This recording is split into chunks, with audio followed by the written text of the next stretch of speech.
let's not say so long. It might just be fantastic. Don't get me wrong.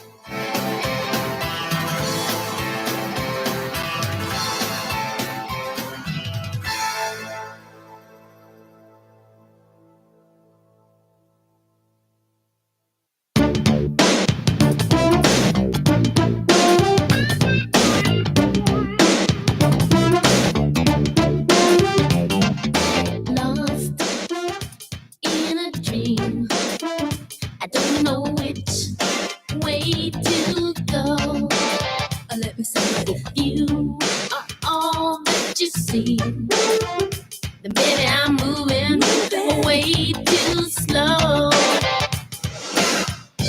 I've been fooled before, wouldn't like to get my love caught in the slamming door. How about some information, please? Straight up now, tell me, do you really wanna love me forever? Or am I caught in a hit and run? Straight up now, tell me, is it gonna be you and me together? Or are you just having fun? Time's standing still, waiting for some small clue. I keep getting chills when I think your love is true. I've been fooled before, wouldn't like to get my love caught in the slamming door. How about some information, please? Straight up now, tell me, do you really wanna love me forever? Or am I caught in a hit and run? Straight up now, tell me, is it gonna be you and me together? Or are you just having fun? So hard to read, you play hide and seek with your true intentions. If you're only playing games, I'll just have to say. So, I'm talking now. Do you love me? Do you love me? Baby, come on now. Do you love me? Do you love me? Tell me, baby. I've been a fool before, wouldn't like to get my love caught in the slamming door.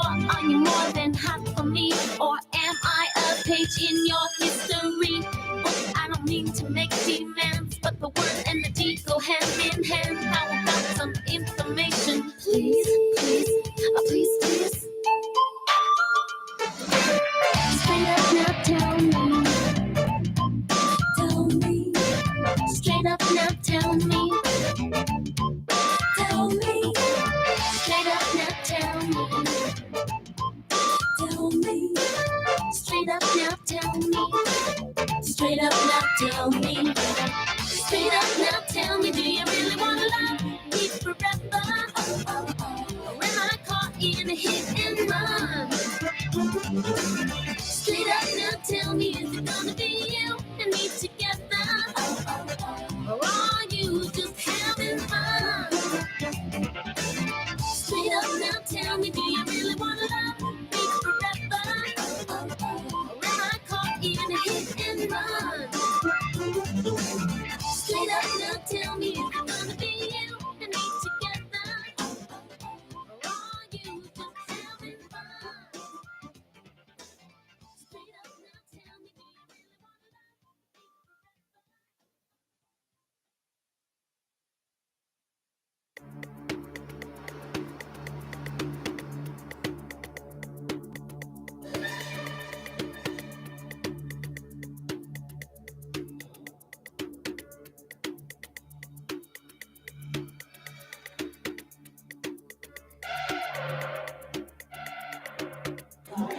Du har styr på, den virker. Den virker. Den virker 1, 2, 3, 4. Ja.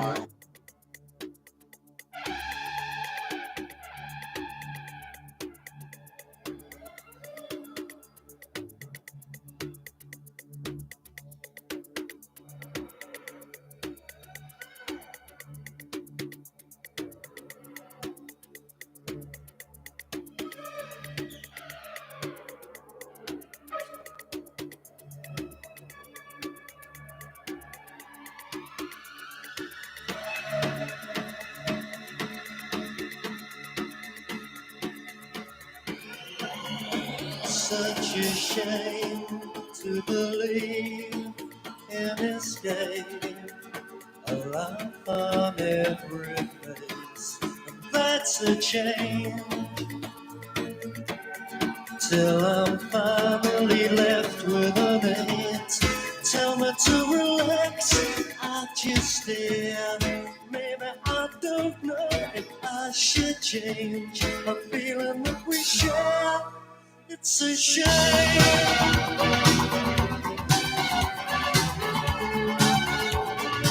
Such a shame, not for me with rain. It's a shame. Such a shame, not for me in haste. Such a shame, this eagerness to change.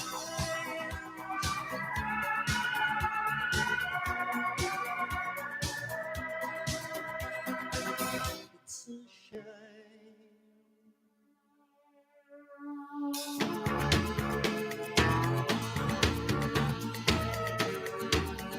The dust inside my face, that's a shame. In these trembling hands, my faith tells me to react. I don't care. Maybe it's unkind that I should change. A feeling that we share, it's a shame.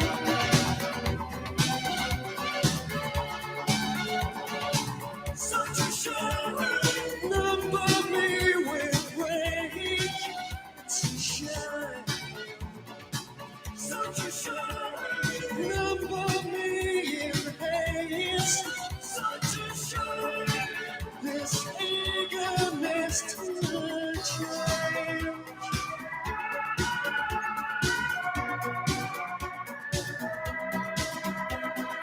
Such a shame.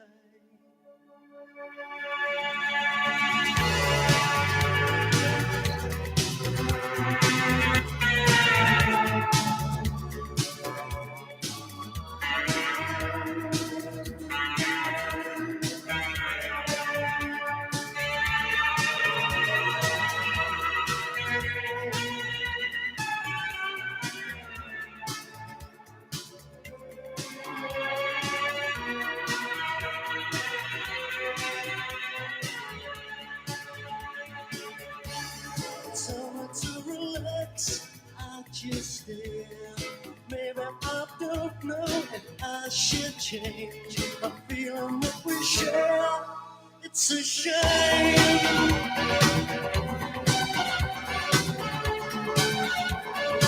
Such a shame, number me with rage. It's a shame. Such a shame, number me in haste. It's a shame. Such a shame, right across my name. It's a shame.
Okay, Monica.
Are you ready?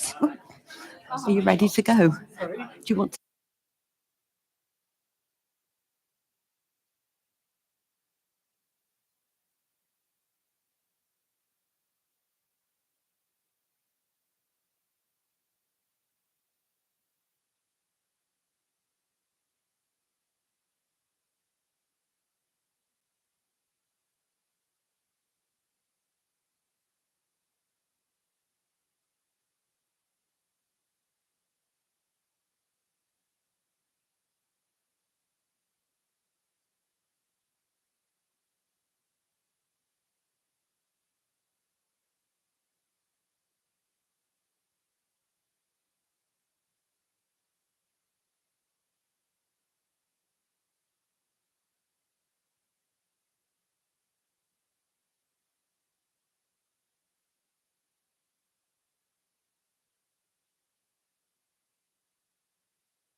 Okay, so if everybody is in, Monica, can we start?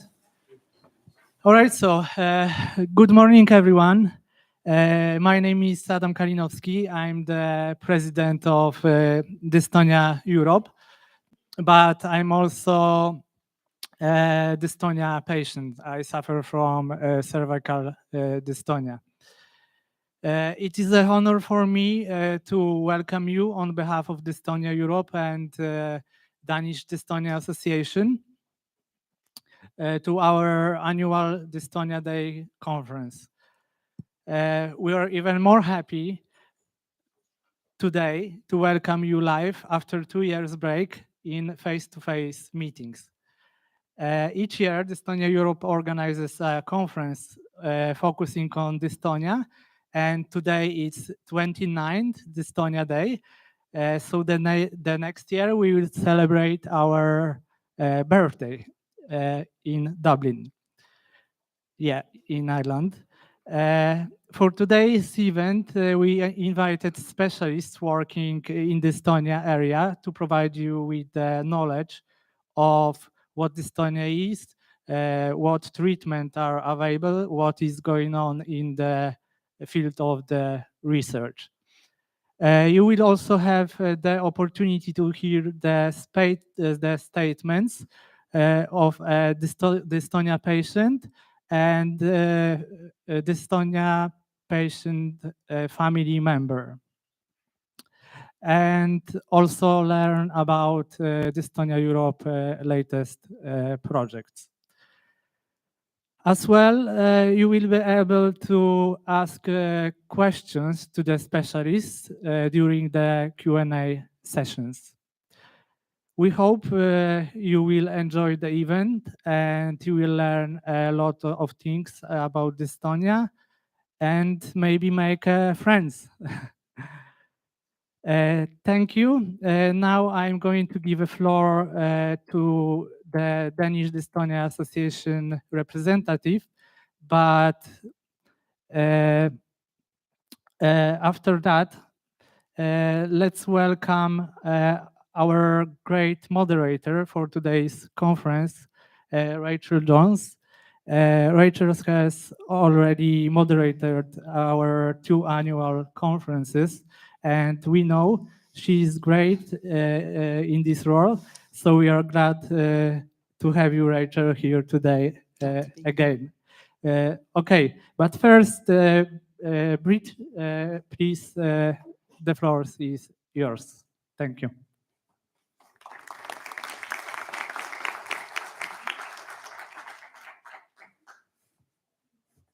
Welcome to Copenhagen. My name is Birte Bernhard Hansen, and I am a part of the Danish Dystonia Associations. It's difficult. I have the great pleasure to welcome you to this Dystonia Day, and welcome to all the talented people who will tell us about dystonia. I hope we will have a great time together. Willkommen in Copenhagen. Mein Name ist Birte Bernhard Hansen und ich bin Mitglied der dänischen Dystonie-Vereinigung. Ich habe das große Vergnügen, Ihnen zu diesem Dystonia Day begrüßen zu dürfen. Und willkommen an all die talentierten Menschen, die uns etwas über Dystonie erzählen werden.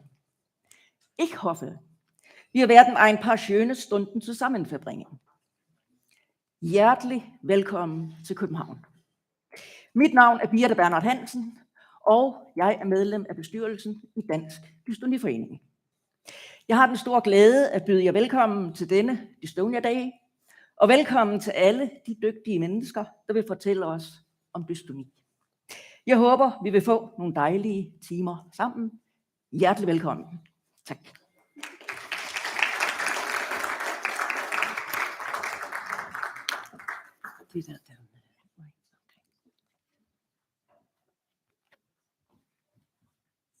Okay. So welcome, everybody. This is my first time in front of people for 2 years. So it just feels a bit weird, actually, but it's amazing to be with people again. So thank you, everybody, for joining.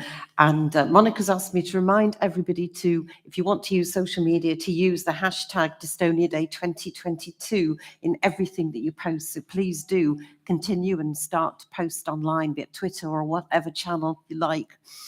And with all of this, all of these kind of sessions, it's always about the people who live with the condition. It's always about walking in people's shoes. So with that, I want to introduce the first video. So we have a video testimonial by a lady who lives in Ireland who goes by the name of Tracy. So, no? But first let me introduce Dystonia Europe. Okay, Yeah. go for it. Go for it, Adam. No.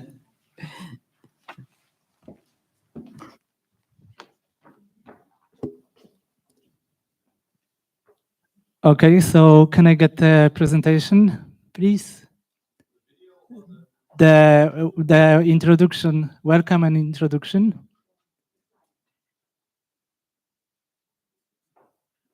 Yep. So our organization was founded in 1993 by Alistair Newton and group of brave people. Among those specialists was Professor David Marsden, who together with his team set a new direction in neurology, movement disorders. And today, 29 years later, I have the honor of presenting this wonderful organization. Dystonia Europe is an umbrella organization for national dystonia associations in Europe. Until yesterday, we had members from 19 countries, including Denmark, but we got a membership application from an association in Slovenia, and I'm blessed to announce that the application was approved yesterday by GA. GA.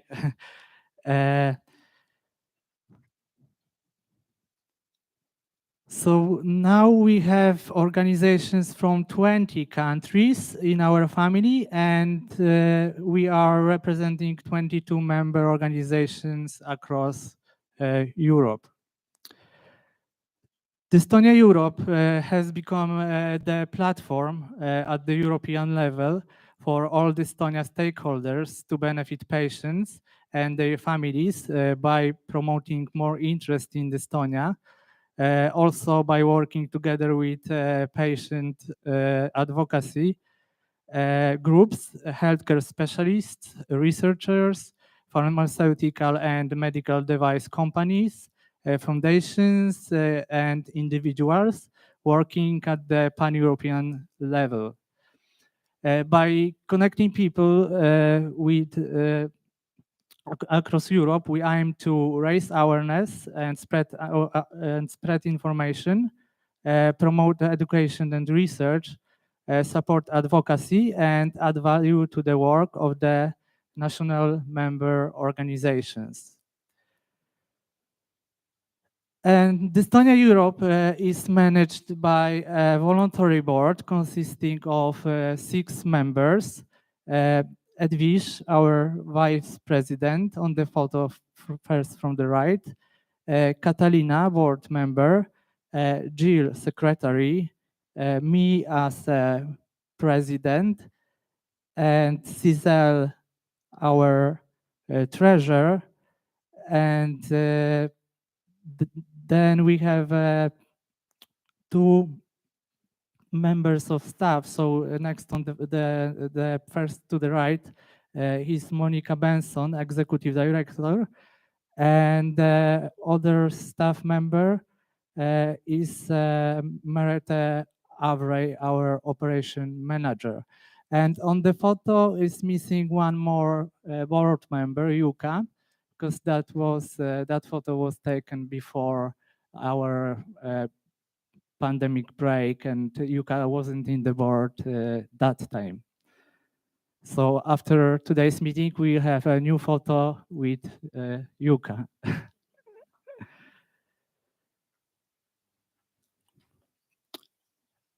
And we also, I want to mention also that we have two consultants and two advisors.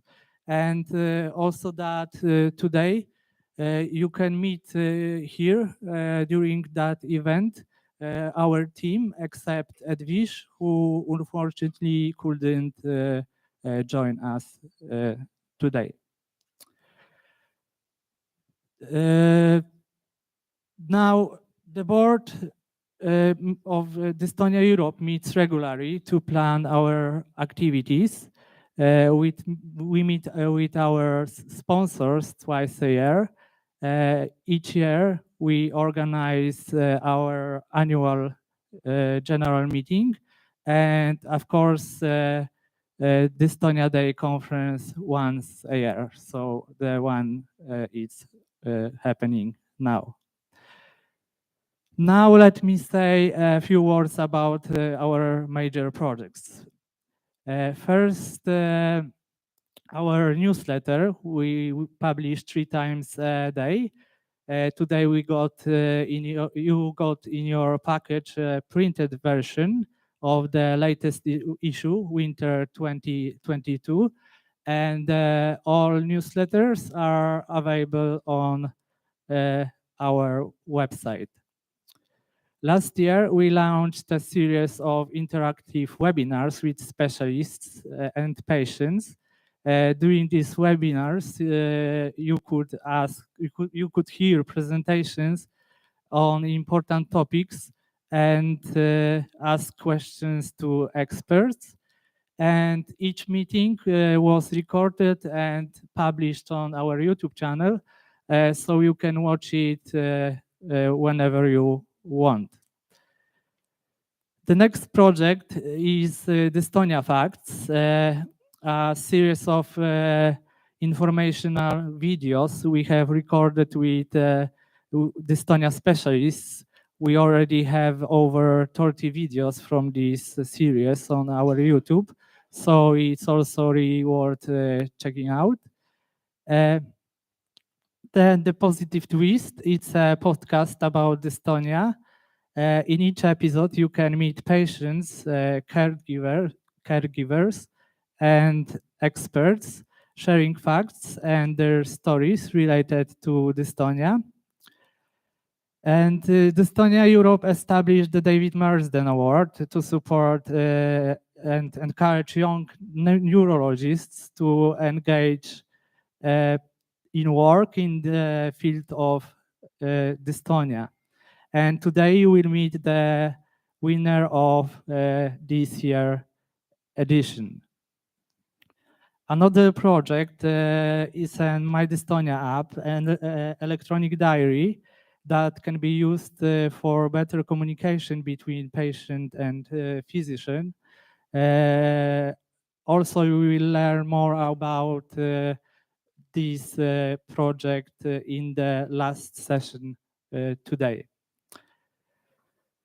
Another important project on is our Dystonia survey platform. Dystonia Europe launched its own platform to support researchers in moving forward research that could lead to the future treatment and cures for dystonia. We have recently had a survey, sexuality and dystonia, open on this platform, but this survey is already closed, and today you will be the first who will see the primary results of this survey. And then a very important and promising project, the Dystonia Physio platform. And here again, I will not talk about that in the details because we also have a presentation on this project on our agenda today. And finally, not finally, and also extremely important project, a patient journey map for people with cervical dystonia. And here again, Monica will present this project to you more widely today. And now, finally, Dystonia video project, our most recent project we are working on, our next video series. It's a very interesting campaign that you can read about in the newsletter you received today. You can find out more about these campaigns and the projects I mentioned and our organization on our website.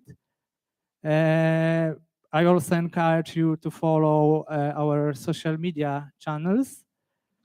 And I want to take this opportunity to thank to our sponsors that thanks to you, we can work on our projects and also organize events like this we have today. Boston Scientific, Ipsen, and Medtronic, we really appreciate your support. And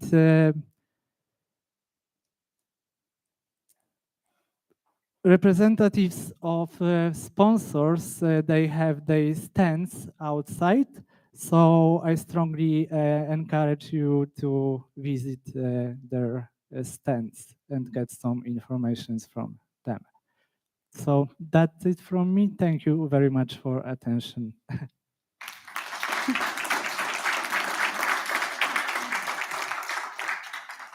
Thank you, Adam. And now we can dive a little bit deeper into the more deep understanding of what people go through who live with dystonia. So with that, I'll ask the guys if they can play the video, please.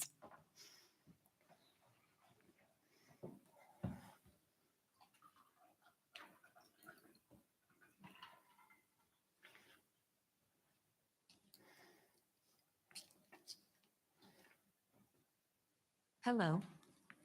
I have a question for you. What do you do in times of despair, in times of traumatic, life-altering, and life-defining events occurring, which thus pluck you from your happy life to one of seemingly never-ending chaos? Do you feel dejected? Or do you feel as though you now have a new challenge to overcome? A challenge that the succession of which will ultimately define you, and not the event in question. Meet Tracy McCann. Tracy is a 34-year-old woman who, up to the age of 8 years old, was a fully able-bodied, happy, and innocent child. She could walk, use her body independently, speak, and even sing loudly and clearly. Life seemed to be going in its relatively normal manner for Tracy. Until very unexpectedly, and suddenly, Tracy was struck with a very rare condition, which rapidly began affecting her entire body. At the time, the doctors could not explain, or even begin to know, what had occurred. It was later discovered that it was, in fact, a rare genetic muscular condition, known as dystonia. The type which Tracy had acquired was an even rarer type, known as rapid onset. Tracy felt as though her world had just been turned upside down. She felt worthless, fearful for her future, and isolated from the world. However, with good support, and an open, empowered, motivated, and determined mindset, Tracy began to rediscover her own inner knowledge and her true life's purpose. Tracy has lived just as much a life as you, and then some. Tracy decided to live an extraordinary life Tracy now helps others to do the same. Tracy McCann is a 2-time best-selling author, TEDx speaker, international empowerment and motivational speaker, and also an empowerment life coach. Now working as a registered soul trader, trading as empowering abilities, Tracy helps individuals to gain confidence, feel connected, and live the life that they truly deserve. Because Tracy has done just that. So again, I ask you, what do you do in times of despair? Will you run away from your challenges? Or will you do as Tracy did and face these challenges head on? That question is one I leave to you. To find out more about Tracy, visit www.tracymccann.ie. Thank you.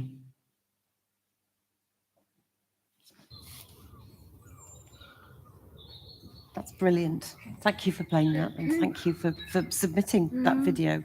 And I think, yeah, a round of applause for that. I'll certainly be looking that lady up as well to actually understand how she's turned challenge into incredible triumph.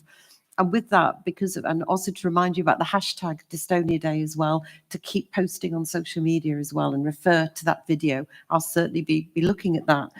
And with that, in order to actually help people as well overcome their challenges, I think it's always important to more deeply understand what's causing them and what's prompting them, and actually how we can begin to actually alleviate or treat some of the side effects and symptoms. So with that, I want to actually welcome Professor Tobias Baumer, who is from Lübeck in Germany. Professor Baumer is going to talk a little bit about what is dystonia, but also some of the relief obtained using botulinum toxin. Thank you very much. Thank you very much for the kind introduction. Yes, I'm Tobias. I'm from Lübeck. I'm a neurologist, and I'm doing treatment of dystonia for now 20 years. And I really thank you for inviting me to this meeting and to give this talk. I will have a short talk about what is dystonia, because there are some following talks afterwards going much more into detail. And I will speak about the advantages of guided injection of botulinum toxin.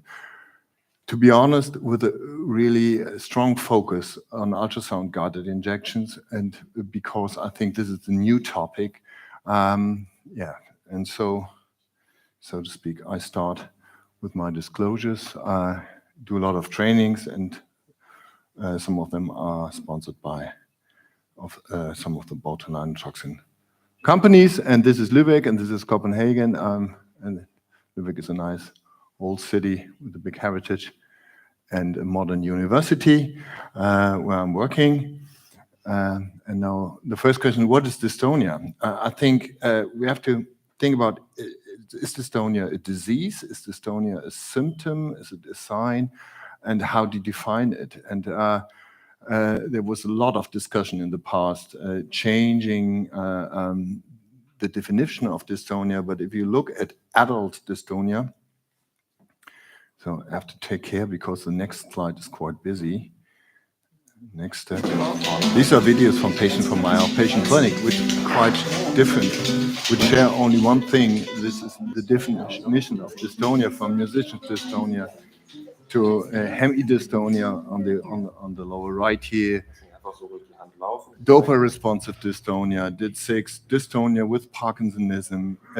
But what is the common thing in all these patients? And there was this consensus paper about the phenomenology and classification of dystonia in 2013 from an expert group. And they say, okay, we have to redefine the definition of dystonia.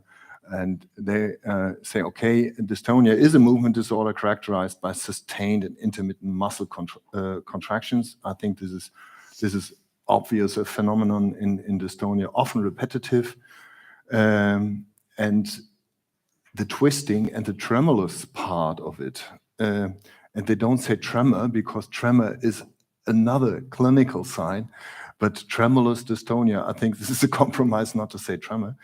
But to include this into dystonia, I think it's very important, and we come to this in a later point of the talk.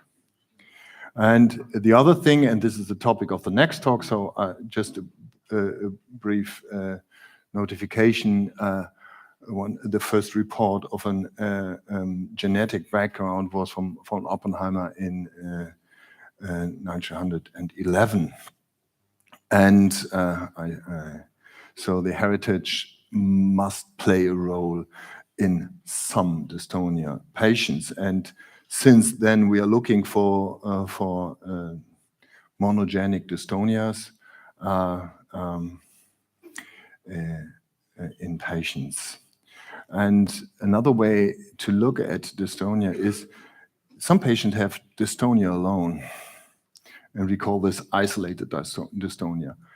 Some patients have dystonia with other movement disorders, maybe like Parkinsonism. And there's a third group, which we call complex dystonias, where other features than movement disorders are part of the disease. And these are three typical diseases. This is a lady with a, sorry, go backwards. Okay. And this is a man from the Philippines with a rare movement disorder with dystonia and Parkinsonism.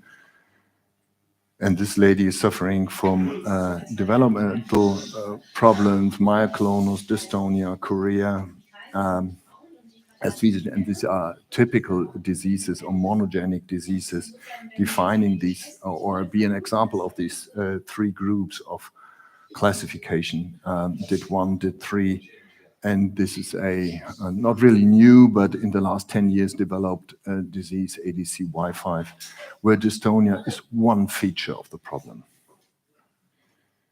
Okay, but if we look at dystonia, and I give you a brief mention about monogenic forms, most of the patients do not have a monogenic form.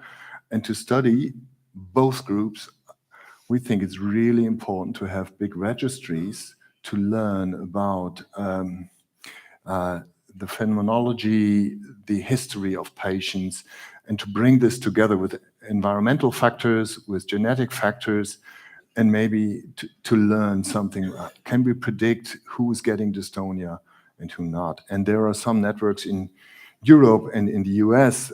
So is there a pointer on? No, oh, sorry.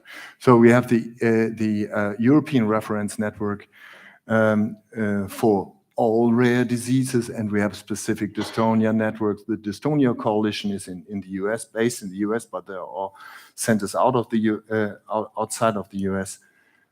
Oh, there's a third button. Okay. And there was the cost register, is a EU-based register, and this is a German register, which is active, and this register is also active, collecting data sets and blood samples from dystonia patients. And what do we learn from these registers? And that's what I said. We have only 2.3 or 2.7% of monogenic forms in these big registers, and they are included here in this. There were 1,200 samples in our German register we analyzed, and 1,300 samples in the Dystonia Coalition in the US. But why have a register in US and in Europe? One reason is that if you look at the genetic findings in both groups, they are quite different because they are different persons in this register. So to help people in Europe, we need a register out of our population. Okay, what else can we learn from dystonia? Maybe we can find something in persons and to know about, okay, will they get dystonia? We call this maybe a blood test or a neurophysiology test, an EEG, or you name it, to know, is this a person at risk to get dystonia? This is one topic of research, actually. And the model behind this is you have maybe a genetic background and your age over time, and you will express an endophenotype. No one can see, but you can measure. This is the idea. And then environmental factors come, some save you from developing a disease, one brings you to the disease, and then you have a phenotype, but only 10 to 15% of persons with this genetic background will get the disease. And this is one idea of all the other cases without a known monogenic cause of dystonia. Okay, what else did we learn about all the other dystonias? And these are papers from the Dystonia Coalition, just to mention a few topics. One question for patient is always, or not really, sorry. One thing is alcohol responsiveness. Dystonia gets better when drinking alcohol. So this is a topic you asked for carefully, your patients, because to get an honest answer. But this is the case in nearly 30% of all patients with isolated dystonia. And to know about is that, okay, you have to ask. And what is about tremor? We all know that tremor goes with dystonia. And this is in more than 50% of the cases with isolated dystonia. And a side note, also pain, which is much more than 50% of especially the patient with cervical dystonia. And what is about spreading? A patient first come for consultation and ask, will it go further? Will it affect the other hand? And this is here for upper limb dystonia, and these big numbers will give you the chance to make proper, you can give proper information. So in this case, you can say, okay, it starts focal typically in 80% and remain focal in around about 70% of the patient, and it's affecting the dominant hand, but this means that nearly 30% of the patient, there's a spread to the other hand in focal hand dystonia. Okay, much more often this is cervical dystonia, how it is in other isolated dystonias. And this is a sample of 500 patients. We have a spread to other regions of the body in 50% in blepharospasm, but only 8% in cervical dystonia. And 17% in hand dystonia and laryngeal dystonia. And this increase of spread is associated with a positive family history. And how do we get all these data? These are data sets of 700 data points with huge questionnaires and patient history, so we can get really detailed information about the patient. And that's why I think these registers are important to learn about what is dystonia. And one interesting point from the German registry is what is associated or correlated with a positive family history of dystonia. So we asked all our patients, how many relatives are affected by dystonia and affected by tremor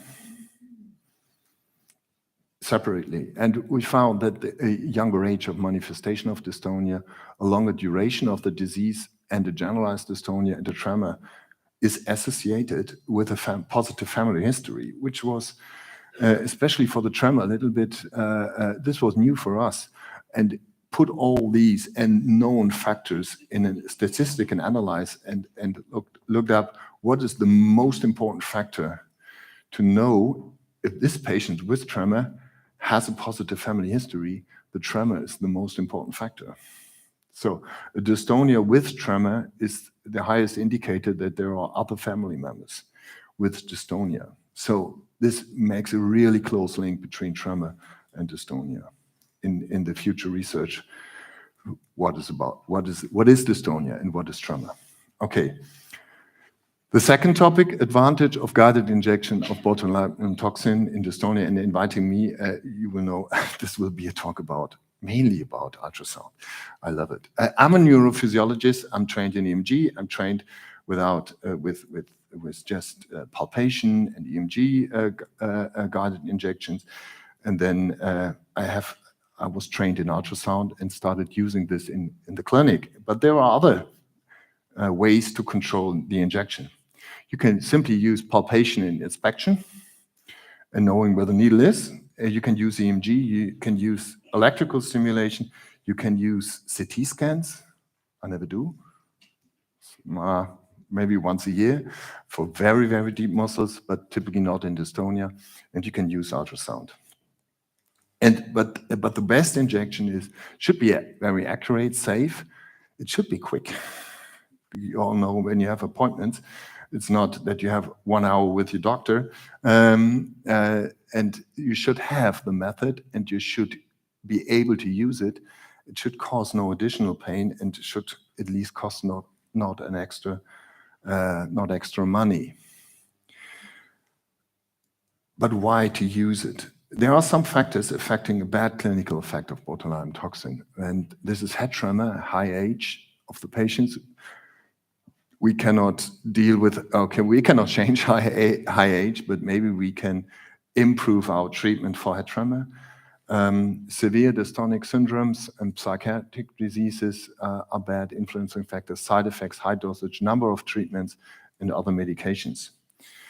Proving there was an interesting study, and the other factors, this is my personal perspective, the change of the injector, everybody changing the injector is typically a nightmare for a patient because there's only this letter bringing to another center and do it the same way, and typically this never happens. Maybe it's get better, most of the time it's get worse, but why is this the case? And so you should be able to reproduce an injection protocol, and if not, there might be a problem. And there was a study, they used EMG and looked, okay, what are the reasons for treatment failures in cervical dystonia? And they looked up the patient very carefully and identified the factor that the wrong muscles were injected. There were really complex patterns, and patient had adverse effects. And these are the most important factors in this study group they found for treatment failures in cervical dystonia. Okay, there was a nice review about how can we optimize botulinum toxin treatment and to highlight the technical aspects. So there's very good evidence that the polygraphic EMG guided injection and analyze helps improving botulinum toxin effects in patient, and there's really low evidence, even no evidence for ultrasound guided injections. And I will say you that there never will be any, and maybe I can tell you why. So there's only one study on 5 women in reducing side effects by using ultrasound. Okay, so and now we have the EMG guy say I can hear dystonic activity. EMG is all I need, and we have the ultrasound guy closing his ears and say I can see all muscles. And then we have the patients and say, okay, let them do what they not what they want to do, what they can. So maybe it's better to open your eyes and your ears simultaneously. And what's another reason to use target-guided injections? This is a study in cadavers. So they place a needle, and afterwards they dissect it and look where the needle is. And, backwards. In the upper limb versus, so this is not a study on cervical dystonia, this is on the limbs. And they have roughly about 50% hits of muscles. And these are mainly huge muscles.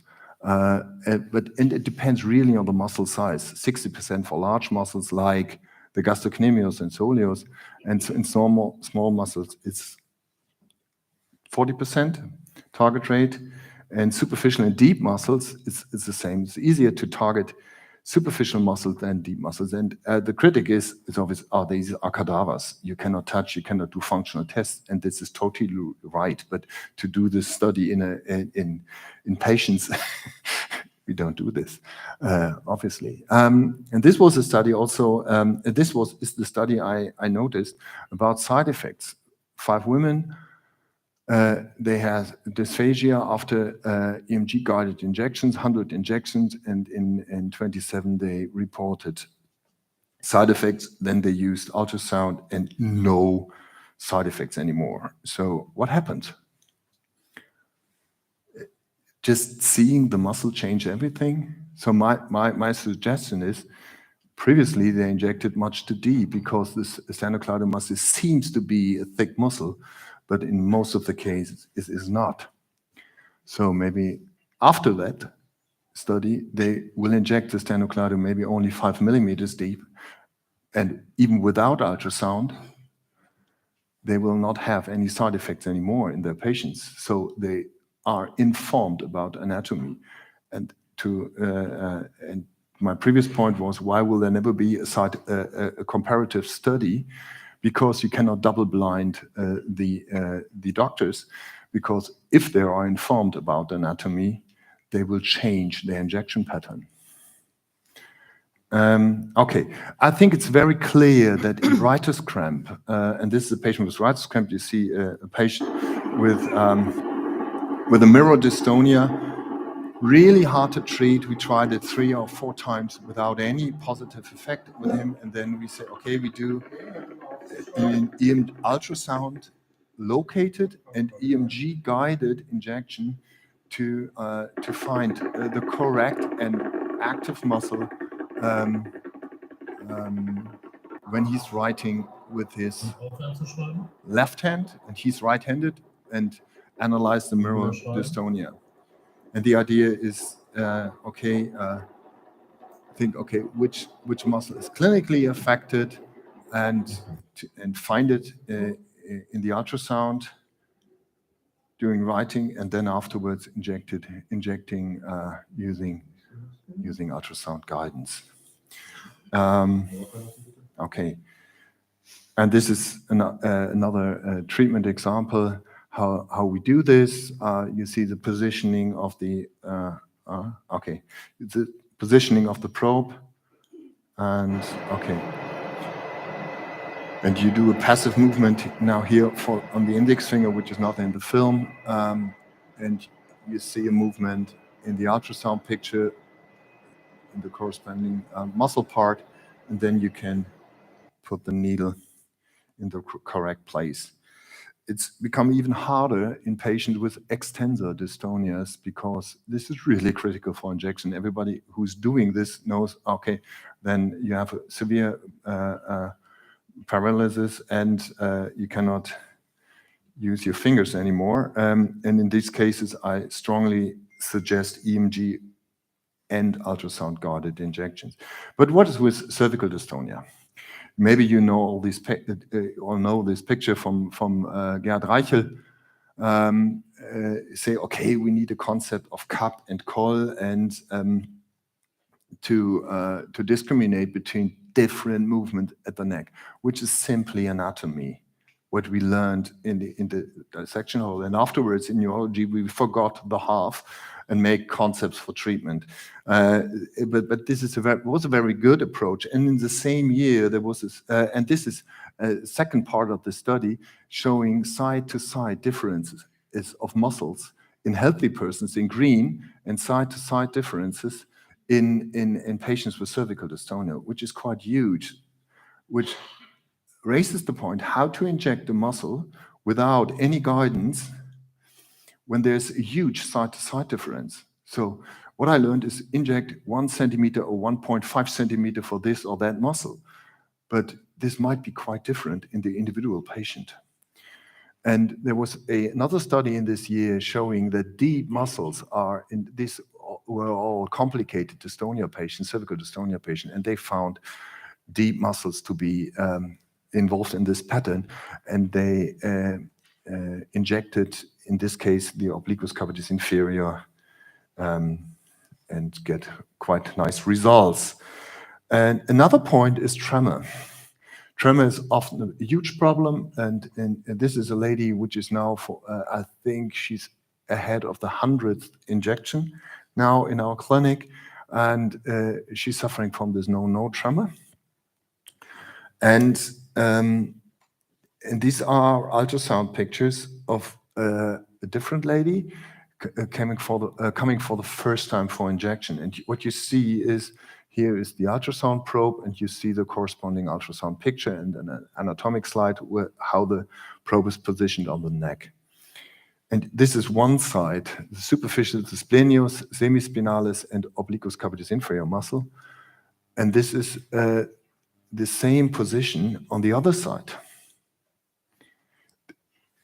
And you see there's a huge difference in muscle thickness. And just from outside, you see the muscles are more prominent, but which one? It's hard to say. And that's why if you go for a rule of thumb and you say, okay, I have to inject the splenius here, maybe at 5 millimeters, I'm in the splenius on the other side with this rule of thumb. But for the semispinalis, I will inject the splenius 2 times. And for the obliquus capitis inferior, I will inject into the semispinalis. And from a concept, if I inject, I think I inject the obliquus capitis inferior, inject the semispinalis, because I'm always right. I think that the obliquus capitis inferior has any effect on head stabilization to the back, because this patient will maybe get a dropped head as a side effect. So to prove what we do, I think it's really important that we see what we do.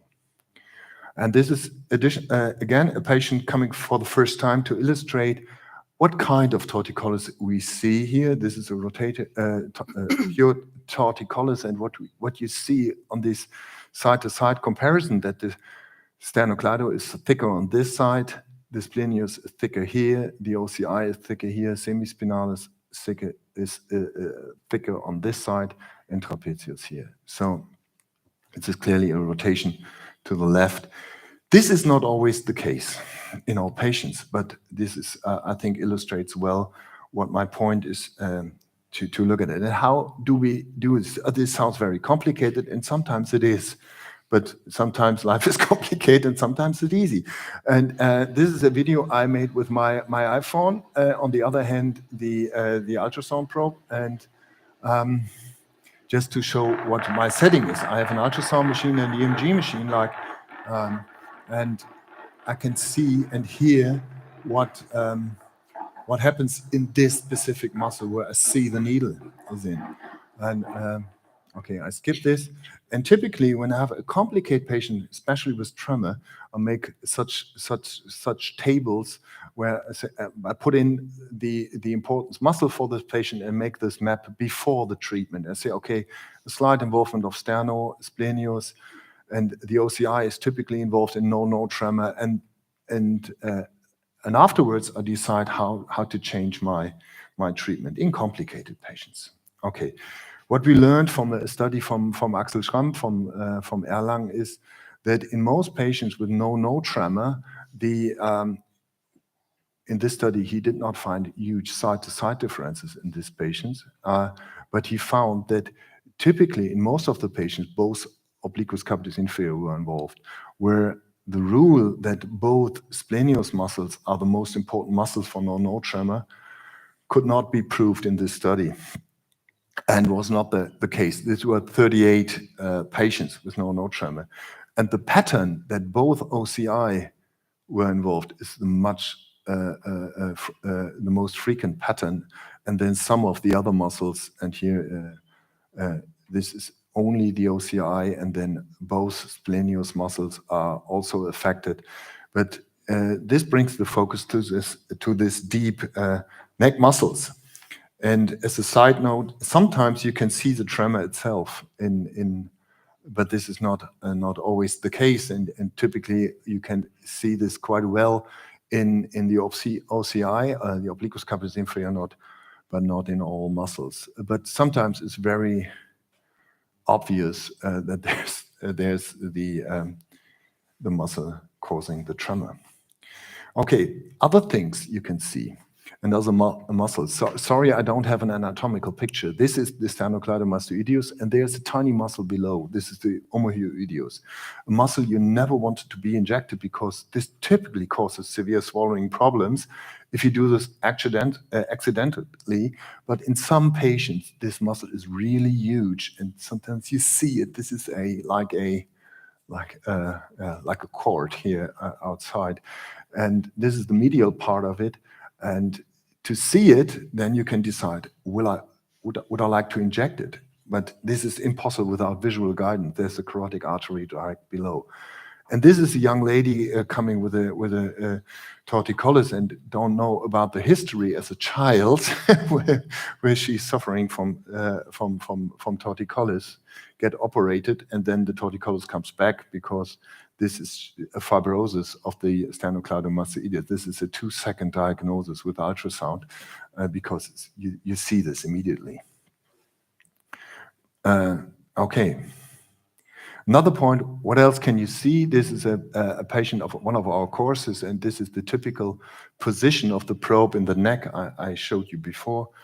And you see arteries, you see veins, and some cases you see the spinal cord.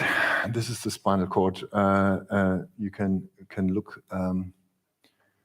the ultrasound window here directly between the vertebra C1 and C2. You have a direct view in some patients to the spinal cord. And if the ultrasound can go this way, I think a needle might also. But in most of our patients, this is not the case in 3 centimeter depth. And this was a young student in one of our courses, and I was really surprised to see the spinal cord, and I would like to share these pictures with you. So all these data in the past leads to a guidance where to use ultrasound and where not. These are muscles and how relevant it is to use ultrasound, in our opinion. This is an opinion paper, not a and I already told you why I think it is difficult to get this data in clinical trials. And this is a recent paper from the last year where we supposed to, if we have a patient with a cervical dystonia, we do our clinical examination. And what we, this is a paper from the Canadians and the German group, and what we say, okay, please do an ultrasound just for diagnostics.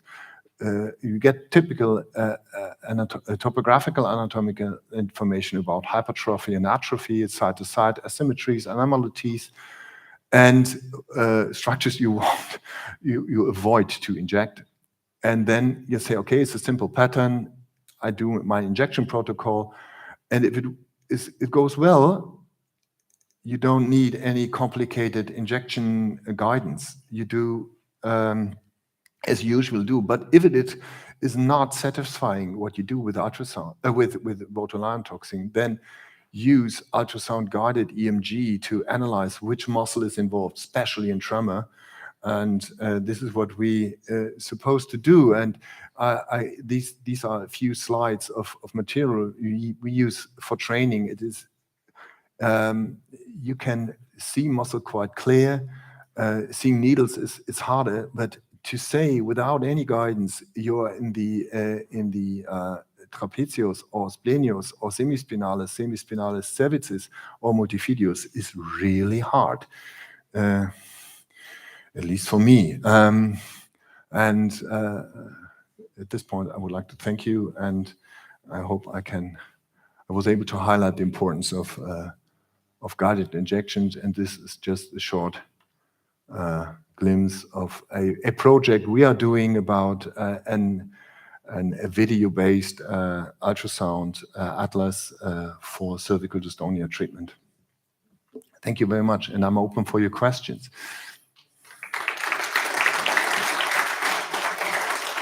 Oh, sorry. No, it's okay. It's good. Yeah. No. Do you want to take a seat, or do you want to? No. Yeah. Okay.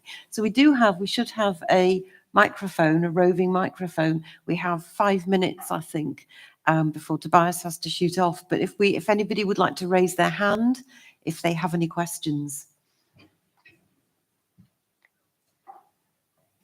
I think at the front here.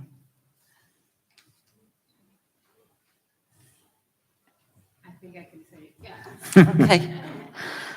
So in tremor, do you once in a while use two needles where you measure the EMG in both muscles, for instance, obliquus, and have a feel of which produces the burst first? And Oh, we interesting, yeah. yeah, we do that frequently and sort of get a good idea which is the foremost powering muscle. Yeah. And we sort of direct our attention with the botulinum toxin mostly against that. Yeah. Yeah.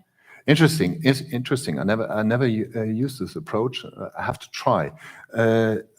My question will be: so in irregular tremor, you say, okay, the one with the shortest interval of the bursts, you say the first one is the most dominant muscle, and the other one is just bring the head back. Yes. This is So, okay. Great. So we Yeah. will just emphasize on Yeah. the one to move the first, but that takes more needles. So It takes more needles, more channels, and more time, and yeah, more. yes. Yeah, but I think these approaches are for patients which are complicated, not for the normal patient. Works well with dystonia, has a reduction of symptoms of about 70 to 80%. Everything's fine, no side effects.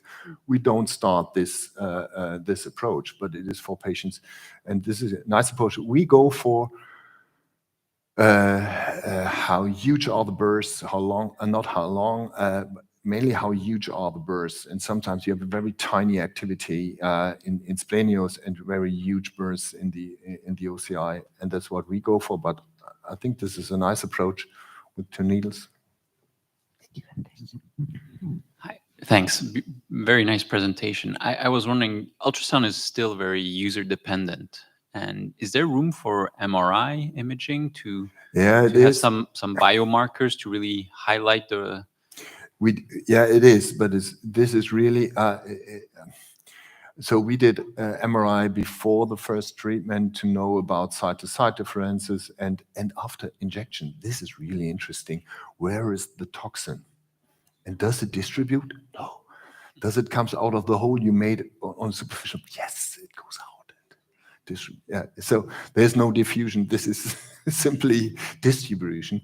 Yeah, but there's a place, but mainly in research and in complicated patient. I didn't show. I have one patient have a very unusual musculus spinalis, which is a tiny muscle typically, and he's a very severe torticollis. And in patient where my pattern don't work, I do MRI. But not on a regular basis, because running a botulinum toxin clinic with 200, 300 patients. Okay, I think there are ladies at the back with their hand up. Yes. I think. Okay. Yeah. Yes, I'm also a patient. I have spasmodic torticollis. And have you experienced that different effects of the various trademarks of the botulinum toxin, for example, Botox versus Xeomin?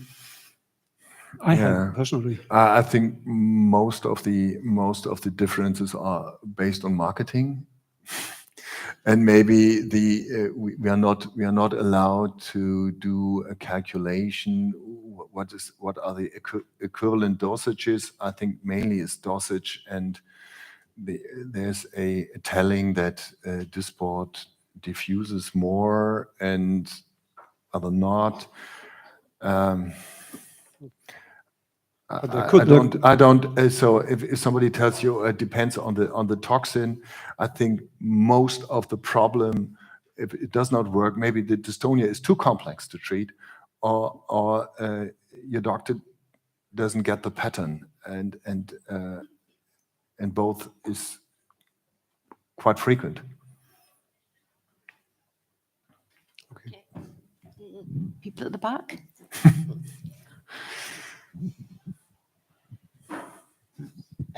It's a question about side effects.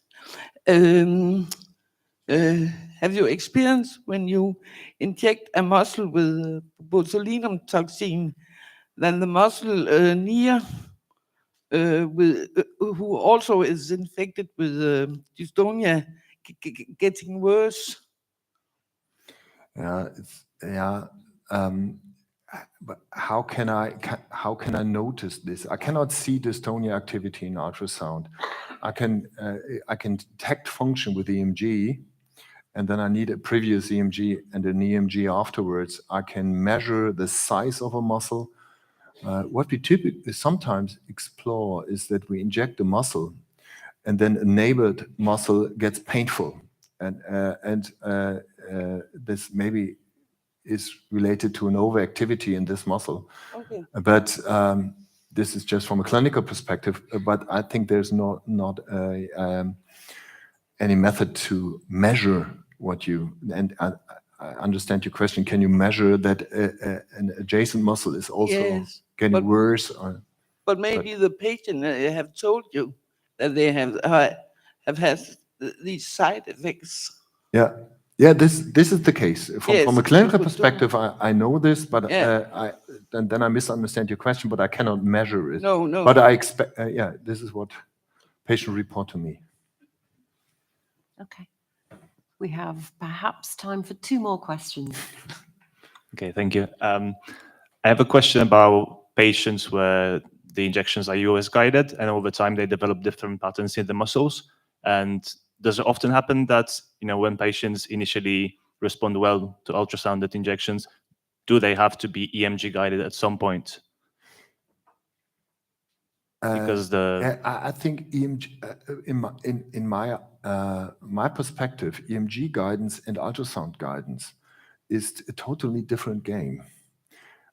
To be honest, I don't think that with EMG guidance, you know where you treat, you know what you treat. You treat tremor, or you treat a tonic overactive muscle. It's really hard, especially in dystonic patients, to know which muscle the needle is in, because the game in dystonia is that you have a coactivity in lots of muscles, and the physiology is not like in the books. And that's why if there's a clinical need for a re-elevation of a patient, which is totally rely on the clinics, then I decide, okay, I will have a look with ultrasound, and then I decide I do an EMG guided analysis, and then I inject it new. But this is totally driven by the clinics. Thank you. Okay. And 1 more, I think. Maybe we can squeeze 2 in then. There's a lady at the front as well. I just have a question about, many times we see that the patient is coming in clearly with a dystonia, but the patient's main complaint is the pain that the adjacent muscles are giving. You put the EMG needle in and you see a lot of activity, but you know that it's a compensating activity. But the patient says that it's absolutely okay for me that my head is not straight, but I am dying because of this pain. How do you handle this situation? I give a smaller dose in the painful muscle, because pain is what's typically the main problem. Beside positioning, and to get rid of the pain is typically the #1 goal of all patients. And that's my goal, to make the patient happy. So following the pain is one thing. Positioning is the first from the clinical analysis, and the second thing is follow the pain. And maybe if you have the levator on one side, if the shoulder elevation, which is also painful here, give maybe 100 units here and 30 units on the other side, and it disappears on both sides. Okay. And our final question, I think the lady at the front. There we go. Sorry, my English isn't very good, but I'll try to ask. I have botulinum toxin for almost 7 years, and EMG is something new I hear. I found out about this. My doctor says that EMG cannot be used for me to determine the right muscles. can it be right, or is it possible somehow to determine? Because they do injections for me, Yeah. just where I say here or here or here. I don't know Yeah. how. So I cannot judge about your doctors in your, your city, but EMG helps to find overactive muscles. Is it possible for cervical dystonia Yeah, to determine? Yeah, it is. It is. But in a condition with tremor, it's really good to see. And in phasic dystonia, it helps. EMG, but typically what we would do is look which muscles are very thick and look at the clinical pattern. And yeah, but this is an overall package, I would say. Where should I go to determine this? Because in Lithuania, This is really hard to say for me because I don't know where you're from and where the centers in the near. I can So come anywhere. yeah. Well, for treatment, yeah. But sometimes so what I say, okay, the patient is not satisfied, maybe he should be referred to an expert center in the local area, and maybe then if there's a pattern which is working for the patient, then he can go back to the home center and they do the pattern again. Yeah, sorry, I really stress the time, and I'm apologize. I have to leave actually because my train is leaving. So and I have to miss all the nice talks. I know. Following, Yeah. but I will But look thank up you so the look much. up the YouTube video. Yeah, perfect. Thank you so much. So, and thank you very much. Thank you, everybody.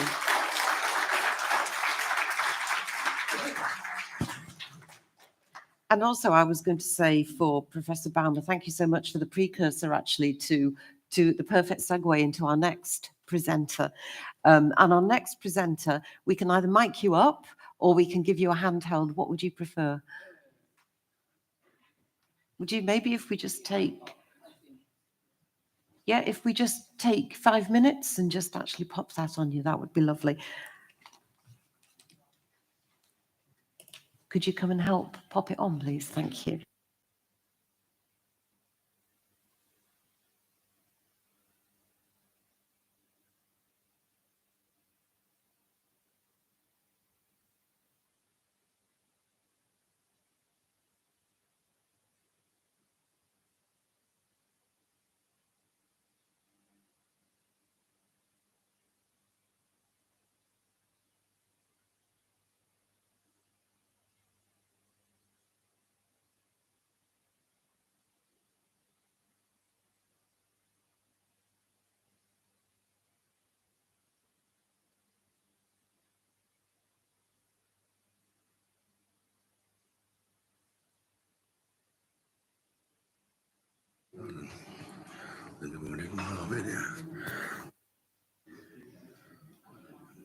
Okay, could you... Okay, og hvordan? Hvad frem? I'll just introduce you if that's okay. Yeah, okay. Yes. Okay. Could you turn mine on? Is mine on? Yeah, if you could turn mine on, that's perfect. Thank you. So with that perfect introduction actually to Professor Lena Yarmand, who's from this beautiful city as well. The previous gentleman talked about the genetic precursor to dystonia, and that's a perfect segue into actually exploring that further. So without further ado, over to you. Thank you. Thank you very much. It's a great honor to be invited. I have actually talked in a meeting of Dystonia Europe twice before, in 2010 and 2016. And I suppose all over in the world, it's very modern to be sustainable. So I tried to look in my old slides and other old slides from other speeches about genetics, which is my expert knowledge, but so much is happening, so I couldn't use one single slide again. And that's what is challenging about working with dystonia, that things are evolving, our knowledge is growing. Of course, it would be nice for persons affected with dystonia if we knew all, but we don't. But our knowledge is growing.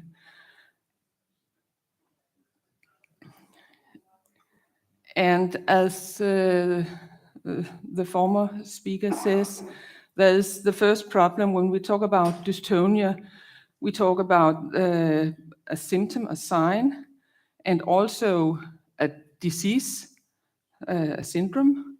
And dystonia might as well be part of another disorder, as they also say in this classification paper from 2013, that it is the terminology is difficult when we talk about dystonia. And where does it come from? We all have learned that it's a basal ganglia disorder, and the basal ganglia are those nuclei deep down inside the brain. And if we look at the pathways from the basal ganglia, this is very simplified, but even in this simplified figure, you can see it's many pathways are going to and from the basal ganglia. So it's obvious that there might be a disorder when one of the pathways are affected. But during the last 10 to 20 years, it has been more and more obvious that it's not only a basal ganglia disorder, and especially if we look at this figure and an old picture showing the sensory trick, we can see that something else beside the pathways from and to the basal ganglia are affected in dystonia. And in this paper, they say that it's a network disorder, and also cerebellum is involved. And it's very important, and that's what makes it even more difficult to treat dystonia, that several parts in the brain are affected. And this is the basal ganglia, and the cerebellum is the part we also call the little brain in the back of the brain, and the pathways to the cerebellum are affected as well. And this is one of the recent papers showing new genes associated with dystonia, and in this figure, 10 out of 17 genes mentioned are highest expressed in the little brain. So also here we can see that in genetics, it's more than a basal ganglia disorder. And I just have to mention only 2 of the new genes here have a so-called DIT number. I'll come back to the DIT numbers later in my speak. So when we talk about where does it come from and how frequent is dystonia, it's very important to state that it really depends on the type. And in this recent paper, they show it as a pyramid where the isolated, the pure dystonia is the less common, and the more common dystonia, in the opinion of these authors, are the one where dystonia is part of other disorders. And also another recent paper says that the frequency, irresponsive of the underlying condition, is most often dystonia as part of another disorder or as a side effect of drug. And it is well known that drug-induced movement disorders as dystonia is common, but especially when you use older antipsychotic drugs. And that's why all patients hopefully are asked whether they have taken any medication.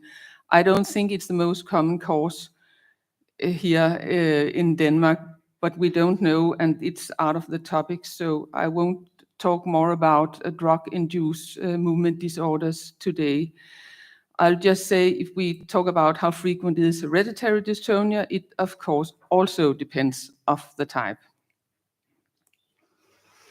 And Before we saw a picture of Oppenheim describing dystonia in 1911. I have chosen another, a German,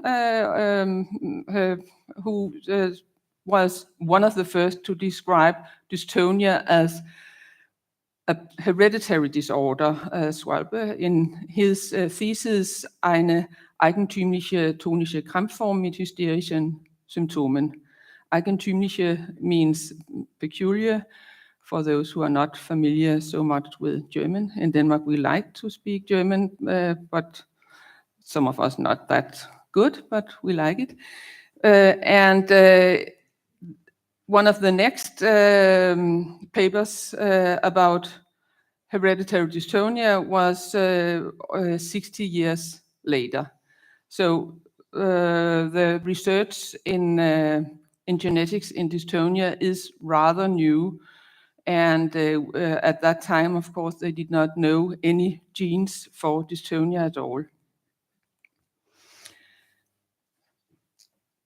It's common knowledge that focal dystonia is about 10 times more common than the more widespread, especially generalized dystonia, and of course, especially cervical dystonia. And also in some countries, it's a bit different from country to country.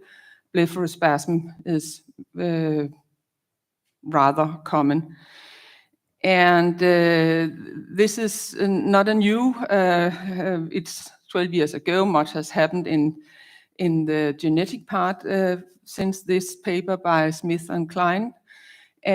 But it's still correct that the focal dystonia, the more prevalent dystonia, we have less knowledge about the genetics, and we find less dystonia caused by variant in one gene, while the more seldom generalized are rather frequent monogenic dystonia. And they conclude, which I think is still correct, that clinical features suggestive of monogenic hereditary dystonia is positive family history, obviously, and early onset, and specific dystonia as sleep benefit that we see in the most common form of dopa-responsive dystonia, and specific ethnic origin.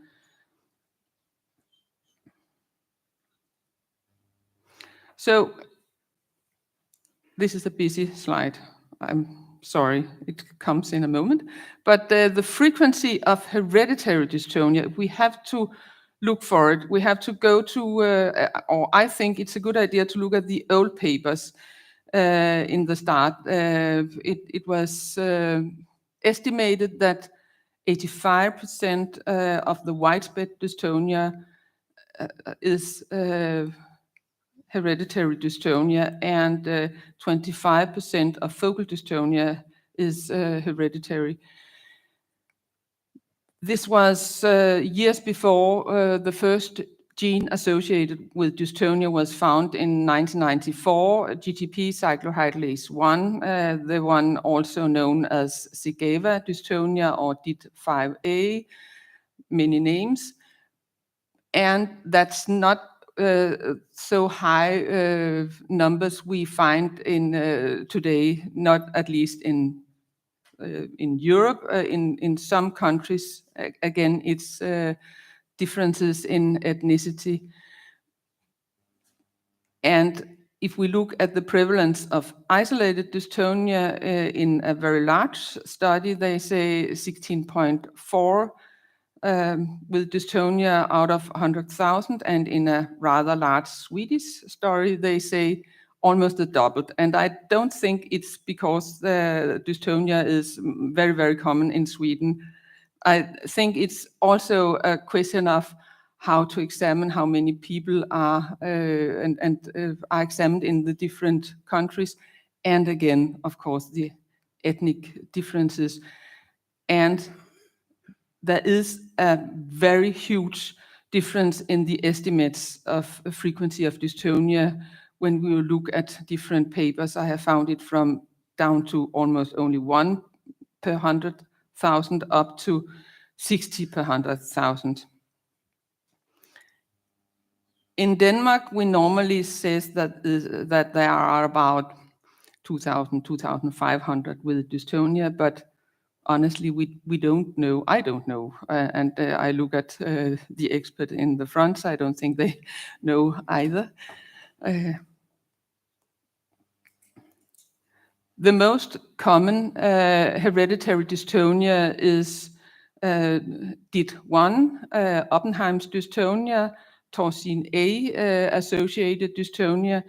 And in this paper, they say that the frequency of carriers of variant in the gene causing dystonia is about 20-25.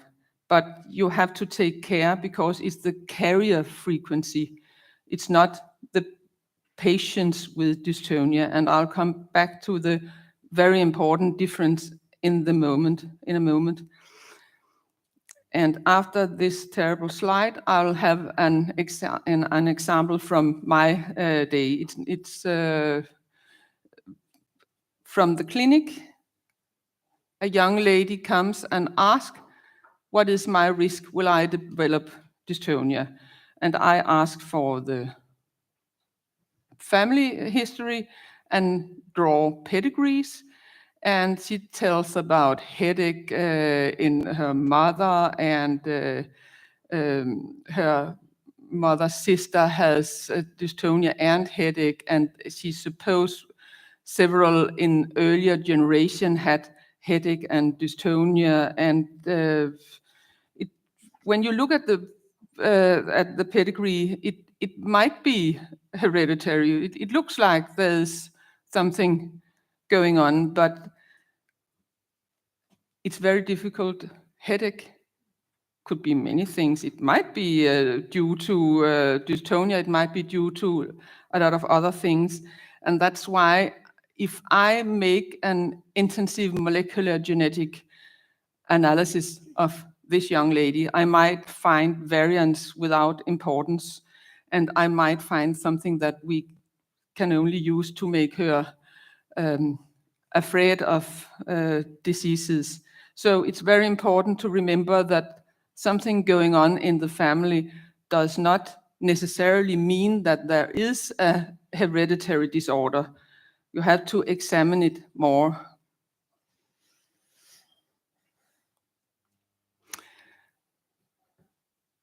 We know that genes associated with dystonia are placed all over the genome, and we have named them DIT after dystonia type and DIT1, etc. And I started trying to get a bit, I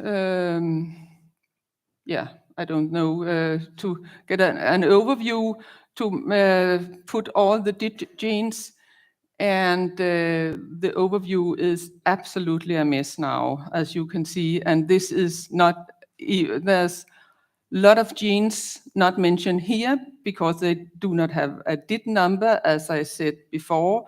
Only 2 of the newer genes have a DIT number, and if you were very sharp when the numbers were going, you could see there was no DIT14 because DIT14 afterwards was found out was DIT5, etc. So it's a miss, the DIT types, unfortunately.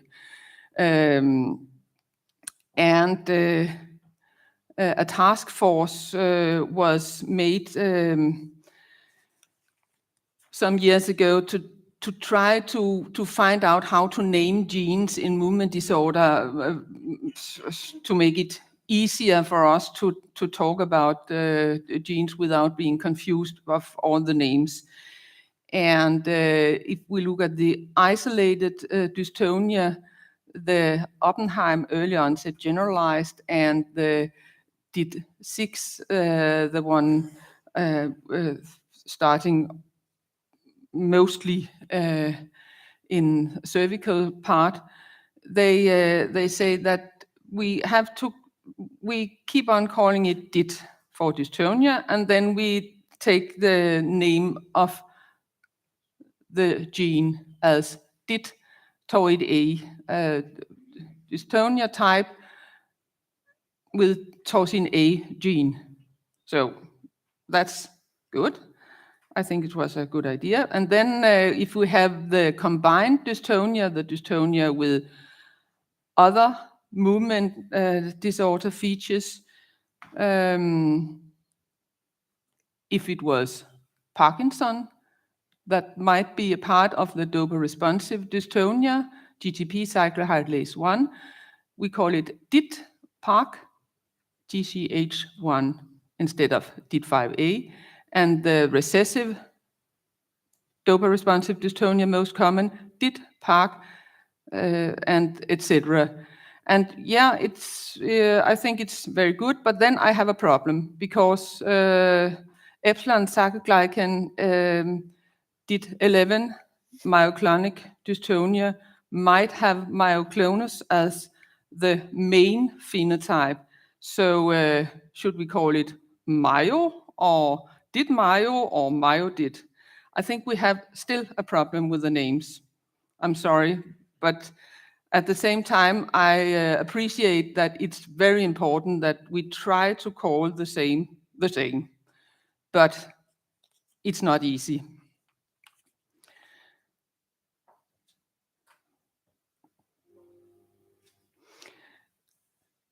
This is an old pedigree, one of my own studies, just to mention a few words about inheritance pattern. And most often it is autosomal dominant, like in this family, male-to-male transmission. And I found this definition of autosomal dominant disorders at the internet, affected individuals and at each generation, and males and females are equally affected, equally often, and blah, blah, blah, and male-to-male transmission. But as you can see, there are carriers of gene variant, even though they are not affected themselves.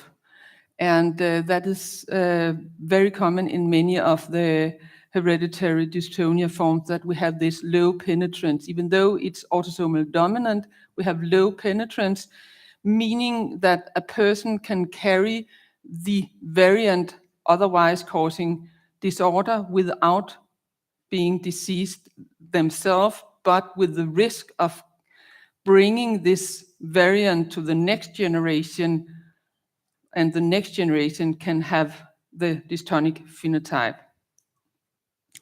This pedigree is a typical Oppenheim's early onset generalized dystonia, DIT1 or DIT-TOR-IT A family, and the penetrance is about 30% in this family and in this type of hereditary dystonia in common. And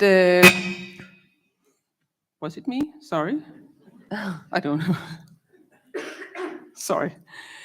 I don't know what happened. But when talking about inheritance pattern, in this paper, Klein says that all isolated dystonias are inherited autosomal dominantly. I think it's a bit dangerous to say all in anything. But I'll say almost all isolated, the pure dystonia, while the dystonias where the dystonic feature is part of another disorder might be also recessive and seldomly also mitochondrial inheritance. And just to show the difference between the inheritance patterns, the autosomal dominant, we have 2 of all genes, one from one from each parent, and it's enough to have a variant in one of the genes to get a disorder, while in recessive, autosomal recessive, we carry the mutation without getting the disorder, but if our offspring get two variants from both parents, they get the disorder. And mitochondrial, it's more seldom and almost always, again, not always, almost always inherited from women. And just to be sure we're talking about the same, complex dystonia here means dystonia plus a neurologic or systemic sign other than movement disorder, instead of the combined where it was, for instance, Parkinson or myoclonus, these jerks.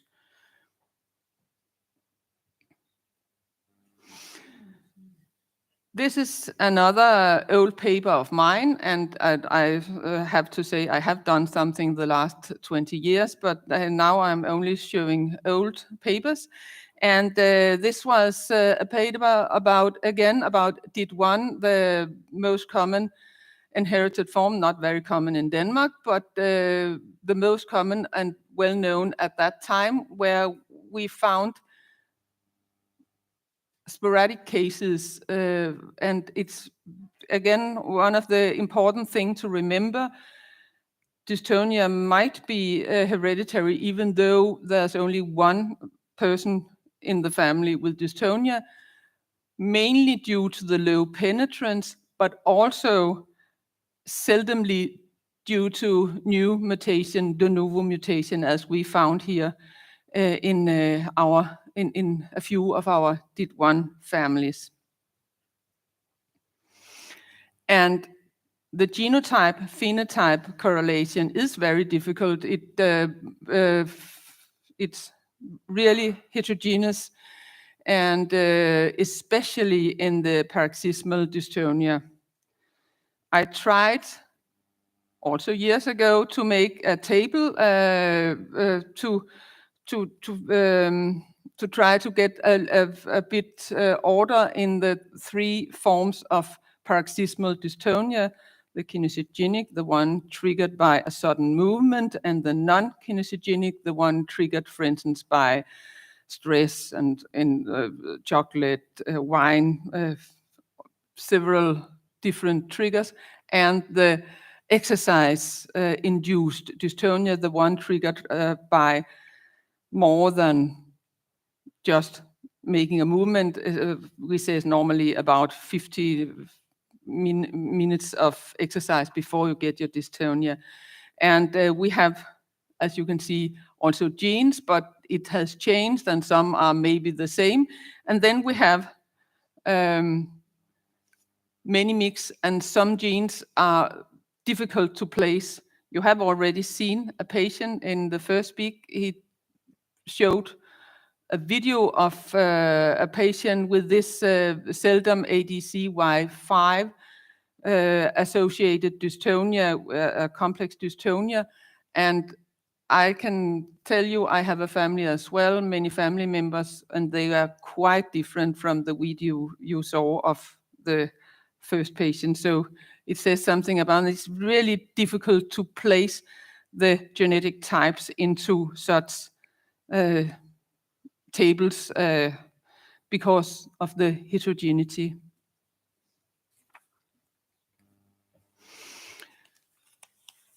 Few years ago, we found a new gene, and it's a very large 5-generation family in Denmark, and I'm really proud of how much work the family did to help us with lots of information.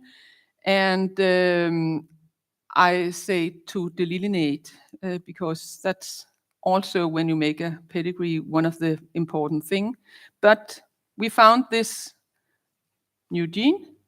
We found after years of work that they had a variant in LMX1B gene, and it's actually a gene normally causing another disorder, nail patella, not a neurologic disorder at all.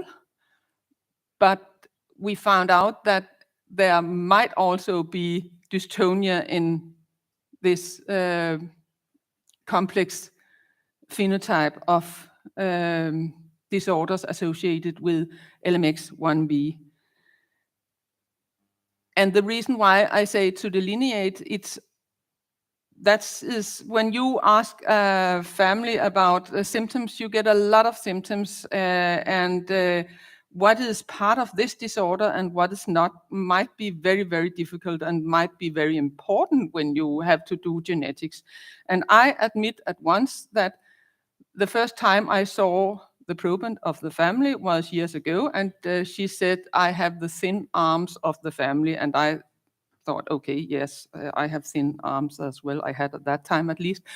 And was it important? Yes, it was, because it was part of the nail patella features of the disorder. So it's complex, and that's of course the challenging thing about the work to delineate what is part of a disorder. Can I get a few more minutes? Yeah, go. Okay, thank you. Genetic diagnostics, you can compare it with a fishing trip. You can do one gene at a time. You can do several genes at a time in targeted sequences.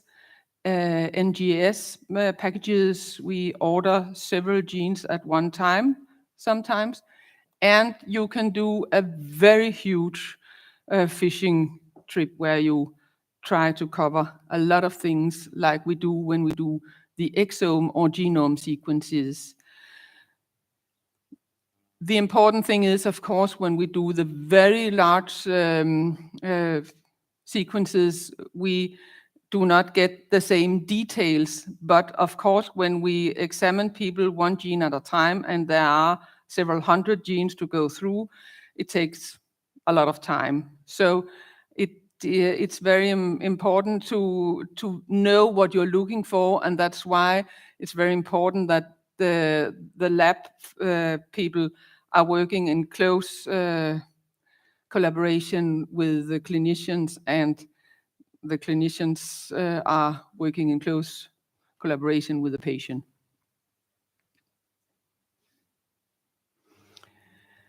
In Denmark, we have the Danish National Genome Center, and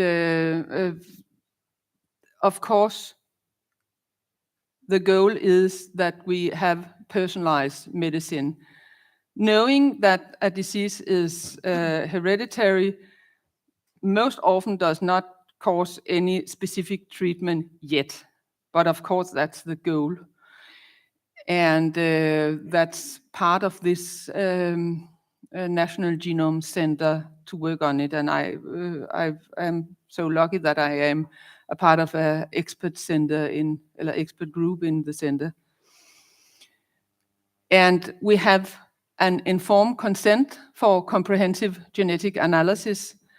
And I think it's very important that we have this informed consent, that we know that make a gene test is not just like making a blood sample to see if you have, if your blood is infected. It's something very else. So you have to sign, you have to confirm that you want the test done.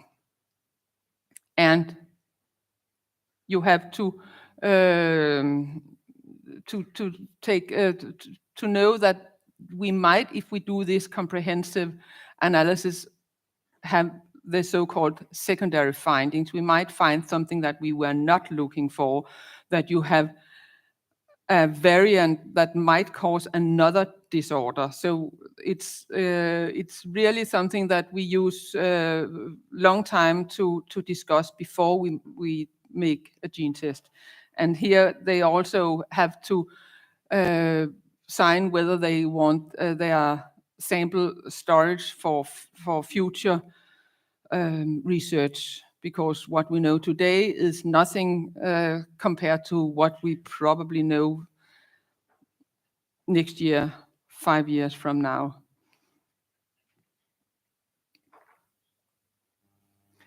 We do not have any new guidelines for genetic tests, so we still, the newest and best I could find was from 2011, and it's of course a long time ago, but part of it is still true.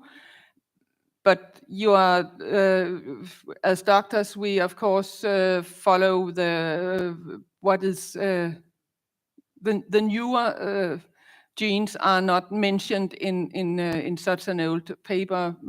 More than 100 genes associated with dystonia are found after this paper. So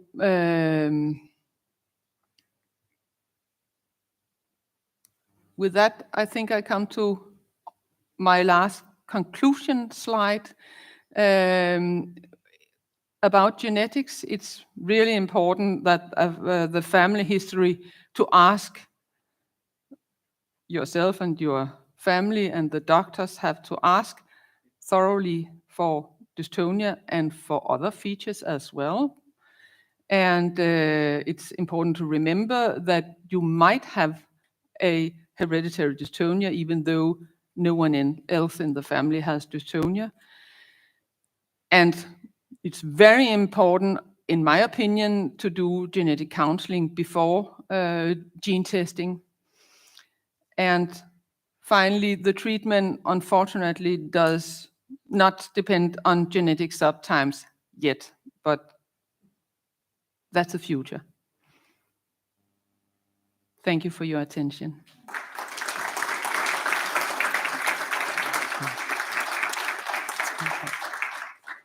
That's absolutely perfect timing, because we have now, before we break, 15 minutes if people want to pose some questions, please.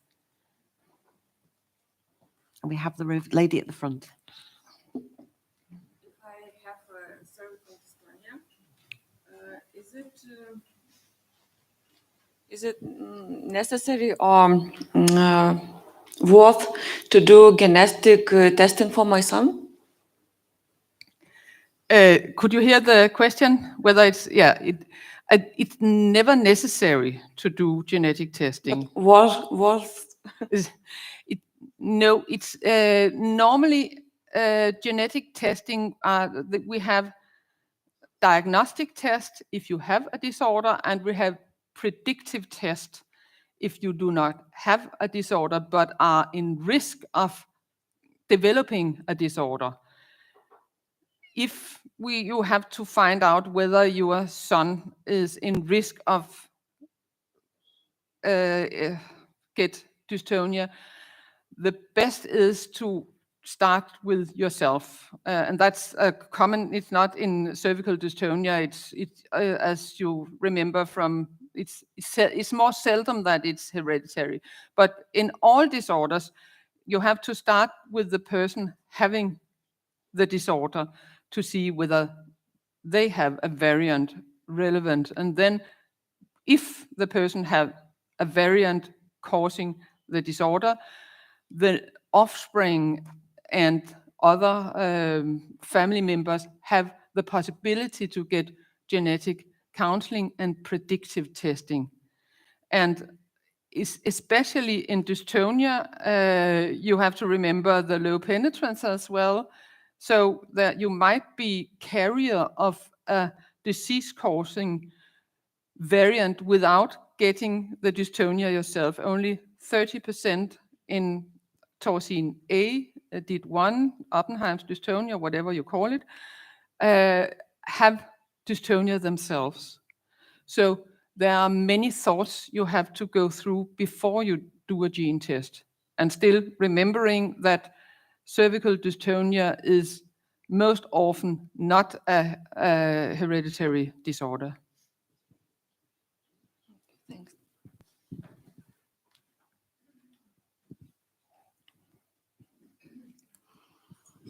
Thank you very much, Nina, for a really lovely talk. I want to do a sort of inversion of the telescope question, which is that you've got the Danish genome project. This is a country surrounded by water. There's only one border with Germany, so it's a very sort of well circumscribed population. And you have all these genetic tests that have come through. Some of them have been asked, maybe a small proportion with a movement disorder as the main reason for doing the test, and the others have been done for other reasons. So looking at the whole population, what is the frequency of dystonia genes popping up in people for whom dystonia is not the question?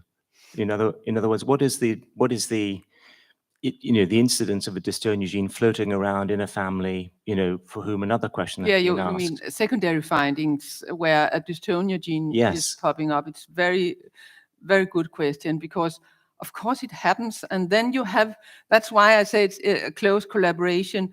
Is it what we call a VUS variant of uncertain meaning, or what is it? Is it something important that we have to tell the patient, you might not have dystonia, but your offspring might inherit dystonia from you? It's seldom. I haven't heard of it, and I wouldn't notice so many of them, because it would be when they were counseling about other disorders, but I haven't heard any at all yet. But it will come. Of course it will come. Yeah. The more we do comprehensive genetic analysis, the more we find that we were not looking for. And so it will come more and more. But I think I would have heard about it, even though it was one of my colleagues who had found. I have another terrible history with a secondary finding for another inherited disorder, where they find a variant causing Alzheimer's disease, and then referred the family to me. But that was a terrible secondary findings, because it was absolutely not what the family were asking for. And gentleman on the end. Thank you. So let's say a parent has a dystonia that hasn't manifested until they were in 50s, 60s, and the child has a dystonia since the age of 20-something.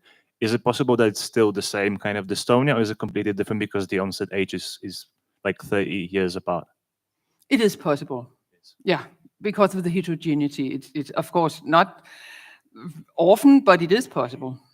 So the age doesn't dictate whether it's... No, that's what makes it so difficult. If you you do your search on Google or OMIM or wherever you search, you find this classification. It starts normally when you are between 10 and 20, and it starts in the leg and spread, etc.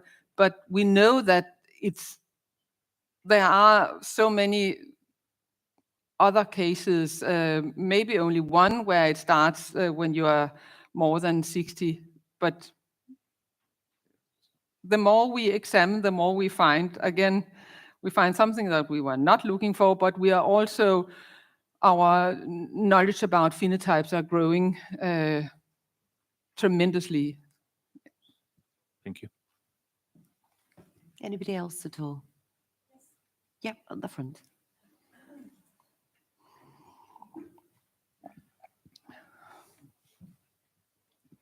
Yes, I represent Dystonia Europe, and we often or sometimes have patients that, for example, have cervical dystonia, and they ask if they should be tested if it's hereditary. They think it's often one easy test, but if I understand you correctly, it's much more complicated than that. Yes. Yeah, thank you. It's complicated in many ways. It's complicated, first and foremost, it's complicated because you have to know what you're going for when you do a test. Why are you going to be tested, and what is the family's knowledge about? If you find that you have hereditary disorder, then suddenly your sister and your other first-degree relatives are in risk as well, and their children. So that's the first part, the complicated part. Then the next complicated part is what to look for, because there are so many genes. So yeah, it's complicated in several ways. No, it's not just, it might be a comprehensive test, but then you look for many genes at a time. Gentleman at the front. Hi, thank you. Do you think we're far away from closing that gap between genetic testing and potentially to make it less scary, preventive treatments? And on the second side, also genetic biomarkers and improving treatment of current patients? I hope we are closer. I had to skip some slides because I was going to talk about taking skin biopsy and making stem cells and all this stuff, because it's the newest to try to make models, to make neurological models and work with how to do personalized medicine. And much has happened the last 10 years in that field, so I think it's coming. But then we have to know exactly the type of dystonia, because it is, as it's called, personalized medicine. So that's the good part of this growing and scaring knowledge, that we are moving forward for better treatment. Okay. Anybody else at all? We do have 5 minutes before we break. If not, I do have one question for you, actually. So some people obviously have a predisposition to this condition. Have you seen any environmental impact as well? So the combination of the predisposition and the environment as well. Oh, it's so nice you asked, because that was one of the other slides I skipped. Okay, and I never saw your slides. Actually. No, I had to skip the slide because it's, of course, interesting to think whether one predisposition and then the environmental, that's what we think in, for instance, Parkinson's disease, one of the models that we think that many things are working together. And of course, we think it is in dystonia as well, but we haven't proven it yet, as far as I know. Maybe one of the other experts can say something else and can learn me, but I haven't seen any proofs of it. There had been a work where you took a lot of patients with DID1 dystonia and looked what had they eaten and how had they been living their lifestyle, etc., environmental factors. But it wasn't conclusive that, for instance, the one who had smoking a lot had more or something like that. But there must be something. That's what we believe, that it's not genetic alone, it's genetic and environmental factors working together, as we see in other disorders. Okay, thank you. Anybody else? Yeah, gentleman there. The microphone. Monica's coming racing with the microphone. There we go. Thank you. I don't know how to ask this question, but would you say that having mixed parents coming from different, like completely different geographical locations is a risk factor in terms of developing dystonia? So for example, when let's say a mother was born in Western Europe, the father was born in Eastern Europe, because they have like a different pool of genes, right? Yeah, in contrary, it's it lowers the risk. It lowers the risk. Okay. Yeah. Thank you. Any more before we finish for coffee? Any more questions at all? Otherwise, I think we're almost bang on time, and I want to thank you. I thoroughly enjoyed listening to you, so thank you so much for that.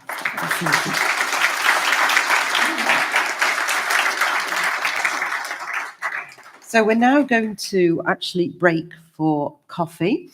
We will come back in at midday, so the coffee is outside, and we'll come back, if we can come back promptly. for coffee. That would be brilliant. Thank you.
Det går ikke godt.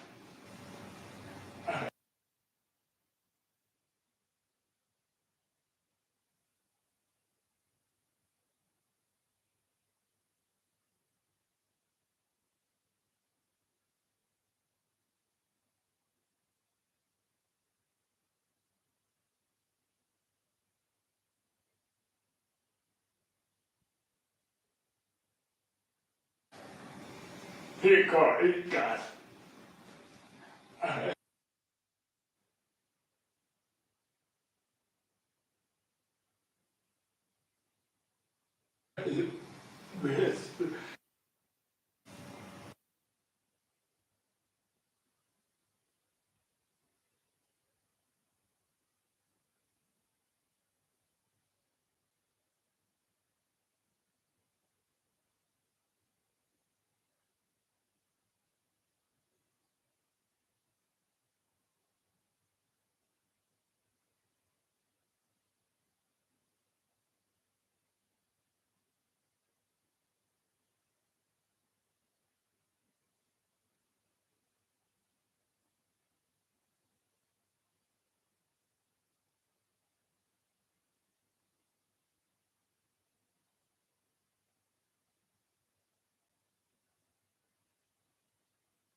Monica?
Okay, have we got everybody?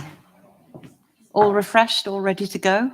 Brilliant. So for our next session, it's my pleasure to introduce Professor Epson Dietrich from Oslo. Have I pronounced that correctly? And I'm really fascinated to listen to this presentation. This is more of a mechanistic presentation about plasticity within the brain. So I think over coffee, we were talking about some people don't even realize that the brain can evolve and change. So I'm fascinated and really looking forward to your presentation. Thank you. Well, thank you for inviting me back to Dystonia Europe. When we talk about the causes of dystonia, the term plasticity often comes up. And I know that it's a very mixed audience today. So I have been given the task to try to explain in the basic way what plasticity is, and then to try to explain also how it may relate to dystonia. Let's start with the brain.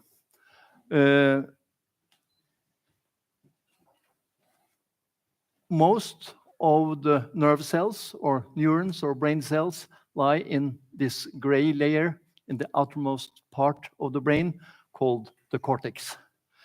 And the number of cells, if you read different texts, the number may vary considerably.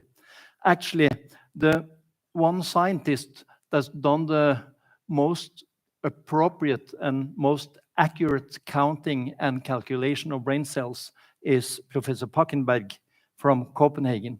She published her studies many years ago, but if we combine the results from her different studies, it appears that all of us is born with about 130 billion brain cells. We lose some of them along our way through normal aging, but still the number is huge and really not understandable.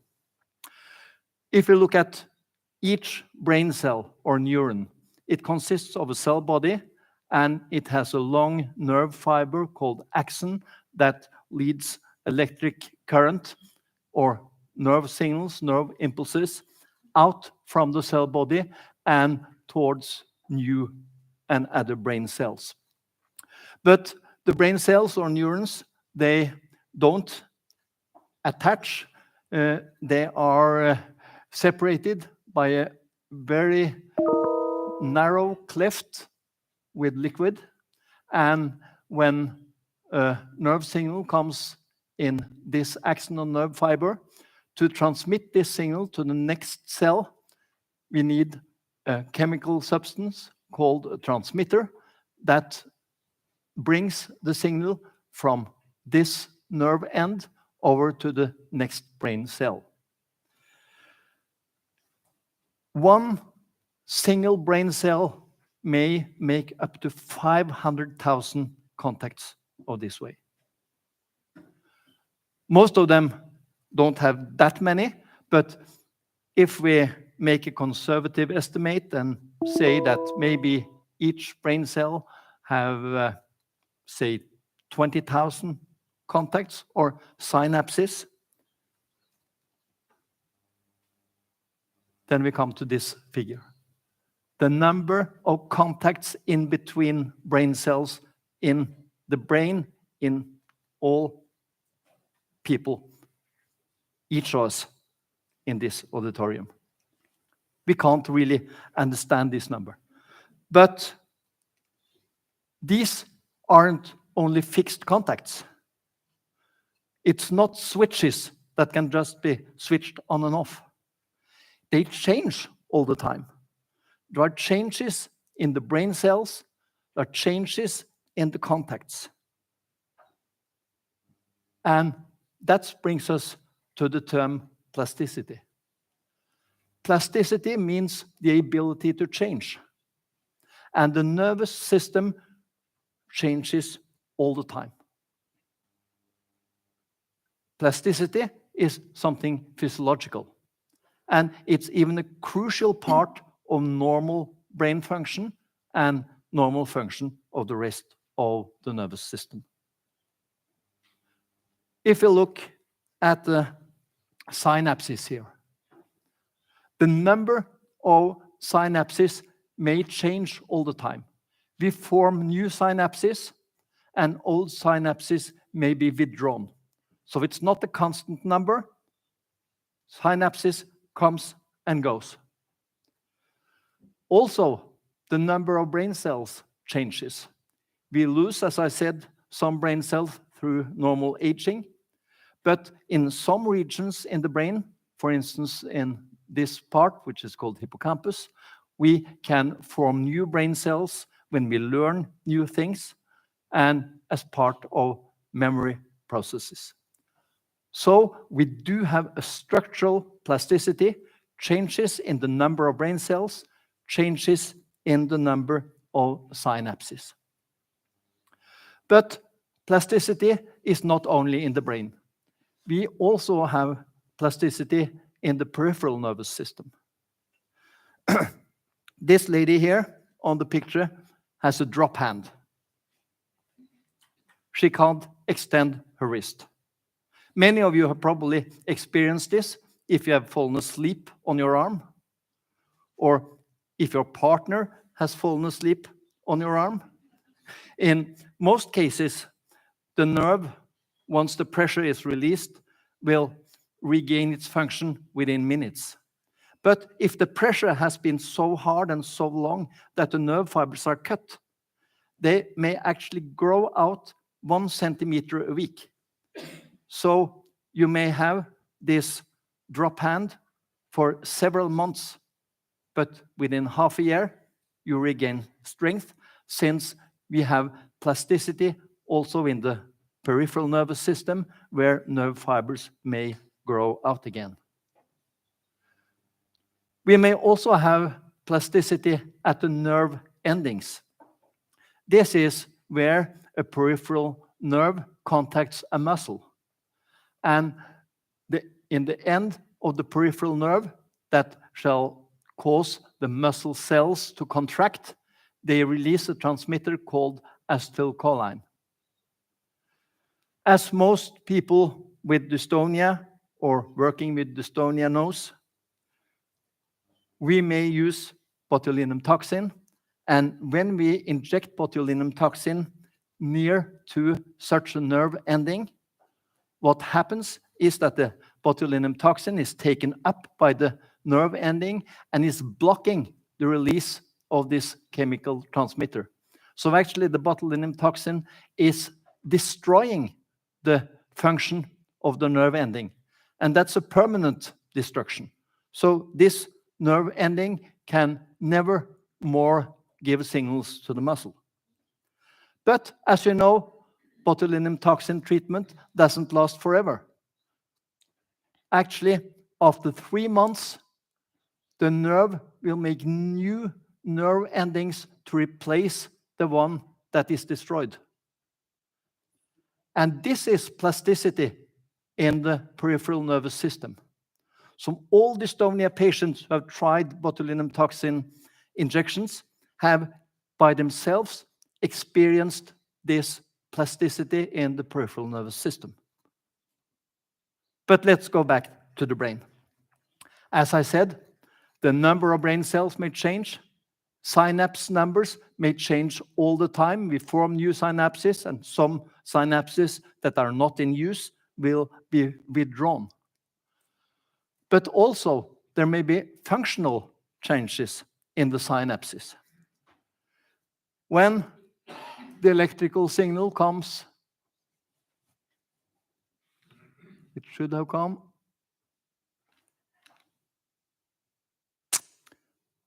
Then the videos doesn't work, but electrical signal comes through the nerve fiber.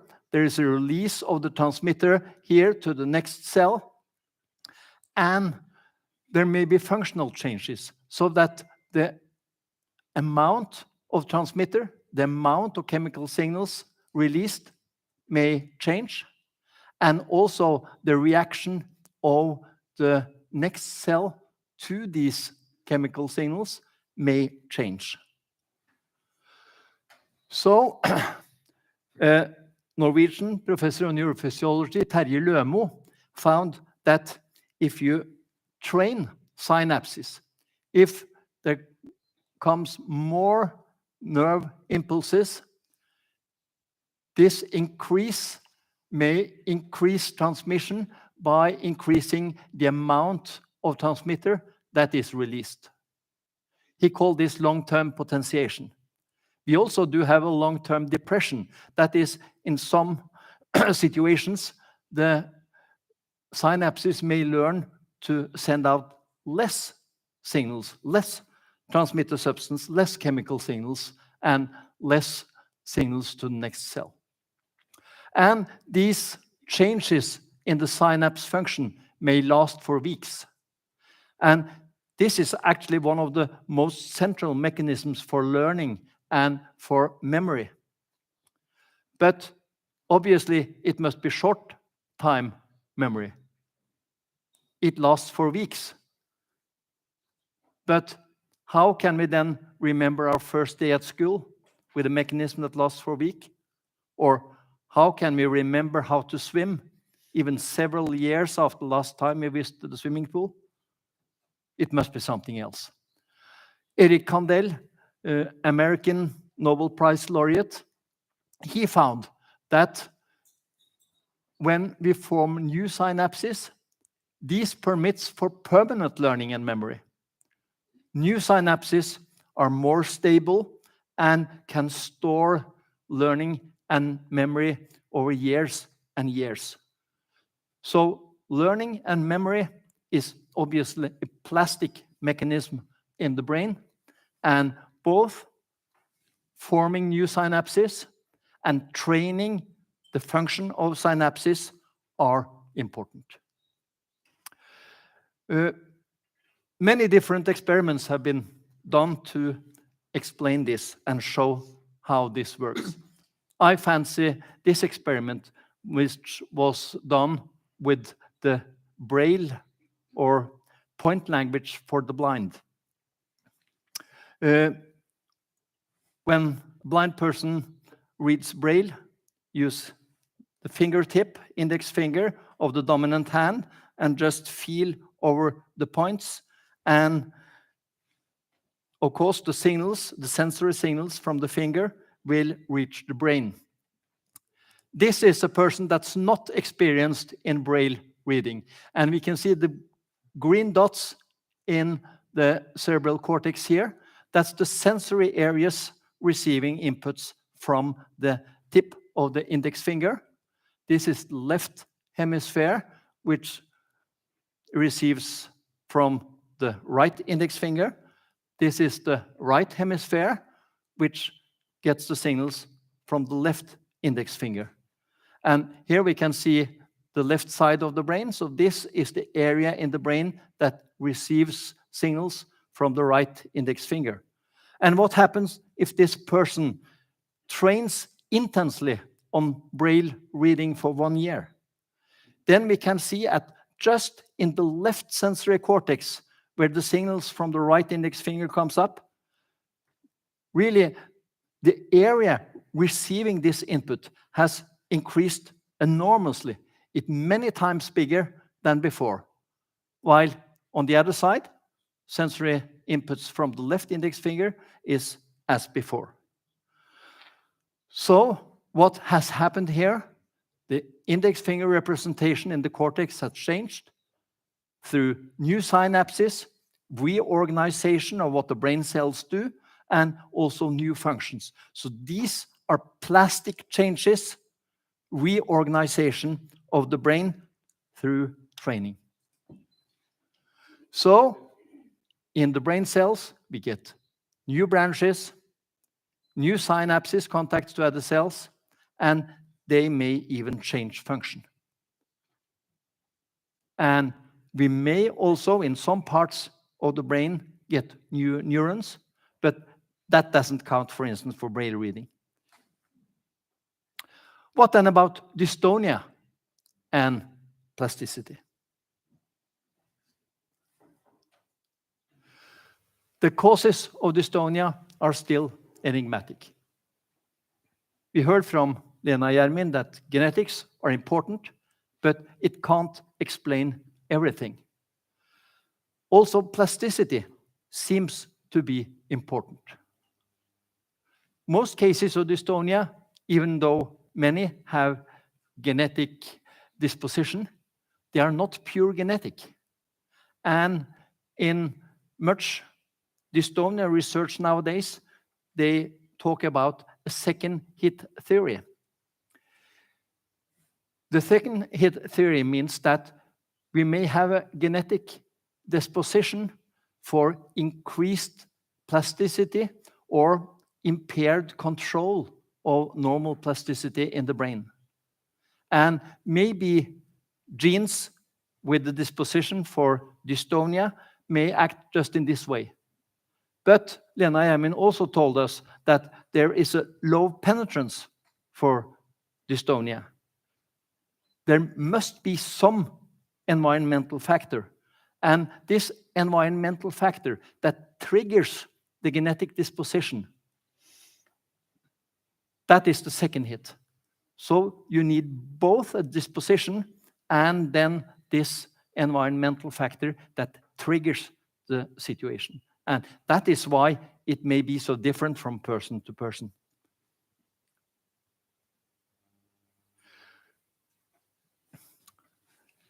This is also video that doesn't work, unfortunately. It's meant to show a normal person, a normal doctor, a neurologist writing.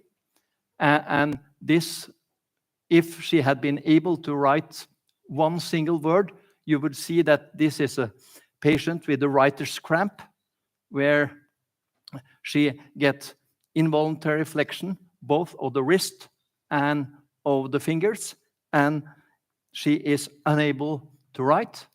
But all other neurological examinations are entirely normal.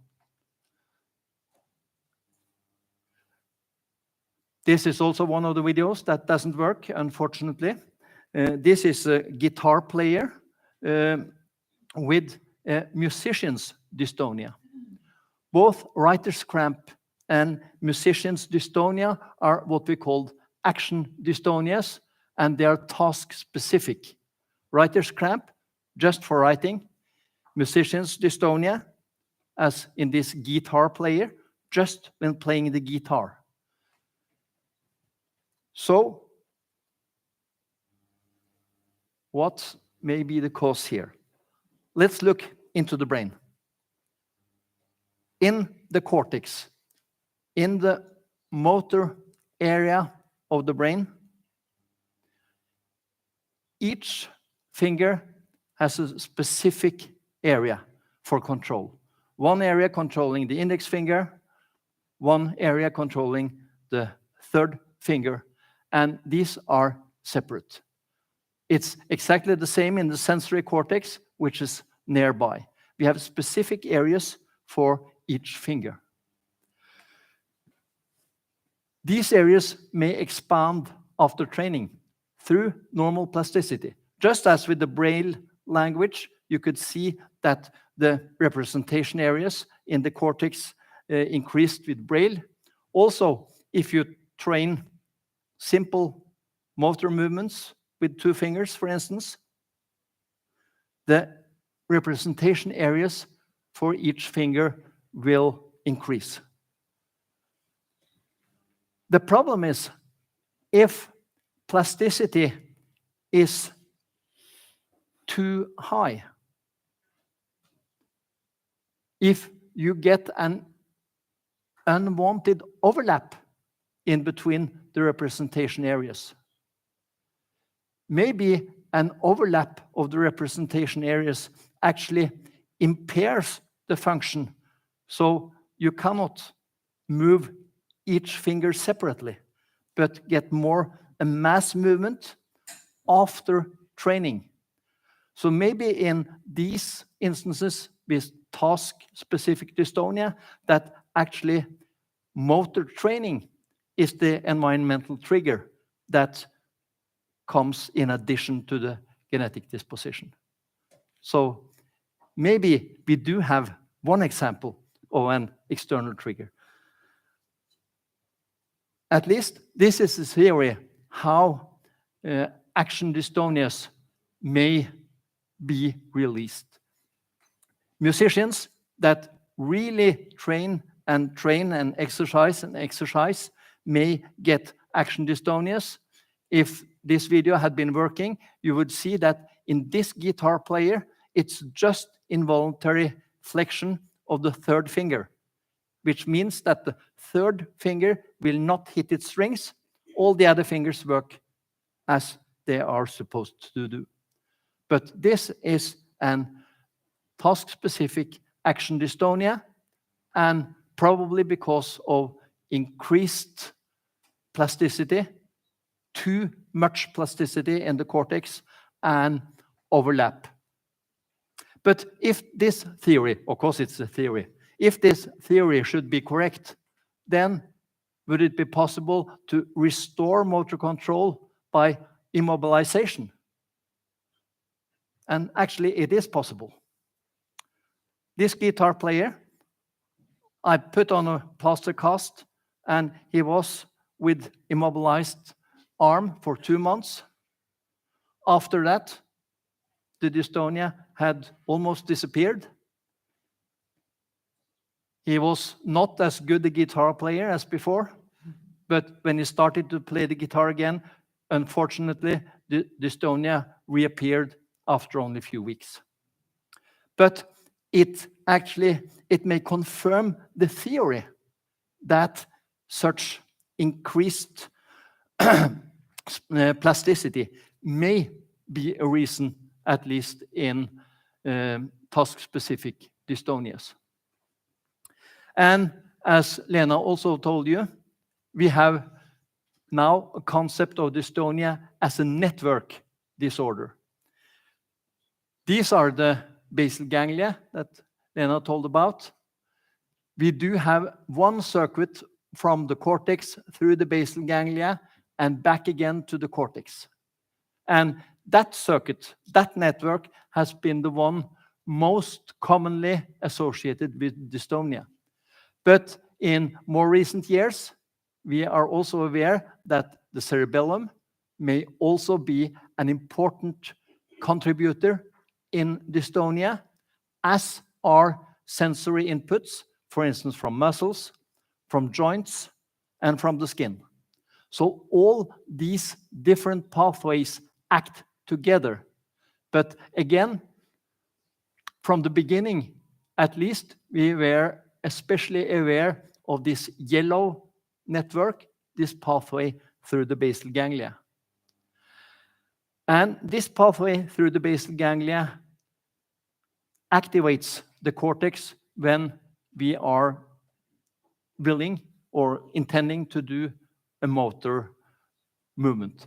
For instance, if I want to do just finger tapping like this, the basal ganglia will activate the cortex through a small area, so I can just make this fast and precise movement. But if this movement shall be fast and precise, I also need to inhibit the neighboring joints, not to wave in my wrist or in my elbow. So actually, the same networks also inhibit the neighboring areas, the neighboring fingers, neighboring wrist, the elbow. And this is something we call lateral inhibition. So to do a fast and specific movement, we not only need to stimulate the areas doing the movement, we also need to control the surrounding areas. We think that in dystonia, plasticity may change in the basal ganglia, so that, for instance, two kinds of neurons here in the basal ganglia, one using acetylcholine as a transmitter, one using dopamine as a transmitter, that the interaction in between these neurons change. And if the interaction in between the different neurons in this network change, then the network won't work as it was supposed to do. And the reason may be that we lose the lateral inhibition. But what happens if we lose the lateral inhibition? Then we activate also the other fingers and the wrist and maybe the elbow, and we can get the mass co-contraction of muscles. And that is exactly what we see in dystonia.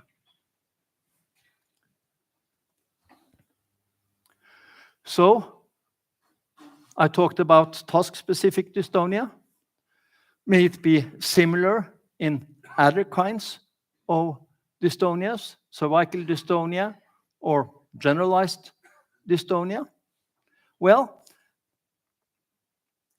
as has been said earlier today, dystonia is not one disease, maybe 100 different causes, but at least some of the mechanisms are similar. And it seems that changed plasticity or impaired control of normal plasticity may be part of the cause of dystonia. Not only in the basal ganglia, also in the cerebellum, also in sensory pathways, and all of this transmitted through the cortex, where it may also be a change of plasticity. So, I mean, this is still only a theory, but it appears that basal ganglia, cerebellar sensory, and cortical changes through impaired control of plasticity may be important for forming dystonia. So, we still don't know the causes of dystonia, but plastic changes certainly play a major role. And actually, they may even explain the delayed effect of deep brain stimulation in GPI, globus pallidus internal segment. This is also a video. You can see the electrodes here, which are supposed to be inserted into GPI. When we insert electrodes into patients for deep brain stimulation, if we have a patient with essential tremor, when we insert electrodes and switch on the power, the tremor stops immediately. In patients with Parkinson's disease, when we turn on the power on the deep brain stimulation, many of the symptoms disappear very quickly. In dystonia, as many of you know, it may take weeks and even months in some patients with a very slow and gradual improvement in dystonia. And this slow and gradual improvement in dystonia That must be because deep brain stimulation in dystonia patients causes plastic changes in the brain. So these plastic changes over time is probably one of the benefits of deep brain stimulation. So these plastic changes may play a role in the cause of dystonia, but even for treatment of dystonia. So plasticity is something all of us have. It's a physiological phenomenon, but sometimes it doesn't work on our side. But here is a brain cell. We all the time form new branches, form new contacts, withdraw some of the contacts, then form new contacts, and even form some new brain cells. That is plasticity. Thank you.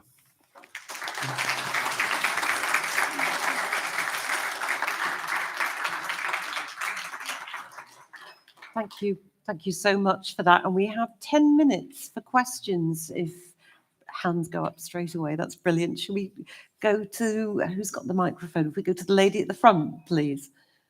Just there.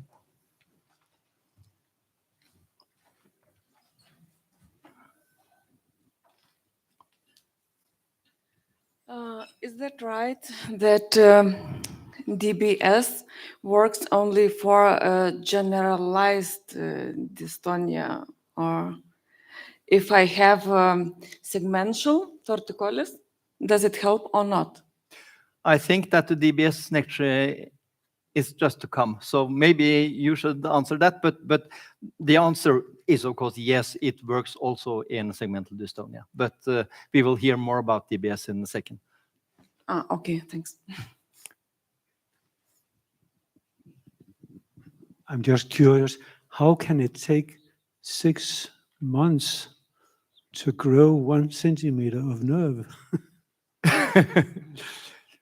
1 centimeter a week. So you have an arm with that is sleeping? if you need to grow 0.5 meter of nerve, it takes you actually 50 weeks.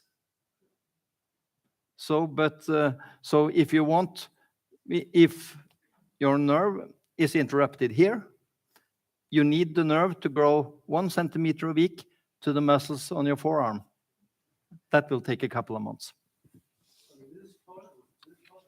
Yeah, if it's not cut, if it's just the pressure that has made an interruption of the nerve fibers. But a cut nerve, it's much more difficult. Then you have to sew the nerve tightly back to end-to-end anastomosis. But even that is possible. Hello. So I've got like a twofold question. So the first part is, if an individual is above the average in terms of learning new skills, new languages, does it mean that they are more plastic and therefore more likely to develop dystonia? And second part is, if they have a mental disease that causes excitement, for example, manic disorders, does that also affect likelihood of developing dystonia? I think that plasticity, there are so many different kinds of plasticity, so you cannot generalize. It's not like some of us have very low plasticity and some of us have very high plasticity. Plasticity is a very basic mechanism in the brain, and we all needs it and we all uses it all the time. So, whether well, I really haven't heard or seen any relation in between learning languages or segmental or generalized dystonia, or with you could think all kinds of psychological disabilities, but it's not related to plasticity and not related to dystonia. Thank you. We have one more question. And Professor Dietrich, are you going to be around for lunch? If Yeah, people, I'm- brilliant. If people want to actually approach you, that's brilliant. Hi. You said that deep brain stimulation may cause plasticity, which helps dystonia symptoms to improve over time. So what would happen if you then switched the stimulator off? Maybe we should leave all the tricky questions to the DBS lecturer. Okay, that's brilliant. Thank you so much. And I think, as I say, you'll be around at lunchtime, so that's fantastic. And what we're going to do now is actually all those tricky questions, we are actually going to bring up Professor Annemette Lokegaard. We need to just take about a minute just to swap microphones. And could we have some help, please, for that? Thank you. Thank you. Okay, and we've got the expert coming up now to do that for you. There you go.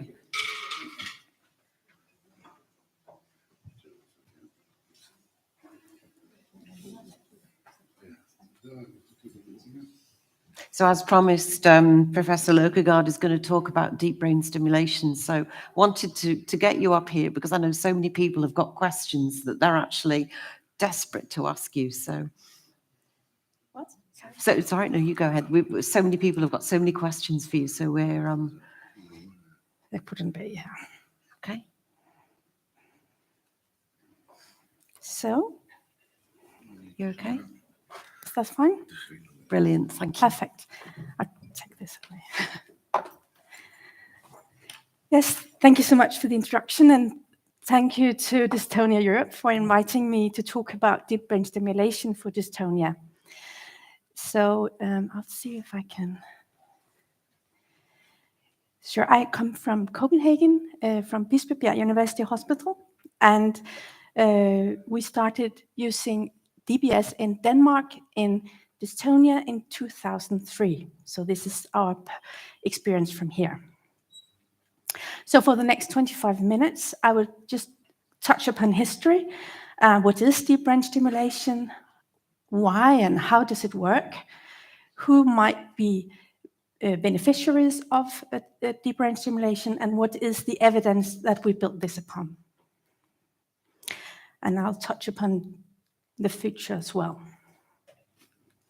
So this is a little busy, I know, but I'll just see if I can point. This is the pointer. Yeah.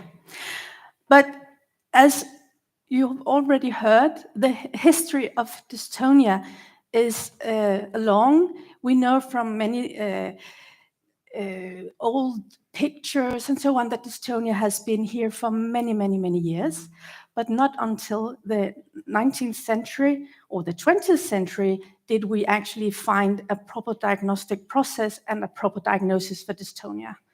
In the 19th century, it was called hysteria, as Lena touched upon. And actually, the reason for that might be that how you define a neurosis is that a neurosis is if you have symptoms that you cannot find a structural correlate to in the brain or if you examine the patient. So they couldn't find anything other than the symptoms, and therefore it was deemed to be neurotic. Not until much later, when we discovered new techniques that could properly examine patients with dystonia, did we find that it was a neurological diagnosis. We found changes in the EMG where we put needles in the muscles and we can actually examine changes because of dystonia. In the 1980s, David Marston was one of the head people to define focal dystonias as part of the dystonia diagnosis as well. At the same time, the neuroanatomy was improved, and we found out that there were this basal ganglia network that we built so much on, especially in DBS. So the theory about the basal ganglia network was that, yes, the basal ganglia, they are very important in the symptomatology in dystonia, but also that they have a connection to each other that we can use in the treatment. And these pictures are just to illustrate that it's not only the motor system, but also in the later findings, also sensory pathways are involved, as the professor from Oslo also said. In the history, as we become more and more wise when it comes to the diagnosis and what happens with the anatomy, we also actually becomes better to treat with more advanced treatments. Already in 1963, it was discovered that stimulation in thalamus could suppress tremor. And later in the 1980s, Benabit was one of the fathers of the modern era of DBS, and he showed that tremor could be improved by DBS in the thalamus. And later on, as I said, we have the treatment with DBS in dystonia. So, as Esben Dietrich said, dystonia can be caused by many different things, many causes, but we actually today believe that in many ways it's the same network that will be involved in the brain, and therefore we can find different causes of dystonia to give the same changes when we do functional neuroimaging or when we do neurophysiological examinations. What we did in 2016 is that we looked at many different functional imaging studies to see whether there was some common ground, and we found that the theory about that motor networks as well as sensory motor networks was involved in dystonia could be found when we pooled these data. So we know that dystonia is a network disorder. We know that there in some ways are evidence that there is a dysfunctional network. So why does this work? How does this network function? Esben Dietrich has talked about this. What we know is that when neurons in this network communicate, they talk to each other, and they do it. We can actually, when we put electrodes inside the brain in these nuclei, we can measure in one way how they do it. So maybe we have a sound bite here. No, we don't. So that. But what we can hear is that we can hear the scratch. Oh, it comes now. Thank you.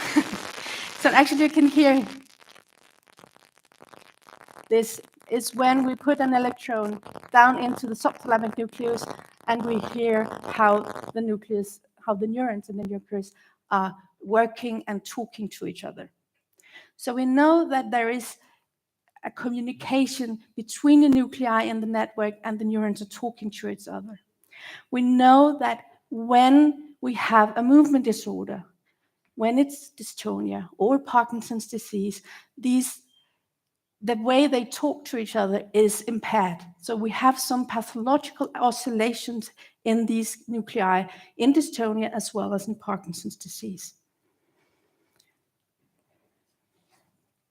So this has been shown also because we have been able to, I say we, but this is the Berlin group as well as the Oxford group working together, has shown that if we look at what happens if you measure or you find what happens in the nuclei in the brain when you have dystonia.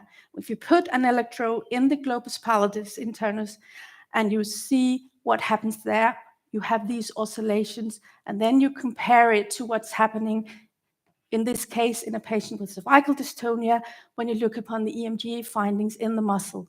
You can see that the pallidum is driving the involuntary muscles and the involuntary changes giving the dystonic symptoms. So we have some evidence that what happens in the pallidum affects the muscles. What they also showed was that if you then do high-frequency stimulation, you can actually change these oscillations so that the output is normalized. So if you hear, you can see there is a peak here. The blue peak is an oscillation. And if you then turn on the high-frequency stimulation in this patient, you can see in the red line here that it is ameliorated. So there is a normalization of basal ganglia output, and this means a normalization of symptoms.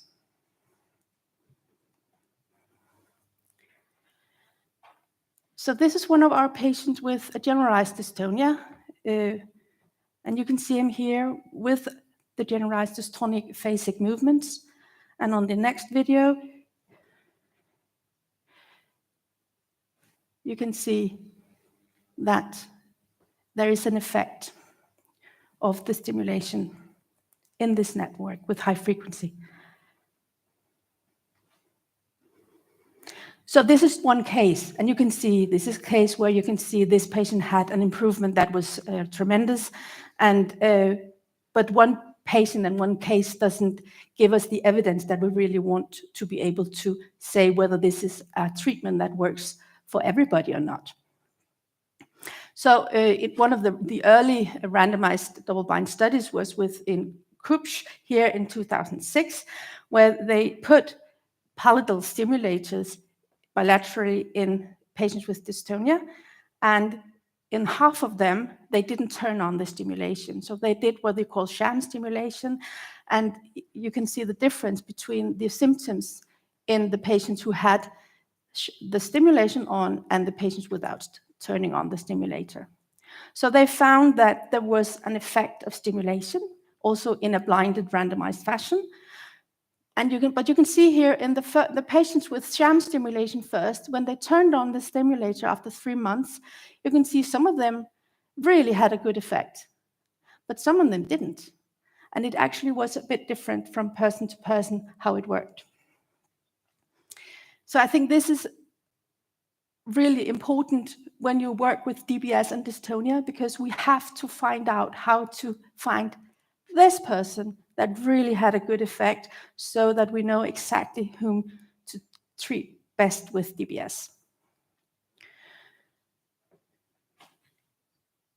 You can also see about what Dietrich talked about, that there is a continuing improvement in some of the patients. So when we started in Copenhagen in 2003, we had some experience with Parkinson's disease. You know, DBS is worldwide used in many, many patients with Parkinson's disease.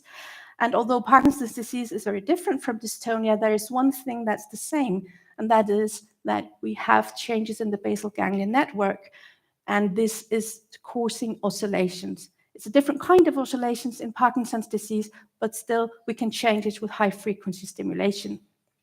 So what we did when we started to use DBS in patients with dystonia, we of course used the same knowledge we had from patients with Parkinson's disease, and this is the setup we use, and I think this is the same as many other centers, but I must say when you try to compare effects in DBS, I think it can be visualized a little with you use ultrasound, or you use EMG, or you do use something else with botulinum toxin treatment. People use different techniques. And I think what is very important is that what one center has experience doing has perfectionized, made to perfection for them, might be very good there. And if you put it in another center, it might be something else entirely. So you cannot just look at everything in the same way, which is not what we want, because we want to have something that can be just put in another center, but it's not that easy. But we used our experiences with subthalamic nuclear stimulation in Parkinson's disease, and we tried to use the same technique in dystonia. So patients have, before surgery, an MRI to be able to see precisely where the nuclei are positioned in the brain. And then on the day of surgery, they have a frame put on the head so that we know exactly where we are. The CT scan with the frame is superimposed on the previously obtained MRI, and the patient and the neurosurgeons find the exact target to where to put the electrodes. So here you can see when we measure during surgery where we are inside the brain with these electrodes. This is my colleague Merete Karlsborg, who's sitting here and looking at the screen. So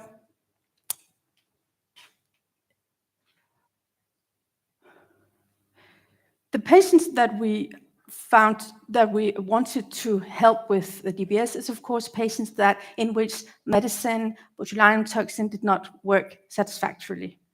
And there shouldn't be too many comorbidities, and dementia was a contraindication. Of course, the symptoms need to have a certain severity, because with all neurosurgery, you risk hemorrhage, you risk infection, and so on. What has been also found is that it's a good thing that the severity is not too high, because then it's more difficult to get a good result. The age shouldn't be too high, and the length of disease is also something to take into consideration. I want to emphasize that with deep brain stimulation and I guess this could be said for many different treatments in dystonia, in the dystonia field, but at least in DBS, it's of monumental importance that you have a multidisciplinary team. You need to have the surgeon, you need to move into sort of specialist, a specialist nurse. We use neuropsychologists, speech therapists, the physiotherapist is very important as well, and so on. So this team is working together throughout, both before and after surgery.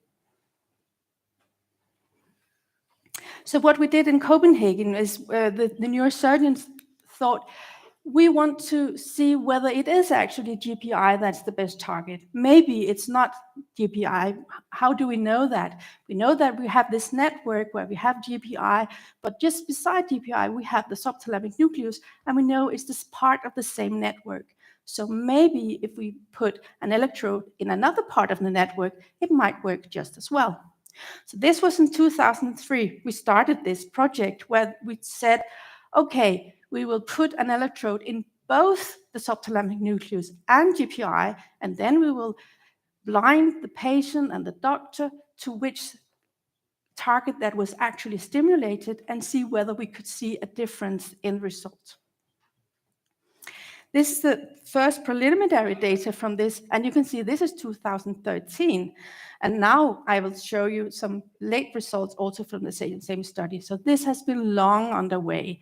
One of the reasons is that we do not have that many patients with dystonia referred for surgery.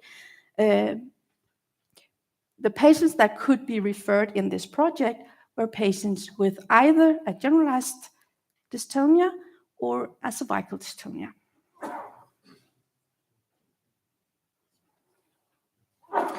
So what we did was, when we closed the project, we had enrolled 21 patients. And as I said, they were blinded, randomized to treatment or stimulation in either one of these two targets. And then we had one period in one target in 6 months, and then another period in the second target with a crossover to the other target in 6 months. And after that, the randomized protocol ended. As you can see, there was one thing I wish we had done differently, but because what we didn't take into account was that we didn't make sure that there was an equal number in each group. So in the STN group, there were, by chance, 14 patients got STN stimulation first and 7 patients GPI stimulation. And now I can say one thing that might be new for some of you is that if you do STN stimulation for dystonia, there is an immediate response. This is an acute response, just as if you give DBS STN in Parkinson's disease. So the patients, and I think it was mostly in the patients with cervical dystonia that this was very prominent, we found that the STN stimulation had an acute effect, where in the GPI stimulation, it was much more gradual, as we have heard before. So what happened was that when we had to change, so the STN stimulated patients should have GPI, it was just like we turned off the stimulation altogether and they had many symptoms. It was not tolerable for them. So what we did for the patients where this was the case was we turned on the GPI as well. So a few of the patients had double stimulation for a period of time. Actually, the one patient you saw before had double stimulation in the video. So in the end of the protocol, actually more patients chose STN. We have now made a follow-up study, long time after, where we, more than 10 years after a mean and up to over 15 years after the surgery, have tried to see how the patients are now. Does it still work? So we did a long-term follow-up. We had participation of 14 patients, 8 with STN stimulation, 5 with GPI, and 1 with double stimulation. It was just published recently, and you can see here that we had 9 with generalized dystonia and 12 with cervical dystonia. So I just want to say that we used Berg-van Marsden dystonia rating scale for movement scores and the disability scores. And maybe some of you know these scores, maybe you have been subject to them. So this is a way to try to objectify how many dystonia symptoms are there and how disabling are these symptoms in daily life. So what we found was here is you can see that before surgery, the higher the worse. So you have many symptoms here, both for disability and for motor scores. In a one-year visit, after these two different ways, you have an improvement. And this improvement is still significant at long-term follow-up now after 10 years, but it's a bit less. And you can see here, as before, you have some patients that are just continuously better, but also some patients that are a little up and down. And it is different from patient to patient. Some has had a very good response, others not. We didn't have any hemorrhages. We had some infections, 1 electrode displacement. And with regard to side effects, these are side effects then we can just stimulate us around sometimes so that you have a side effect and then you change the stimulation parameters and then the side effects disappear. But we had dyskinesia in both, strangely enough, GPI and STN stimulation, hypomania, sensory feelings, double vision, dysarthria, and also a progression of dystonia, which might be just a disease progression and not because of stimulation. This is not, this we cannot know. So we found, as you saw, that STN stimulation in our group was at least as good as GPI and was chosen by more patients. We started 20 years ago, and since then, many other groups have started to use STN or the subthalamic nucleus as a possible target. Also, with some good results here, they have used, this is the Twister scale, which is better in cervical dystonia to show whether there's an effect. And you can see an improvement. So another thing I want to say is in our study, we didn't actually demand any different course. We said this is a treatment based on symptoms. So if the patient came with symptoms of a generalized dystonia, we didn't say, why did this person get generalized dystonia? We had 2 patients with tardive dystonia, dystonia caused by medication. And in our group, as well as in other studies, and this is one of the studies that has been published, this is a cause of dystonia that seems to be very well treated with DBS. And what I think is important also from this study is that it is tolerated. So although some of these patients had schizophrenia and other psychiatric disorders, they actually tolerated DBS very well. One thing which we didn't include in our study, and also a place where we have been a little reluctant to offer DBS. Maybe you can say something about your experiences in Oslo, but it's with the oromandibular dystonia, because I have here an example of a study where they actually say it works quite well, but also there are some other studies that say that it might not be that easily targeted. I think one of the reasons might be that although we put our electrodes in very small nuclei, the STN is about 0.5 centimeter. We know that they are somatotopically part it so that, just like as Dietrich showed, you have a little area for one finger and that little area for another, and then you have to target correctly. I guess one of the reasons why oromandibular dystonia might be difficult to reach with DBS is it's a very small area and you have to be very precise to find it. Maybe it's a theory, but at least that the results are very variable in oromandibular dystonia. So which patients with dystonia can benefit? There have been different meta-analyses have been made. I can say, you can't read this, and I'm sorry about that, but what's one important thumb of rule is that DYT1 dystonia, phasic generalized dystonia that looks like DYT1 dystonia, many centers have shown that this is a good result with DBS. Tardive dystonia, a good result with DBS. Cervical dystonia, now I can say many studies have shown there is a good result with DBS, both STN and GPI. Yeah. So how can we improve this treatment? I think it's important that we individualize target selection. There are some evidence both in our study and in others that seems to indicate that if you have a very dyskinetic, very phasic moving dystonia, GPI stimulation is to be chosen. But if you have a more dystonic, more not phasic but more dystonic symptom, maybe STN is actually a very good alternative. So we need to be more focused on why is there this difference in effects, and some things we know, but some things we don't know yet, and we really need to do more studies to be able to see that.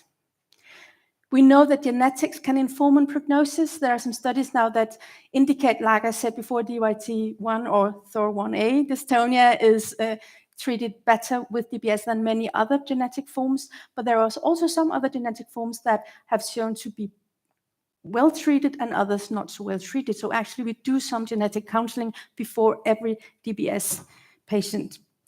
So also it's important with long-term follow-up studies, and also for children, very long-term follow-up studies must be very important. But maybe we will hear more about that later. So just very shortly, because we have some future directions for new developments in technology. There have been some studies on closed loop stimulation, especially from Peter Brown's group in Oxford, where actually there's a more intelligent way of giving stimulation, not just the high frequency stimulation that changes the oscillations, but here you can sense and then stimulate as needed. This might be something to look for in the future. Also, Lozano and others have just published a new publication where they suggest some future technical improvements with the devices. Just one note on one thing that's new here in Denmark, at least, the magnetic resonance guided focused ultrasound, which many people ask, can we use this instead of DBS? And I think the answer is maybe in the future, just not right now. What is important to remember is that this is a lesion that you make in a much more,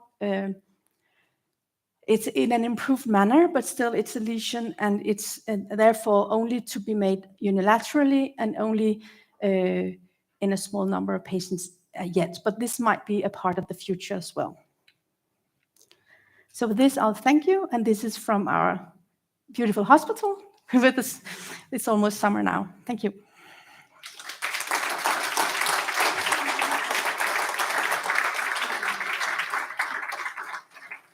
Thank you so much for that. And I know that previously we had people desperate to ask you questions. So we've got 10 minutes before we actually finish for lunch. So if I can ask people to raise their hands for some questions. Thank you very much for this nice presentation. I have two questions. So would you suggest STN DBS for more phasic type of dystonia? So dystonia that presents with more phasic dystonic symptoms. And the second question is, regarding the acute effect of the subthalamic nucleus, the brain stimulation in dystonia. So what would be your guesses as of the mechanism of the very acute effect of STN-DBS compared to the GPI-DBS in dystonia? Thanks. Yeah, I think it's a very good question. I think it's for the first question, for the very basic, I would always go for GPI, although we have very good results in STN. One of the reasons we started to talk about using STN was that in Parkinson's disease, where you have this very not phasic but more dystonic changes, it actually helped acutely with the DBS in the STN. So I think it might be some of the same mechanisms that you see in dystonia patients. Exactly why, I don't know, but it's not only one. I think there's more evidence that points towards that at the moment, actually. There's some other groups that have found some similar things as well. I'm not sure why. Thanks. Do you have a suggestion? I mean, I don't know. I mean, so STN is a part of the indirect pathway. Yeah.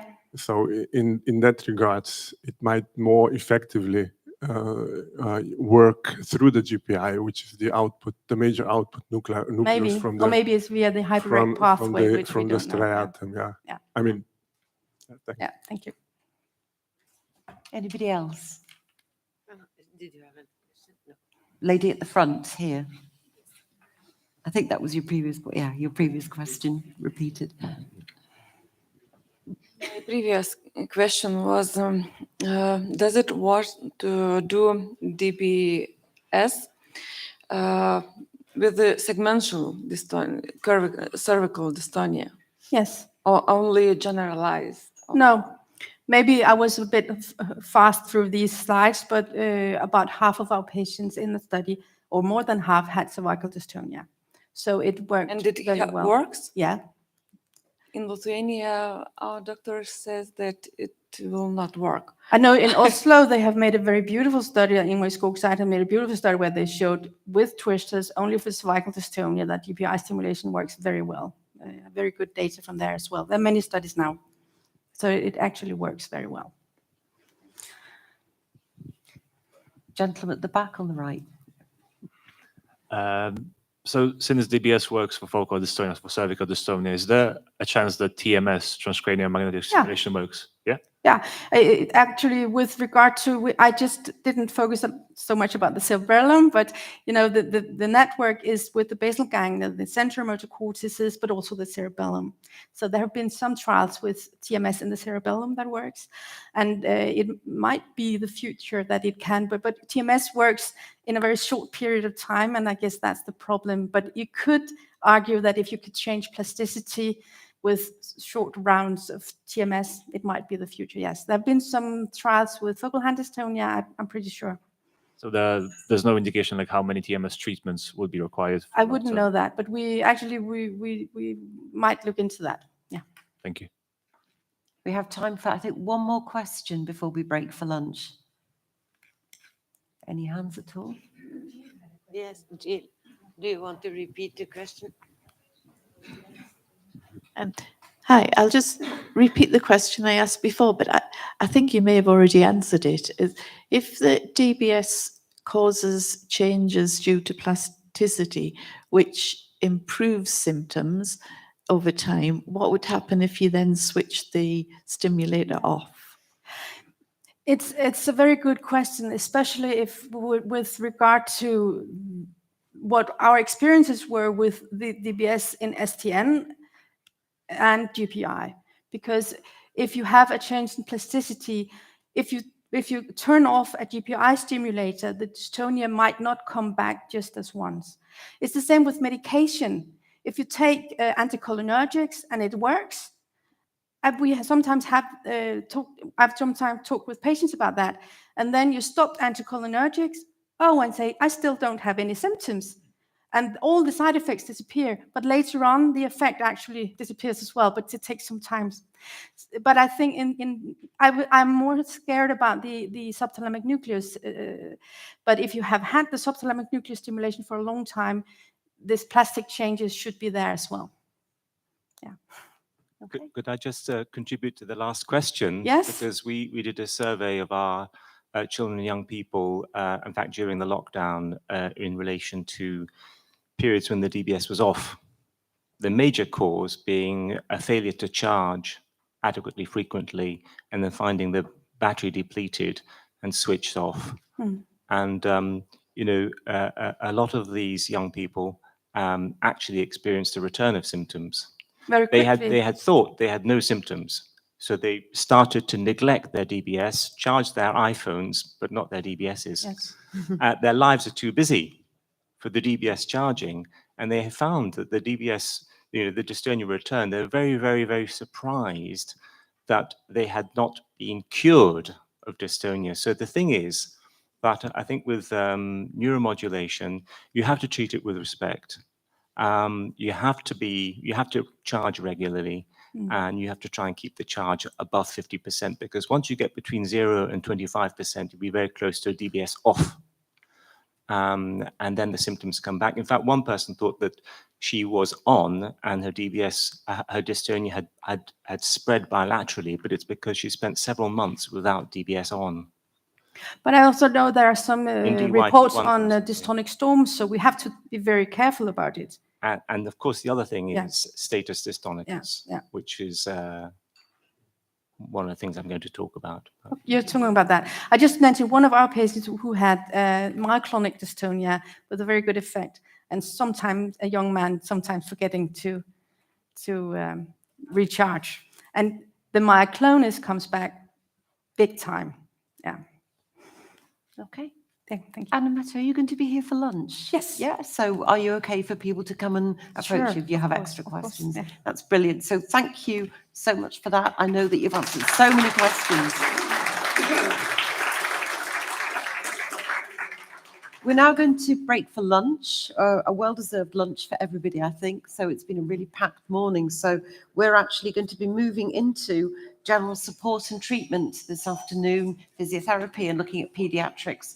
We need you back here at 2 p.m. today. Thank you. So lunch is in the restaurant, the breakfast. Is it? Okay. So I'm told by Monica lunch is in the breakfast room, not outside, but in the breakfast room.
Jamen, goddag, velkommen. Lige her, ja, det gør vi. Det var godt. 1, 2, 3.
Monica, should we start?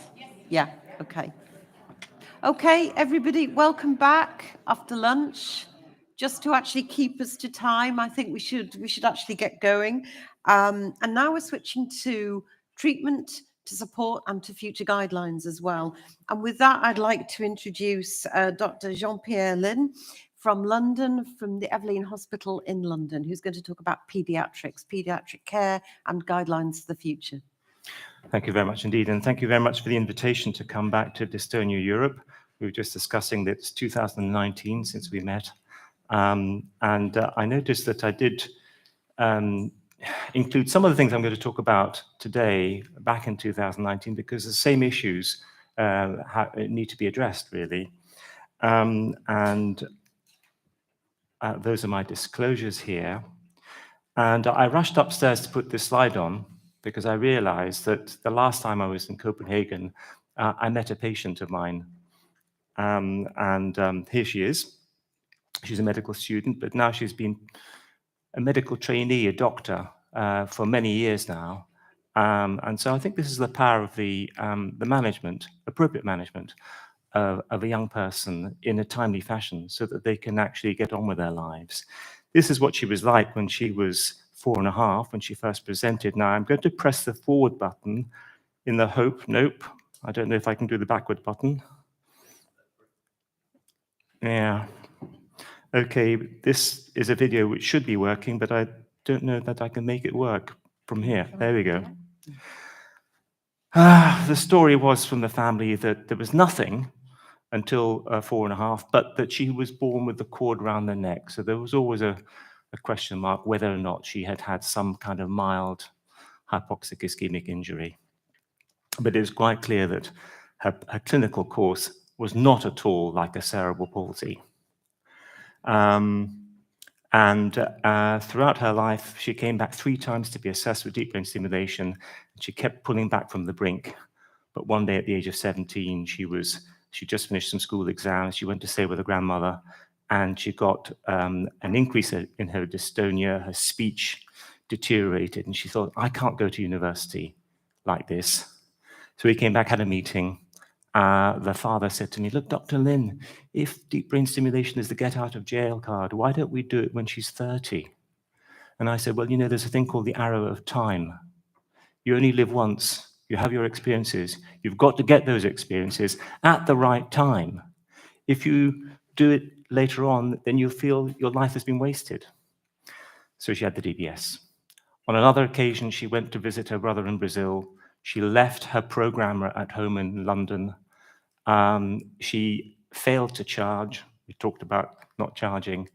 Her dystonia came back with a vengeance. She spent 3 weeks fighting the dystonia, got a 17-hour flight back from Brazil to London, reached for the programmer, switched it on, and the DBS stopped. The dystonia stopped.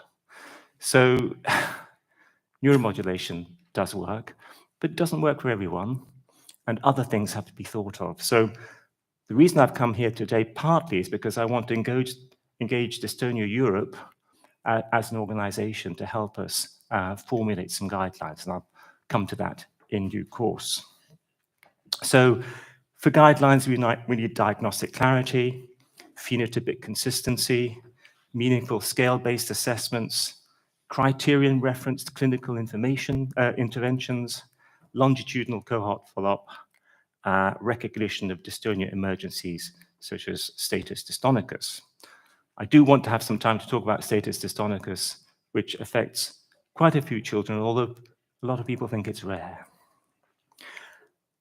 So we've had a lot about the demographic of dystonia, and this is about the age demographic. In childhood, dystonias occur very early. The majority of them do.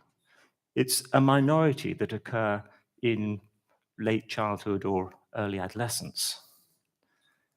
So it's a lifelong thing during a time when the brain is supposed to develop and do all sorts of extraordinary things. And then if we look at the causes, well, in red, we know that the majority of dystonias in childhood are acquired. And those acquired causes are described as cerebral palsy, by and large, particularly if it occurs in the first 2 years of life. 20% of those cases with cerebral palsy probably have normal scans. So the etiology or the cause is missing. There is no scar. So why do they have dystonia? And as we've discovered later on, some of these, in fact, have a very early onset genetic disorders. So it's not entirely clear, always, what is the cause, what is the mechanism. And I've put a few here that we've talked about earlier on today, some of the genetic causes. I call them postcodes. For those for whom we don't have a genetic cause, I say, well, we don't quite yet have a postcode for your child's dystonia.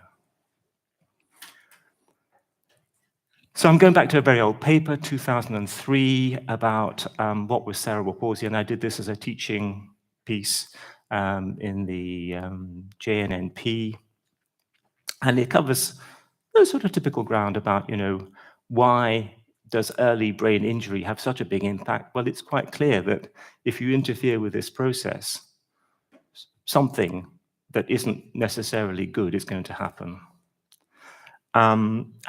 This is to show you that the majority of children with cerebral palsy are actually born at term. But the risk of cerebral palsy is very much higher if you're born preterm. But the burden of CP is in term-born children. And these are some of the not very pretty brain scans that we get in cerebral palsy, which include cerebral malformations that have a genetic cause. We have early brain injury that then causes the brain to adapt, and you get cortical processes that are now found in the ventricles. The very top slide here, let me see, up here. There's the cortex inside the ventricles because there's no other surface for the cells to go to. And then this is the typical picture of prematurity, where there is an increase of the watery space called the ventricles, the lateral ventricles in the brain. And there's been a lot of discussion about what this causes. Now, my colleagues in pediatrics will say the majority of children with CP have got spastic CP. And I say, well, I think the majority of children with cerebral palsy have got dystonic CP, whether they're unilateral or bilateral.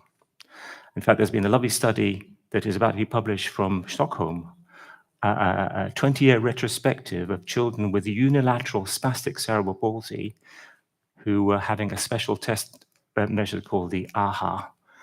So the videos are there, and they've looked back at the videos, and they found that 80% of those children had dystonia, and the children with the worst hand function had worsening dystonia over time.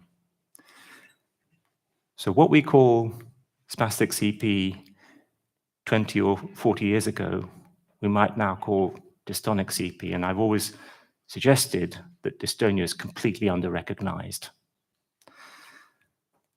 So this is a modification of the first slide because I've now included the potentially 20% of cases that have a normal brain scan. And look at this. These are the ventricles, which don't look anything like this here. Now, I'm going to challenge you with the next slide. First of all, I'll just put the percentages of the different issues here. I'm going to look at this process here using diffusion tensor imaging, which is a specialized advanced brain imaging technique. And this is what it looks like. So this is supposed to be the control, which corresponds to these lovely yellow fiber tracts. And this is a moderately dilated ventricular system. This is very dilated. So the white matter here, the white matter is what connects one region of the brain to the other, is very, very, very damaged here. Now, my colleagues have always said that children who have this disorder have a disorder of the corticospinal tract, and if you have a disorder of the corticospinal tract, you have spastic features. But when you do diffusion tensor imaging, you find that the corticospinal tract, in this case, is actually intact, just like the controls. The fibers which are abnormal are these ones, which are shown in the normal control here. and these are the thalamocortical fibers. Now, a thalamocortical tract is a sensory pathway.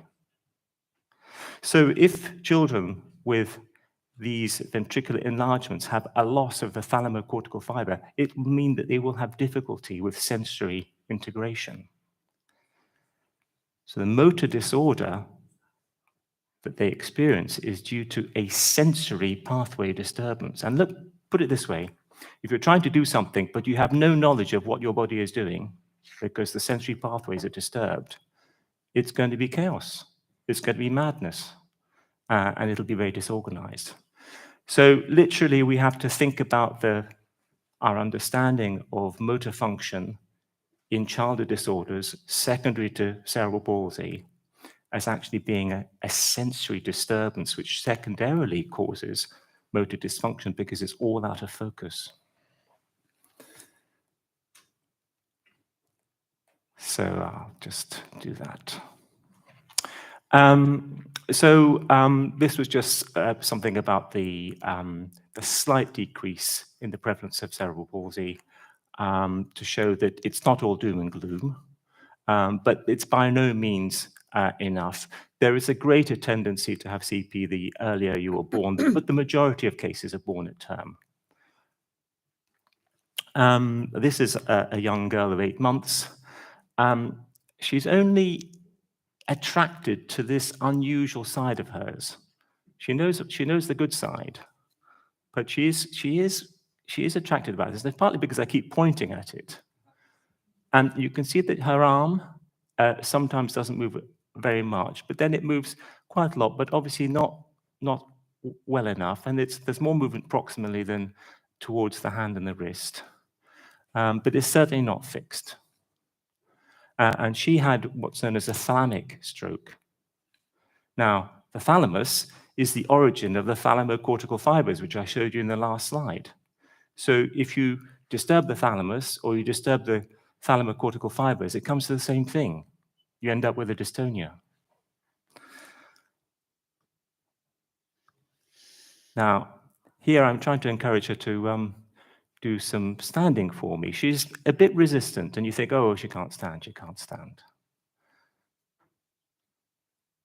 So I give her a little rest, and here she is, making some kind of early, fairly primitive steps. All of these children are going to walk. And how do I know that? Because if you have cerebral palsy and you can sit unsupported before the age of 2, you're going to walk outdoors. If your walking is delayed till between 2 and 3, you'll be an indoor walker.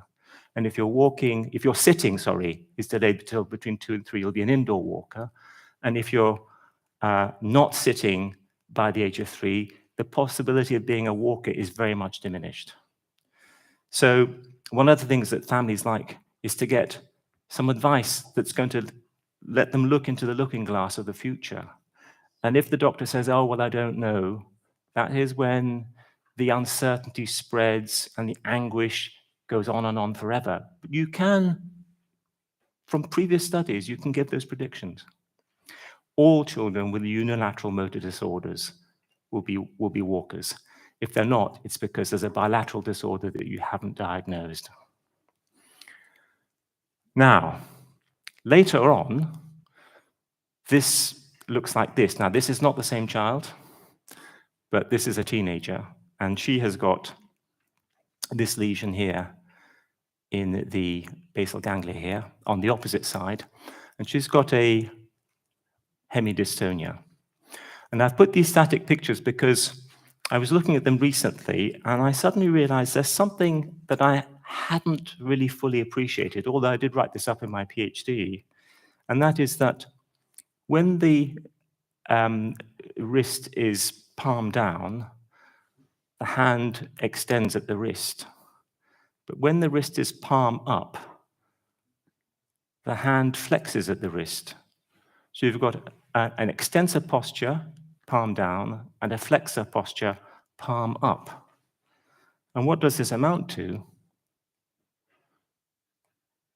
Oh, this has disappeared on this screen, but basically dystonia acts against gravity here. Despite the fact that she's got a hemidystonia, she's more athletic on the left leg when I get her to hop than she is on the right leg. So dystonic postures being anti-gravity may be something that people can use clinically. Okay. So this is another boy with cerebral palsy. He's much more involved. He's got a bilateral cerebral palsy involving the arms and the legs. The pediatricians will call that dyskinetic. There is a mixture of dystonia and also some more fidgety cuneiform movements. And you can see that he really can't sit still. He's also deaf as a post and needs hearing aids. And he was born prematurely, and he basically had difficulty with his ambulation, although he can walk with a walker. That's a good sign. That's a good predictive sign if you have some ambulation. Nevertheless, having deep brain stimulation was something of a gamble because you can't be certain. And here he is, 18 months after the DBS. I've shown this at a number of meetings, and he's got this very peculiar, very disorganized walk. But then 4 years later, with his grandfather, he's doing an element of the Burke-Van Larsen dystonia rating scale. And it's almost as if they're rehearsing for a show or a musical. You can see that he's still doing these funny movements. And this is one of the reasons why his Burke-Van Larsen dystonia rating scale never gives him good points, because he's still got enough that you can score him down. So I think the thing is that I did talk about how we need appropriate scales, and I'm going to talk about that in the next slides.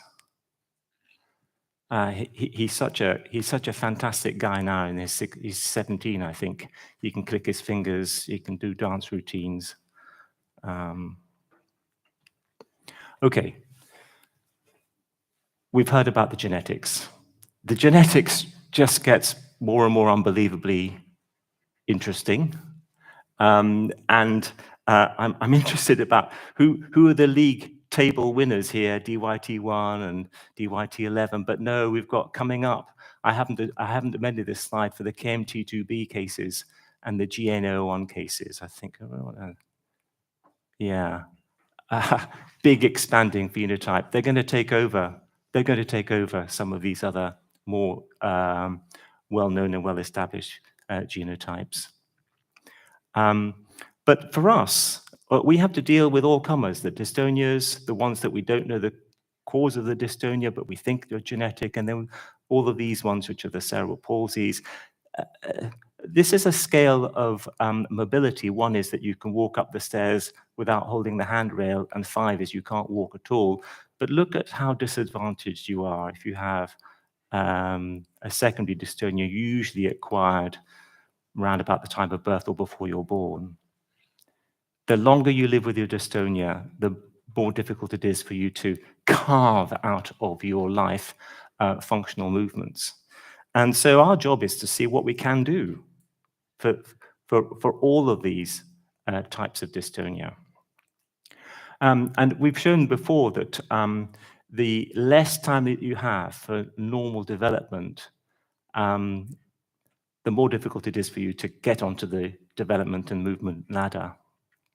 And also, all families at first contact with our team will say very few have perceived any improvement in their child.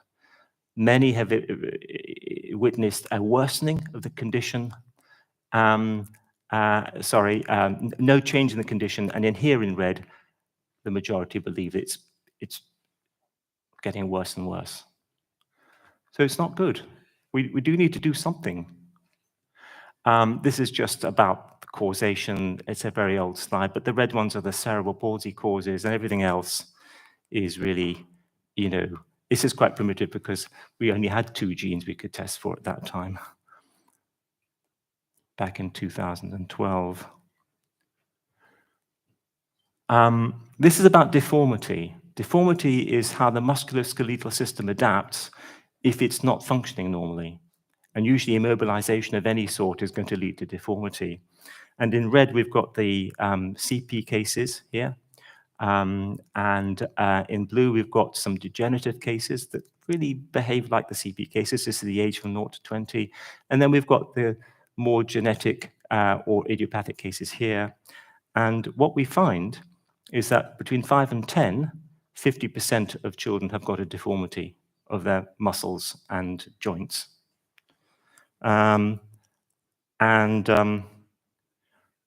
It just gets worse. By the time you're 20, all of them have got deformities. So I always ask the question, if you're going to do an intervention for an early acquired movement disorder, when would you like to do it? After you've got your deformity or before the deformity? Hands up who'd like to do the treatment or the management after the deformities. Hands up who'd like to do the management before the deformities. There you are, a bit of public involvement. That's why I need Dystonia Europe to help us with our guidelines. Okay. So for us, that means between 0 and 5. Very young. And we have done DBS in a child of 2.5, which I presented in 2019. But it's not all about DBS. Okay. This is all about how the majority of children given a medicine will experience an adverse drug reaction. These are all the usual suspects for medication, and sooner or later, you'll get a drug reaction. In fact, by the time you're 15, every child who has been given the medicine will have experienced an adverse drug reaction. So can we win? Obviously not. It is a sign. No, actually, the sign has just fallen off, so maybe it's a green light. Now, look, this was a beautiful, well, I shouldn't say that because I'm one of the authors, but this is a flow chart of how to arrive at a management strategy. So the upshot is really that if you want to manage dystonia, you have to diagnose the cause and see if this is one of the treatable things that you can do. Is it a vitaminopathy? Is it a metabolic disorder that you can manage with a diet? Is it something that you can treat with anti-inflammatories if it's an immune-mediated acute movement disorder? Treat the primary cause. But unfortunately, for the majority of cases, there isn't something that you can treat. You can't treat cerebral palsy and make it go away. You can only manage it and make the brain behave differently. So it's a symptomatic management. And then the next thing is, have you done your DOPA responsive test? We were within a whisker of operating on a child from Ireland. And then I was talking to the mother, and she said, oh, you know, tests for DOPA responsive dystonia, which apparently were normal. Started him on levodopa, and his movement disorder has improved. We don't need to do DBS. So never forget that. And then we're down to these chaps, the triaxphenadil. I put in gabapentin because we did a few clinical evaluations of our use of gabapentin in dystonic children, especially children who are screaming and can't be sat and don't sleep, and other things. And when those don't work, then you consider the cavalry, intrathecal baclofen, deep brain stimulation. Now, is it finished? Time to finish. Okay, right. I'm just going to say, we were late in starting, you know. Yeah, I added 6. Okay, yeah. Fine. Okay, so the American Academy of Cerebral Palsy and Developmental Medicine looked at cerebral palsy and dystonic cerebral palsy, and they came up with an evidence-based recommendation about what worked and what didn't work, and all the things in red don't work, and there's no evidence for botulinum toxin, which may come as a big surprise for you, because the only evidence for botulinum toxin in children is for spastic cerebral palsy. I've told you, most of those children have got dystonia, but the evidence is for spastic CP in the literature. So the pediatricians have hoisted themselves on their own petard here. So now we need to do new studies with children who are diagnosed with dystonia, okay? And the green is for possible benefit, and these are new studies which have shown that, yes, we can improve motor function, yes, we can reduce pain, and yes, we can improve caregiving. Okay, and this is what they came up with as a guideline down here, that possibly effective here for these two, and all of these purpley things are data inadequate. Now, they've come up with a new recommendation based on grade. So they've discovered 19 new papers. These are the bullet points. DBS and ITB improve dystonia and pain. DBS may improve motor function. Clonidine, botulinum toxin, ITB, DBS help achieve goals. ITB and DBS may improve quality of life. And these are the new recommendations, and it's graded so that everything in yellow is of very low certainty. So we still don't have enough evidence because we need to do another series of studies to actually strengthen the evidence for what we're doing. And this is in cerebral palsy. So I don't have time to talk about status dystonicus, but status dystonicus can, well, I will show the main slide here, Dystonia Severity Action Plan, about how to manage a child who can no longer sit, can no longer lie, is melting down, getting a fever, metabolically decompensating, and in shorter will be in intensive care with multi-organ failure. And this plan can help us to grade how a child is faring, and you and the parents and the carers can all see this happening. It's not a fancy scale which a doctor has to rate. It's something which you, the carers, the teachers, and everybody can see. So we want to base some guidelines based on that scale so that we can actually come up with a plan. I'll just get to this final slide and make it my last. There. A plan to stop you going from grade 1, which is normal or dystonic, to life-threatening, and get the children back to their normal state.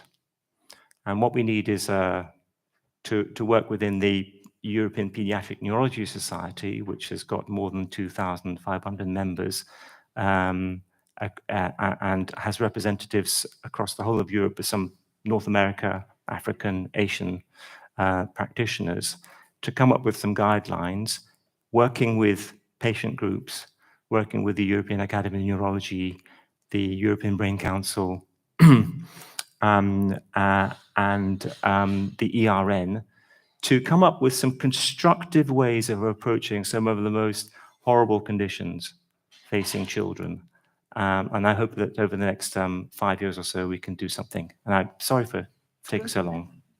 Thank you very much. Thank you.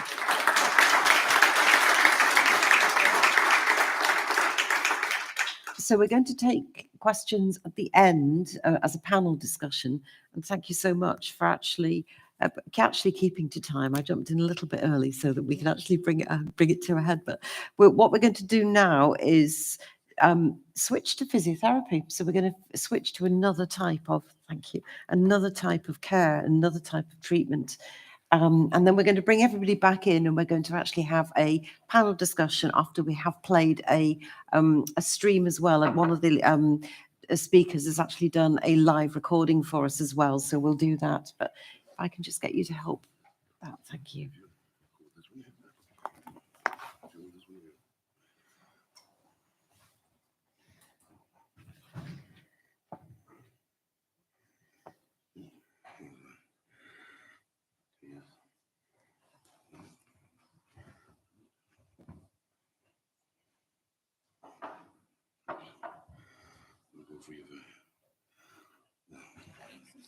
Brilliant.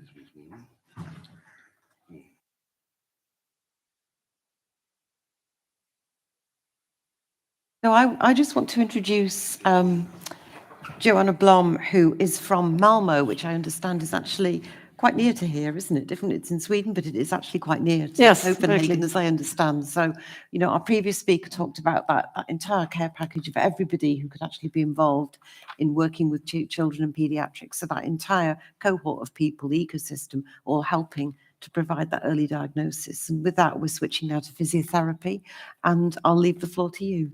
Thank you. Thank you. And thanks for the invitation. It's very nice to be here.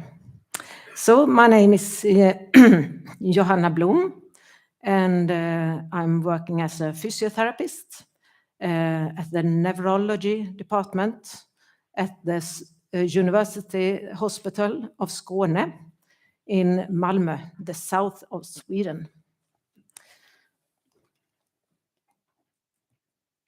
Yes, first, very short about dystonia.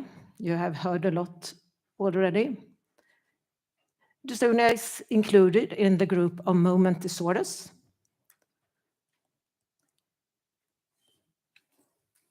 And it means a disturbed function of the basal ganglia, and as we have heard, also other areas in the brain, for example, the cerebellum. And it is a sustained and intermittent muscle contractions causing involuntary movements and abnormal posture.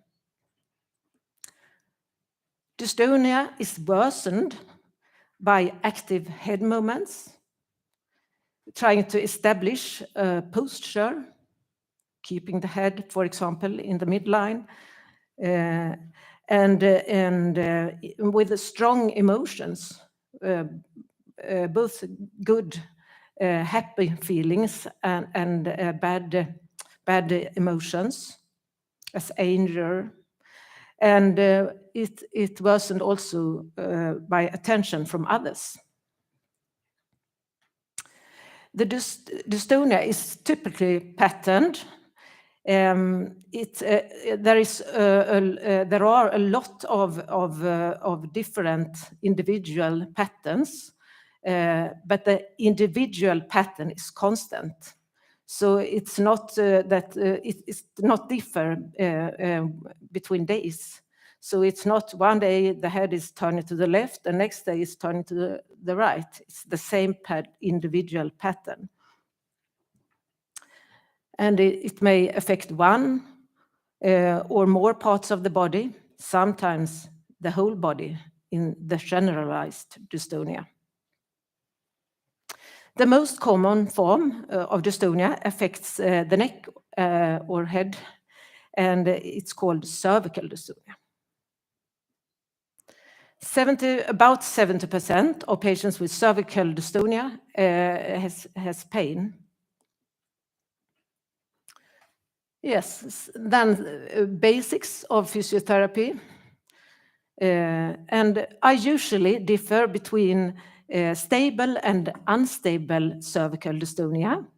So when doing the reciprocal movements of the arms, if the patient, the dystonia is getting improved, temporarily improved, if the head position is better, if the tremor is reduced, or perhaps total normalized, then I call it stable dystonia. And then you can use the arm movements in the training and also for relaxation. If you are very complicated and stressed and have much in your dystonia and has much pain, or have much pain, then you can do the arm movements and you have a normalized position for a while and some sort of relaxation.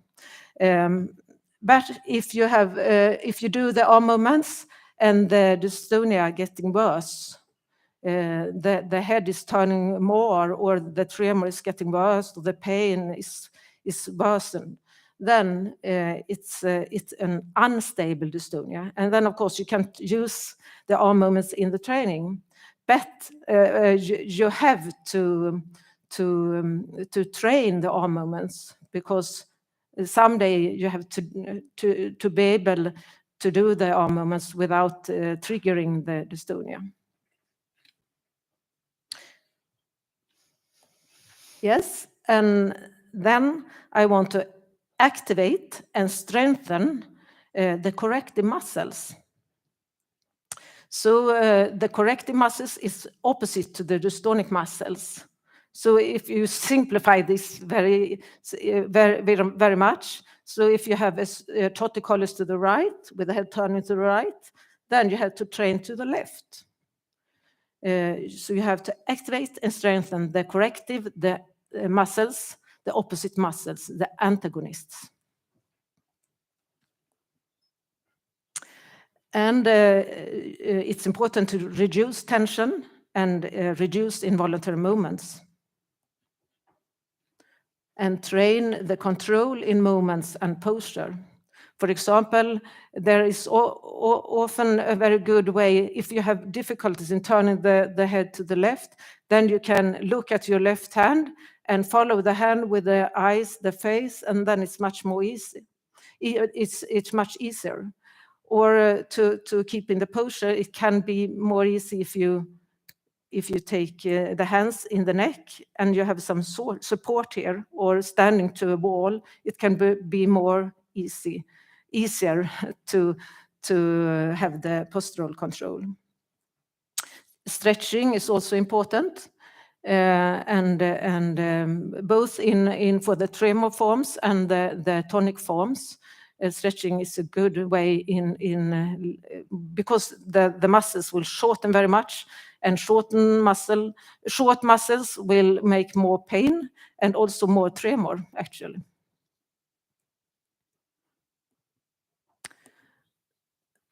And the relaxation.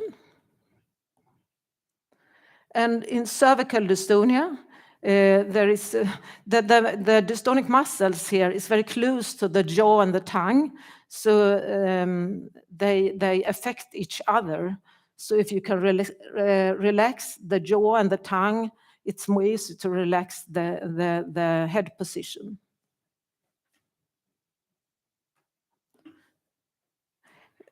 Every person in this world needs physical activity. Perhaps you haven't noticed it yet, but you need it. You need it. So physical activity is important for the health and for the whole body, and of course also for persons with dystonia. But sometimes it can be very difficult to find the way, the right way, the correct way, the easy way of training and physical activity, and perhaps you have a need for a physio to help you with a good form for you to train. Yes, and then the home training programs. This is an important part of the treatment. We have heard a lot about plasticity.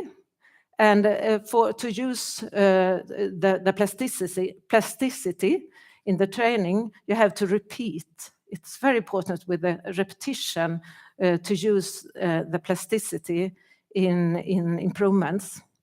And as a physiotherapist, you work very much with the plasticity to get long sight improvements.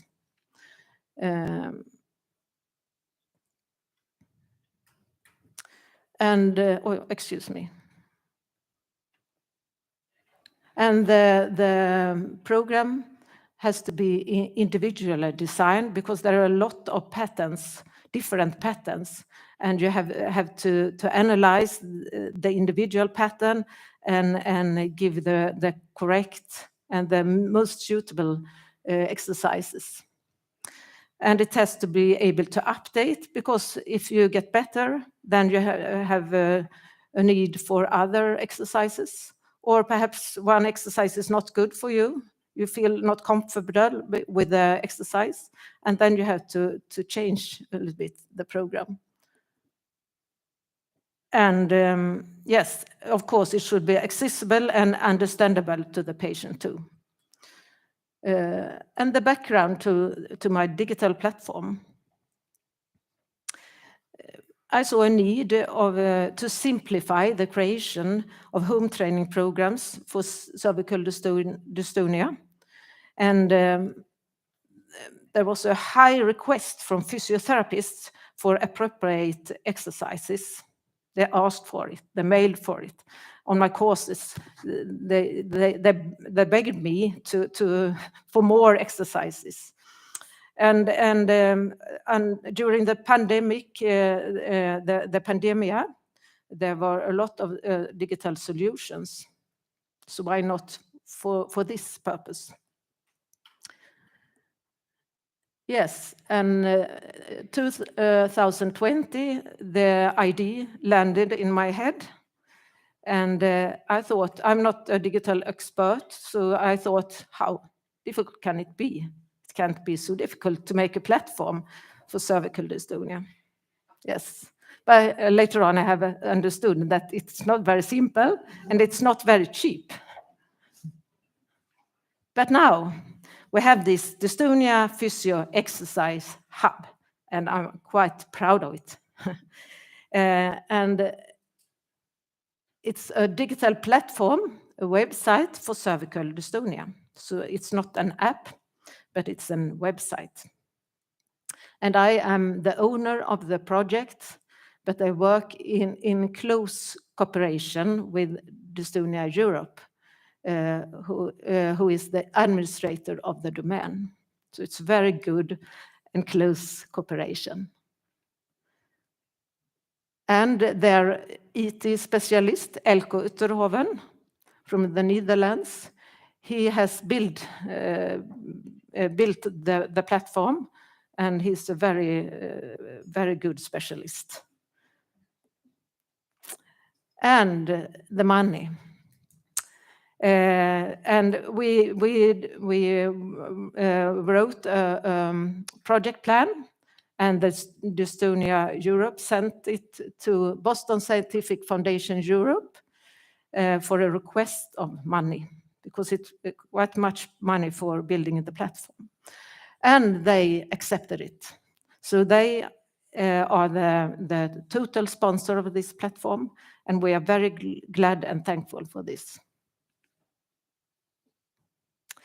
And it's important to emphasize there is no business for I don't earn any money for this, and it's no cost to patients or health care. Yes, and the step 1, it was launched in Sweden 9th November 2021. And there is one public and one closed page, and the closed page can be accessible for physiotherapists. So they have to do a registration, and I have to accept it. And in the closed page, you find 115 exercises for cervical dystonia with text and 3D models. And in the platform, the physiotherapist can design a personalized home training program to the patient. And it's very simple and guiding search terms, so it's easy to find different exercises, but it's also some learning in the searching terms. So I have done them to help the physiotherapist to understand the purpose of the exercise. And it's accessible to the patients on the public page with a personal code. And they can use it on the computer, tablet, or mobile. But for those who are not very comfortable with the technical advances, they can do the printing through a PDF file. And I also want to emphasize that this platform does not replace the physiotherapist. It demands the physiotherapist because you need the analyze and the physio with the platform to design the training program. And for physiotherapists, they can have it regardless of working place and location. And right now, it's actually 57 now. 57 physiotherapists in Sweden using the platform, and of course, more patients than that. And step 2, the platform will be launched in Europe this coming autumn in 5 other languages: English, German, French, Spain, and Dutch. Sorry, Denmark. But you can use the Swedish or English ones, perhaps. And there will be animations. In half of the exercises, there will be animations. And we will do some other updates also for improvements. And we are an international group working with this launch now. And this group is including Jean-Pierre Bliton. So we are, but we have no payment for our work, so we will perhaps need that too in any way or some way. Yes, and I'm glad to see that it has already been some overseas interest of the platform. So I have some requests from Egypt, from Australia, from Canada, from US, but I have not accepted them because they have to wait for the launch. But it's nice to see. Yes, is there any other opportunities for the future? Already now, Elko has done the ability to add new exercises, but the problem is the financing because it's not in the budget. The launch in Europe is in the budget, but not the new exercises because the models will cost some money. So we have to search for this later on, have some financing for to be able to add new exercises. And I've seen that it has been a spreading of information about Dystonia because when they want to know about the platform, I have to tell them a lot about Dystonia. So the Dystonia has some more knowledge about among other people too. And there is a higher request for physiotherapy courses and guidance for the group because when they see the platform, they see the exercises, but they don't know how to use the exercises in a suitable way. They ask for the courses and more guidance. And a possibility is also to expand for other diagnosis groups in the future, for other kinds of dystonia or for Parkinson's, spasticity or other things, neurological diseases. So it is a possibility. Yes, and now I will show you the platform very short here. So here is the platform, and you see it's for physiotherapy for patients, and let's see here.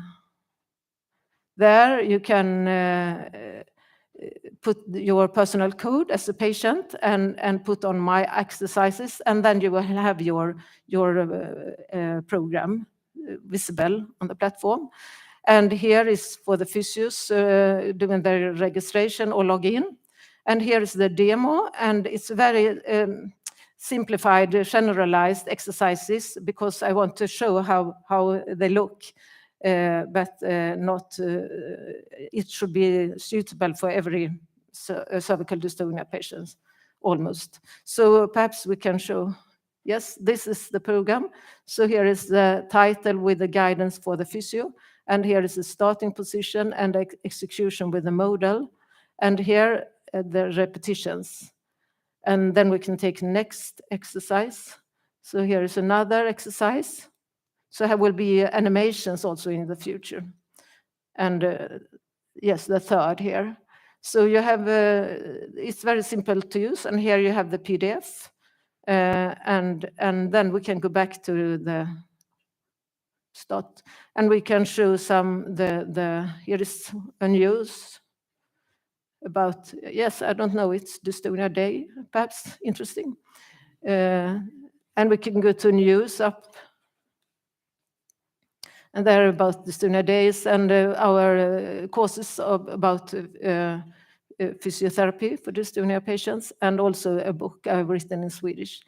Yes, and back on the dystonia physio there. Yes, I think that's everything. And now back to the last slide. And thanks for sponsoring Boston Scientific Foundation Europe. And thank you, Dystonia Europe, for the good cooperation. Thanks.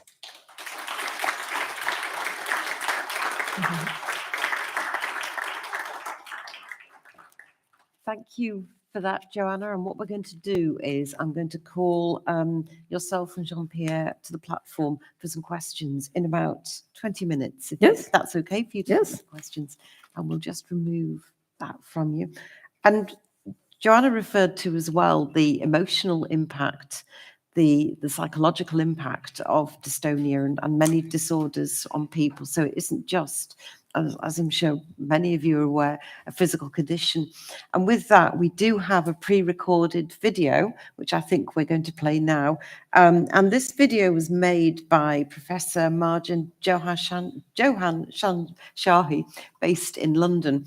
And it's very much a video talking about living well with dystonia, so living with the social, psychological, and actually how to actually look at a person as a whole. So if we can actually play that video. I would like to first thank Adam and Monica for inviting me.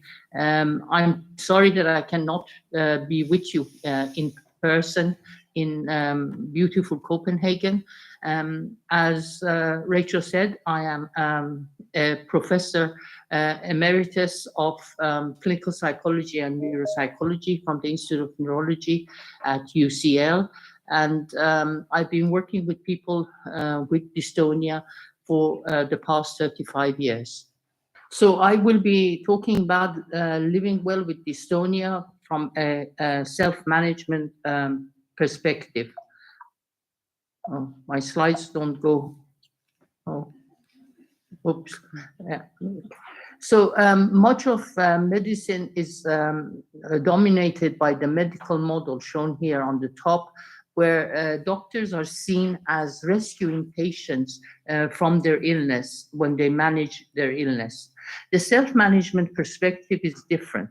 In this model, patients are active participants in the management of their disorder with the help of doctors.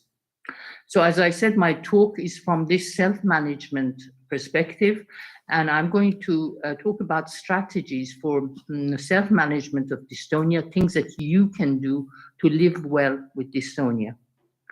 Now, I've come up with 25 strategies for living well with dystonia. These are based on my reading of the literature as well as the work that I've done with people with dystonia or other chronic disorders such as Parkinson's disease. I'm not going to give you any facts or figures, but there is evidence from clinical psychology or positive psychology that these strategies are helpful in improving well-being when people face a challenge of a chronic disorder. Of course, I won't have time to go over all of them, and some of them I have spoken about before, and today I will only talk about some specific strategies. So the first strategy is to increase your sense of control, but know what to control. We all feel better when we have a sense of control when we face a challenge. And in the context of a chronic illness such as dystonia, people feel better and they feel less victimized when they feel they have a sense of control over their illness. But it's also important to know what to control. You can't control the fact that you've got dystonia. That's outside your control. What you can control is how you choose to live with your dystonia. What you do, where you go, who you see, who you socialize with, what type of work you do. Those things are within your control. Your thoughts, you can control your thoughts, your emotions, etc. So controlling things that are within your control. And this is the essence of this serenity prayer. Having the strength to accept the things that I cannot change, the courage to change the things I can, and the wisdom to know the difference. Now, another strategy, important strategy, is focusing on what you can do rather than what you cannot do. So again, with a chronic illness such as dystonia, sometimes disability or things that you cannot do tend to take center stage in daily life. They become the focus of daily life. So for example, for someone with blepharospasm, the problems with reading may become the focus. Or for someone with writer's cramp, the inability to write, the difficulty writing may become center stage. Or for someone with spasmodic dysphonia, the hoarse voice or the swallowing problems may become the focus of daily life. But if you think about it, all these people have a multitude, have a lot of things that they can do. They can do daily activities like walking the dog, cooking, socializing, feeling, relating to others, expressing love. So when you think about it, the activities they can engage in are limitless. So it's important to focus on the many things that you can do rather than the very few things that you may not be able to do as a result of your dystonia. Now, the third strategy may be setting goals and aiming to achieve them. Research suggests that we all feel better when we have purpose and meaning in our lives. And with dystonia, you may say to yourself, oh, I will try to keep active. But it's important to have specific goals in mind for a day or for a week in your life. And goals have to be smart. They have to be specific, measurable, attainable, relevant, and time-bound. So, for example, telling yourself, okay, this week I will paint the kitchen walls, or today I will try to catch up with the backlog of my emails. These are very smart and specific goals that can be achieved in a specific time frame. And once you've achieved them, you can reward yourself by buying yourself something nice, or even having a chocolate biscuit with your tea. So this setting goals and achieving them are important to increase your sense of achievement on a daily or weekly basis, particularly if you're no longer working, which has a positive effect on one's self-esteem. Build up resilience. Resilience refers to the ability to bounce back after adversity. So you've had an adversity, a chronic disease such as dystonia, but it's important to get up and face the challenge of living well with dystonia. And this is the essence of this statement by Samuel Beckett. Ever tried, ever failed? No matter. Try again, fail better. So falling, but getting up and trying again. And the evidence shows that resilience, physical and mental resilience, can be learned. And there are 5 main aspects to building up such resilience. Having the inner drive and motivation, having a belief in self-efficacy, having a belief in your own abilities and thinking, yes, I can do this, engaging in flexible thinking and optimism, having a future focus and purpose, having a plan of action, how you would go about doing something, having strong relationships with others who can support you in this challenge and building up resilience, and physical and mental energy. So having a good diet, sleep, and exercise to build up your physical and mental energy to become resilient and face the challenges of the illness. Now, seek treatment for depression and anxiety. There are a number of facts that we and others have shown in relation to depression and anxiety. First, that they are quite common in people with dystonia. Up to 50% of people can experience depression or anxiety at some stage during the course of the illness. The second finding is that both depression and anxiety have a negative influence on the quality of life of people with dystonia. So they impair quality of life. Now, depression and anxiety are easily treatable, either with medication or with cognitive behavior therapy. The important thing is not to suffer in silence, is to make sure that you communicate to your GP or to your doctor or to your neurologist that you're feeling depressed or you're feeling anxious, and so that treatment can be started. Remember that communication with doctors is also a two-way process, that you should take the initiative, because there may not be time for doctors to inquire about your mood in the course of the consultation. Deal with anxiety. There are things that you can do yourself to deal with do yourself to deal with anxiety. Anxiety, a feeling that relates to a perception of some form of threat in the future.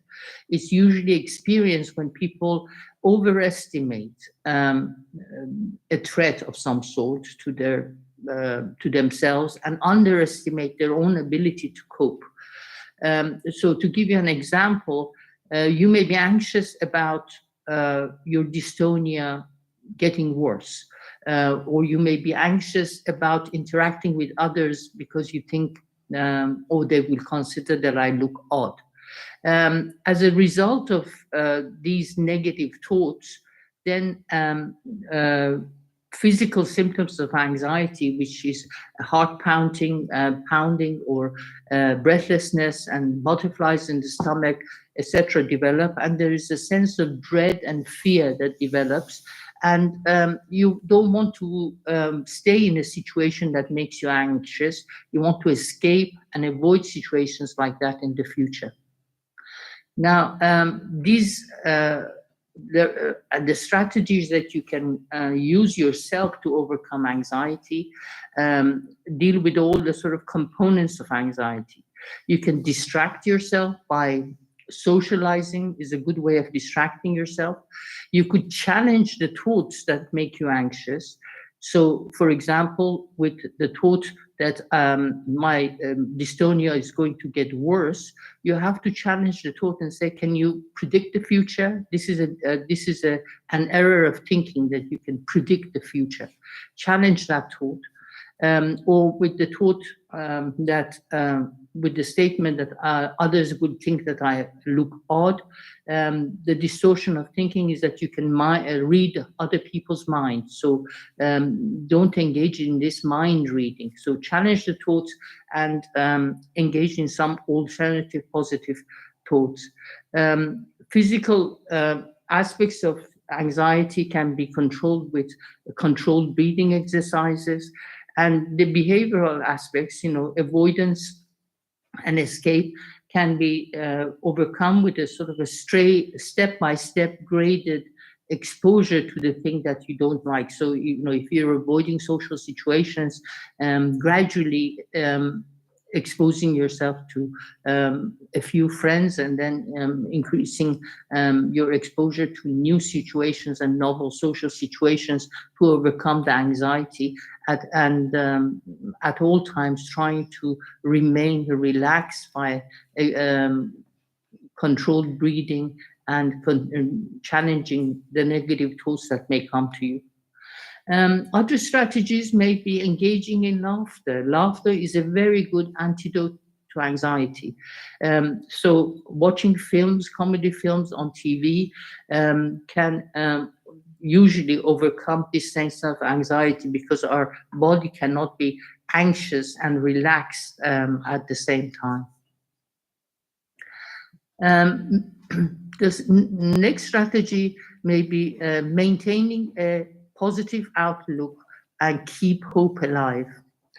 Now, maybe banishing negative thoughts. I gave you some examples before, and trying to challenge them and identify these distortions of thinking that this negative thoughts may involve, mind reading, predicting the future, and replacing them with more positive statements to yourself, and trying to keep hope alive. We all have hope inside all of us. And to give you an example, 35 years ago, when I started doing my PhD on dystonia, anticholinergics were the only treatments that were available for dystonia. A couple of years into my PhD, then botulinum toxin injections became available as a form of treatment. And now for the past 20, 25 years, we've had deep brain stimulation as a potential surgical treatment for dystonia. So there's always hope that there will be a new treatment or even a cure in the horizon. Now, develop your sense of identity and maintain your self-esteem. This is very important. Remember that you're not your illness. You're not your dystonia. You have an identity which is a lot more complex than your dystonia. Dystonia has not affected all the good qualities of you as a person. Your sense of humor, your kindness, your creativity. So let these positive aspects of your personality shine through in your interactions with other people. Try to combat shame. You have done nothing wrong. You haven't brought on your dystonia. It's not your fault that you have dystonia. So maintaining a sense of self-esteem and self-worth is important. Live mindfully. Now, mindfulness is simply paying attention in the present moment without judgment. Most of us tend to live our lives on sort of automatic pilot, that we have habitual behaviors that we repeat every day, rather than engaging in goal-directed and mindful behaviors. So there's evidence suggesting that people who do mindfulness exercises are less likely to feel depression or have a relapse of depression or anxiety. Living mindfully is just slowing down, noticing things around you, the sound of birds singing, the laughter of children, and being present in the moment rather than worrying about the future or worrying about things that happened in the past. And it could simply just be as simple as focusing on your breathing and trying to, if your attention wanders, bringing your mind back to your breathing and being present in the current moment. Be grateful for positive aspects of your life. No matter how bad or good you think life is, there's always people who are worse off than ourselves. And there is evidence from research that gratitude is associated with well-being. So be grateful for all the positive things in your life. If you sit down and make a list of it, I'm sure it will be a very long list. All the parts of your body that function, all your organs that function, all the people that are there in your life to give you love, sympathy, and support. So every day may not be good, but there is good in every day. And a good exercise may be to, at the end of the day when you're in bed, either think or write down 3 things that you may be grateful for in that day. And this gratitude for the positive aspects of your life will make you feel better. Combat loneliness and maintain and enhance your social support network. Research in the UK has shown that about 1/3 of people reported feeling lonely often or very often. And people who tended to be discriminated against either by race or gender or by having some form of disability felt even more lonely. And loneliness had negative effects on health and was associated with increased mortality risk over a 6-year period, as shown in one American research study. So loneliness is not a good thing. And the way to combat it is to maintain and enhance your social support network. All the people that you can rely on for sympathy, for practical support, for emotional support. This could be members of your family, your friends, your neighbors, your colleagues. The important thing is not to let either embarrassment or awkwardness break up your social support network. Remember that if your friends were in a similar situation as you would want to help them and support them. So accept offers of practical support and emotional support from your friends. Now, remember to schedule for fun and pleasure. With the time and effort that dealing with chronic illness such as dystonia takes, sometimes people forget to build in fun, leisure activities and pleasure activities. But dystonia doesn't affect the parts of your brain that are related to reward processing and pleasure. So remember to schedule for fun and pleasure on a daily basis, just listening to music or watching TV or watching films or connecting up with friends.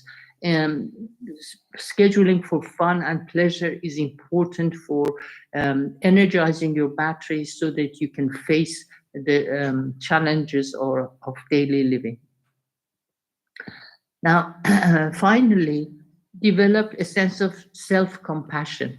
Self-compassion is having the same kindness and understanding that we give to a friend to ourselves. So being kind to ourselves.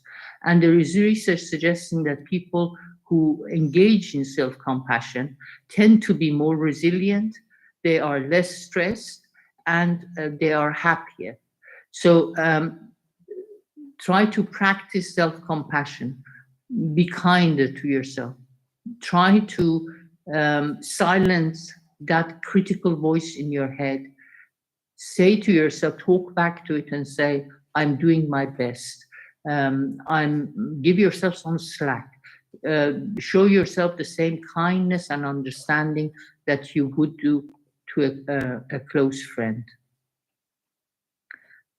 So these are some of the online resources that you could use for developing mindfulness, self-compassion, happiness and well-being, and therapy self-management tools. Thank you very much for listening. As I said, I'm sorry that I can't be there with you in person.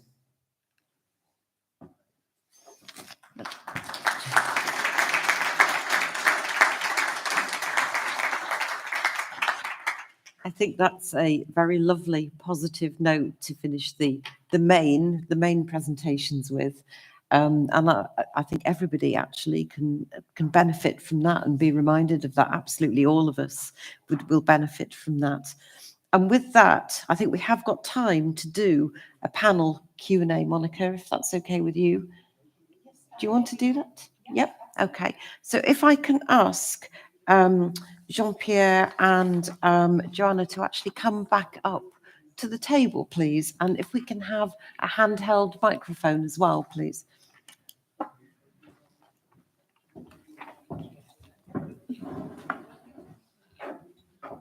Have we got the Teams? Have we got the Teams link? Is that it?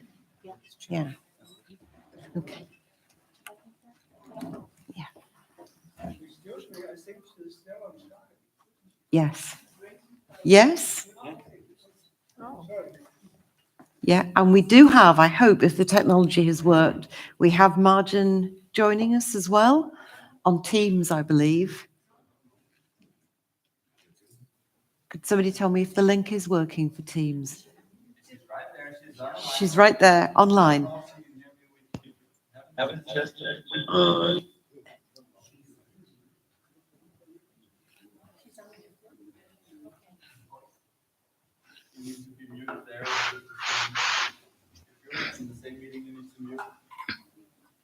Or get out, please. Sorry. I'm afraid I can't hear anything.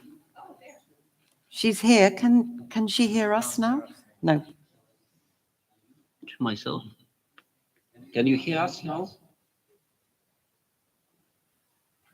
She should be able to hear us. Can you? No. It'll be back to front. Right. Oh yeah. On the. We can't hear on your computer also. And this happens. Can somebody just send her a chat, an instant message?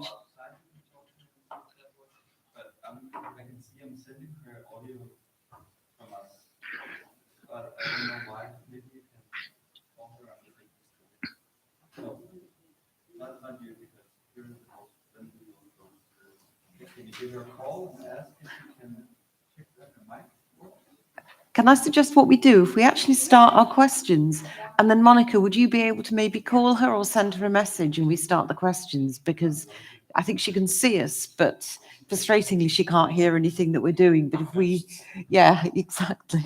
So if we start the questions and then hopefully we'll be able to rectify. And I'll be honest, I'm really glad it's not me who's actually having to fix this audiovisual. I think that's the really hard job of today. So if we want to, I know that we have to get out and get you a coffee break as well, because you've been brilliant as an audience for the entire, I think it's 5 hours. But if we can actually start with some Q&As, yeah, that's brilliant. Thank you. I don't think you hear me. Do we need to turn the handheld mics on? Hello? Okay.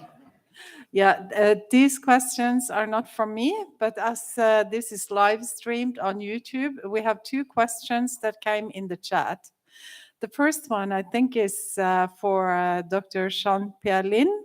And you somewhat covered this in your presentation, but we have Danique, who is 28 years old and has generalized dystonia.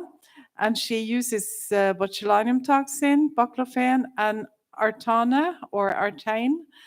And she is very curious about at approximately what age does symptoms of generalized dystonia start? Right. Well, that's a very good question, and it very much depends on the underlying mechanism of the dystonia. If it's cerebral palsy, then you get the generalized dystonia really from very early infancy. It interferes with the normal motor development pattern. If you have a genetic type of dystonia, then the different types of genes will exert their influence. If you can at hear varying me, I times. cannot hear anything. I'm sorry. Okay, I'm hoping that Monica is actually able to respond to that, to actually message Maren separately, and I think we just carry on. Yes. Yeah. And so DYT1 typically occurs in the middle of the first decade of life, but other disorders such as KMT2B may start around about the age of 2, and GNAO1, which is the new kid on the block for genetic dystonias, and chorea may start in infancy, may be associated with seizures. So there's a wide range of onset of dystonia. Some dystonias start much later, towards the end of the first decade or the beginning of the second decade. And so it depends on the cause of the dystonia, when it's going to start. But as I said in my talk, the earlier the onset of this dystonia, the more complicated the life of the individual is with that dystonia. Exactly. Thank you. And the second question is from Jaitin. He says, I have cervical dystonia. Could TMJ treatment help? I'm totally unfamiliar with this, but he says it's a doctor in South Korea who does this. TMJ.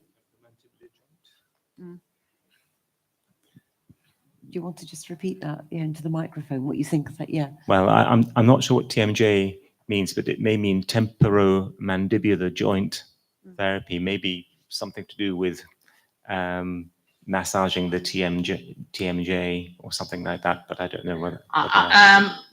My speaker is on, but it doesn't seem to allow me. Can you hear me? Yes, we can hear you. Yes, can you hear us? I cannot hear you. Okay. Adam, I know I'm putting you on the spot there, and do you know where I'm we're up to unmuted, being able to and get? I asked when I joined, I said I would use the internal speaker, but Okay. it doesn't seem to allow me.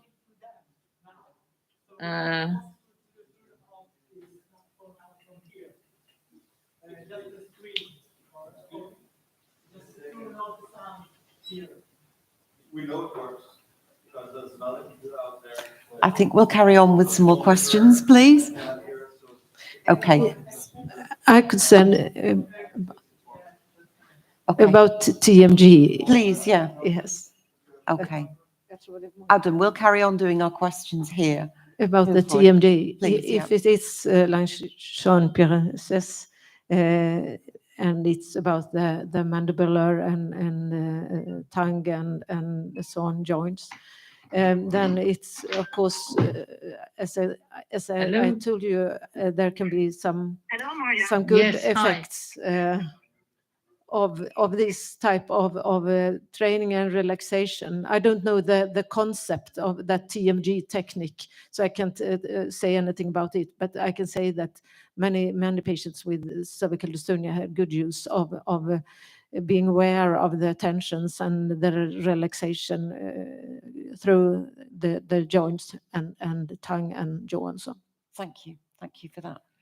And going to the floor, any other questions for our panel? Yes, go ahead.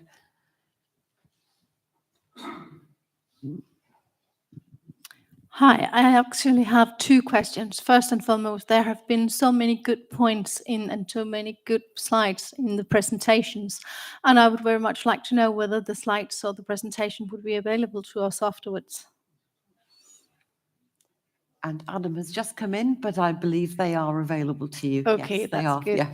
The second question is to Dr. Lin, about how many children do you think are suffering from dystonia in 2022 compared to previously? Are there more cases of dystonia or? No, I think there's the same number. Obviously, the reason why the number remains relatively constant is because they become adults, and they become adults with dystonia. Okay. So that the pool grows. I've tried to make an estimate of, for instance, of what happens with cerebral palsy, and I've made calculations such as, there are probably about 100,000 individuals with cerebral palsy, of whom 80% I suspect have got dystonia. That's from birth to the age of 80, assuming they live that long. Unfortunately, severe cerebral palsy, where you can't feed and drink properly and you need a gastrostomy, puts you at greater risk of life-threatening episodes such as aspiration pneumonia, and this limits your life. But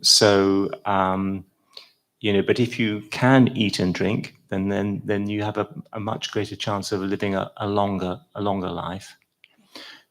Unfortunately, also, you have a higher risk of cardiovascular disorders and also cancers if you have an early onset motor disorder. Why that is, it may be something to do with those genes that occur with, early life events that put you at greater risk. But nobody's really done a proper census of what the total burden of morbidity is from dystonia, but I suspect it's high. Okay, thank you very much. Okay, thank you. A question at the back. That's for Dr. Lin. You mentioned that dystonic CP was a sensory pathway. Is there a treatment to maybe excite and play with the plasticity of that pathway and maybe reinforce it so that the... Well, there are two things to bear in mind. That in the images I showed you, the sensory pathway is not there. It is absent when you have the dilatation of the posterior ventricles of the brain. So you have to, be aware you've got a motor system without any sensory input to it, and that's the problem. In other situations where the brain scans look normal, the problem we think is of abnormal sensory integration. So the sensation is coming through, but it's possible that it's not actually being processed in an appropriate way. And a lot of the work that we're trying to do is to see if we can bypass the sensory motor integration issue and create new techniques that will allow the motor system to behave more normally. So we're doing corticomuscular coherence studies during specific tasks. I have to say, I'm quite excited by the work that Dr. McClelland is doing, a colleague of mine, who gets children with dystonia to guide with their brains some functions on a screen, and then uses the hand to try and intervene with these self-guided, brain-directed functions. So we're talking about creating some alternative sensory motor connections that are going to allow, we hope, more self-efficacy between the child or the young person and the outside world. But you do have to have some kind of connection with the sensory input coming in. If that is damaged beyond repair, then it's much more difficult. Okay, thank you. Thank you. Before we take our next question from the floor, I just want to make sure, have we got any more questions that have come in live streamed on the YouTube channel? Are there any more questions now? Okay. If we can, go right ahead. Yeah, I've got actually two questions, that's okay. Okay, yeah. So first is to Johanna. What's the process for the physiotherapists to apply for your program, for your platform? Or is this closed now until autumn? Do you mean for Europe or from Sweden? Sweden is for Europe in general. For European. So the process is we're working in this international group. It's Elko and me and Monica, and then it's one physiotherapist from UK and one from France, Breton, and one from Germany. So we're working very close now in the group, and we are yes, we have started with the English translation because the other translations depends on the English, not the Swedish.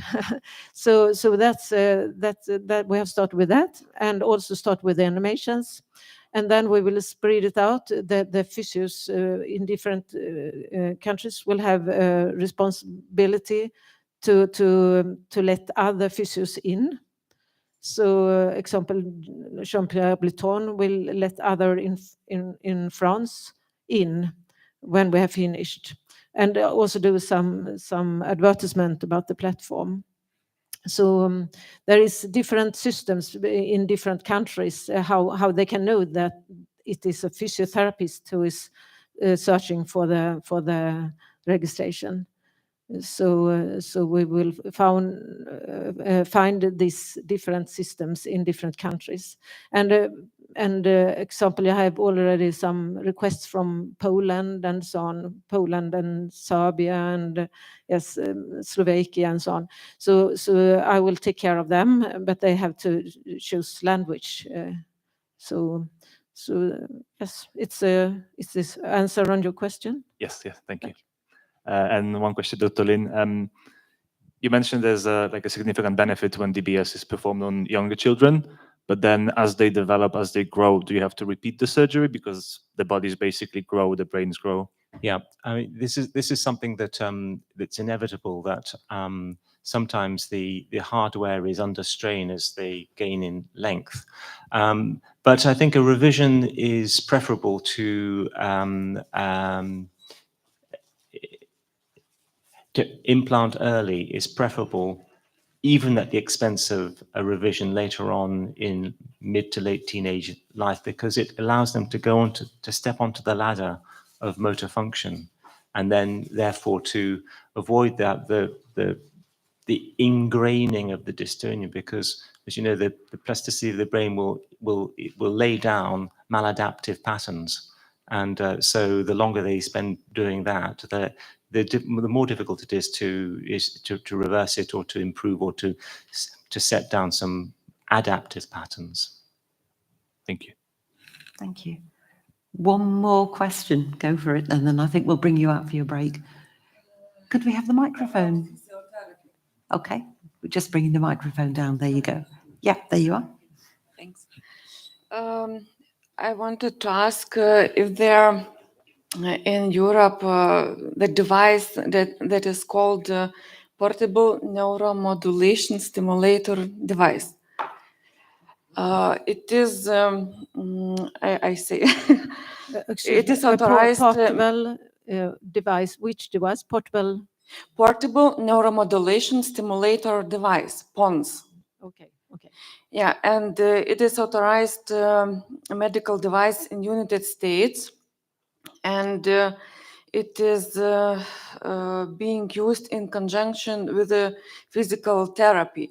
In Europe, we have no such device. We have neuromuscular stimulation, or TNS, transcutaneous electric nerve stimulation. I think you put electrodes on the muscles and they give impulses. The device is put on tongue and somehow. Okay, tongue. Oh, not on tongue, I don't think. But we have these electrical devices which you can use for pain and for other diseases, and you can put the electrodes on the muscles.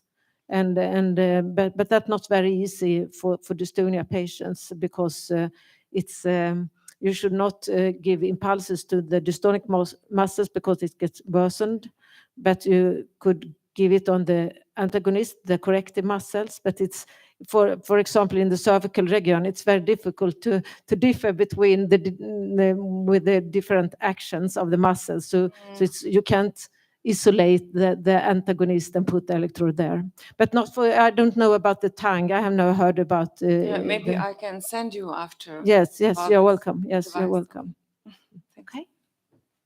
Thank you, guys. And I think, and Monica, I think we're now going to send people for a break. It is a shame that we didn't have the link. Have we got the link? Any questions to Professor? I can write in Okay. the chat. Okay. And actually, she will answer just. Oh, perfect. Okay, so the instruction is any questions to Professor Jahan Shahi. If people do have them now, we can actually put them in. We can actually type them in the chat if people do have a few. And what we'll aim to do is actually bring you all out for your break in 5 minutes. So if people do have questions, please do raise your hand and we'll send them through to her now via chat. Go for it, Adam. You're at the back. Is it on? I just want to say that we should give up now with Professor Majan, because we have already delay, and I know that will be great to have her, but if that will take another like 15 minutes, then we have a big delay. That's what I think. Okay. Do you agree, Monica? Probably one question. Or maybe you can write it down on okay. Shall we? Okay, so who have a question?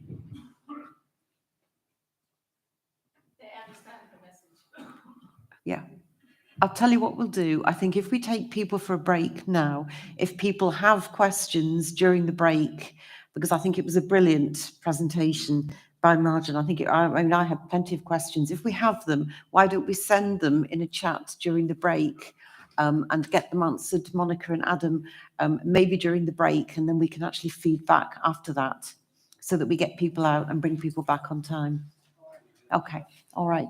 So I want to thank our speakers and thank our distant speaker as well, Marjan as well. I'm so sorry that the audiovisual didn't work. I thoroughly enjoyed your presentation. And we will get any questions over to you via the chat as well. And thank you guys as well for your patience. Thank you. If we can all come back. If we can all come back, I know it's short, but by 4 o'clock, because then we do have the prize giving then and a series of short presentations. Thank you.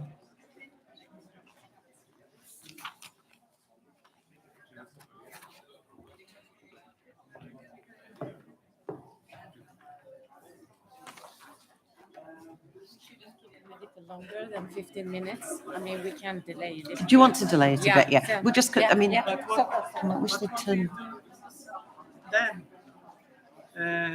But we'll just. Am I turned off? We will just be.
Yeah, okay. Sorry.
So What's that laptop?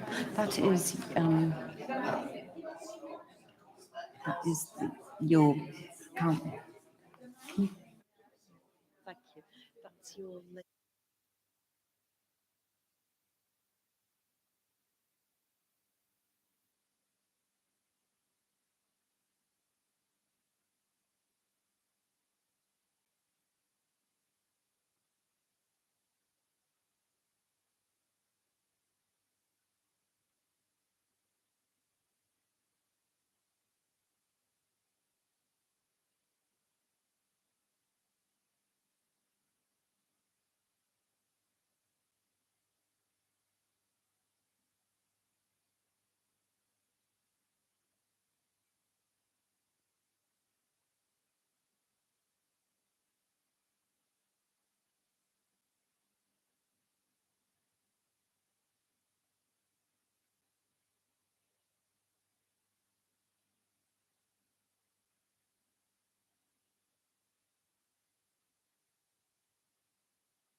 Okay, so I think we shall continue.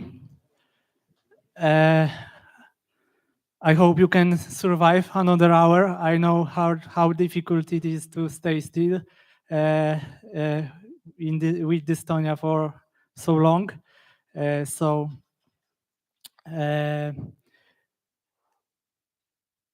Now I want to present you David Marsden Award and winner of the David Marsden Award this year.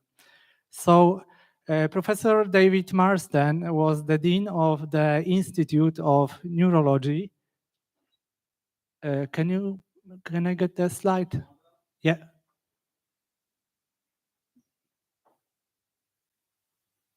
Was the Dean of okay, that's the one. Of the Institute of Neurology in Queen Square, London, and he was one of the founding members of the Movement Disorder Society. And many movement disorder experts across Europe and beyond first learned about dystonia from Professor Marsden. He especially encouraged young scientists to become involved in field of dystonia. When Europe was founded in 1993, Professor Marsden gave us a lot of good advice and took a great interest in the development of our organization. It was therefore entirely appropriate that David Marsden should be honored by an award given by patients in his name. We are sure that he would be very pleased to be associated with the encouragement of young scientists in this way. The world of neurology and especially dystonia patients are grateful to him, and we hope this award will inspire many more young scientists to do dystonia research. We also want to thank Ibsen for the great support of this year's award.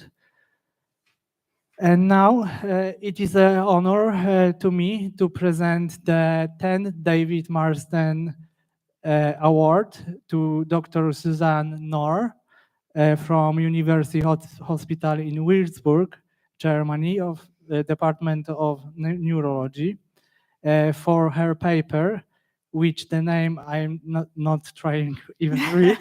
I better leave it for you. I try to trade that a lot of times and it doesn't work. So please join me here, Dr. Nord, to receive the award. And thank you for your dedicated work on Dystonia and much good luck in the future.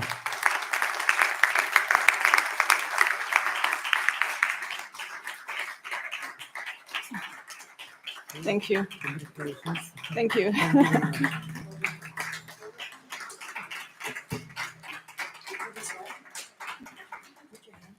Awesome. So like I give you, yeah? Exactly. Okay, perfect.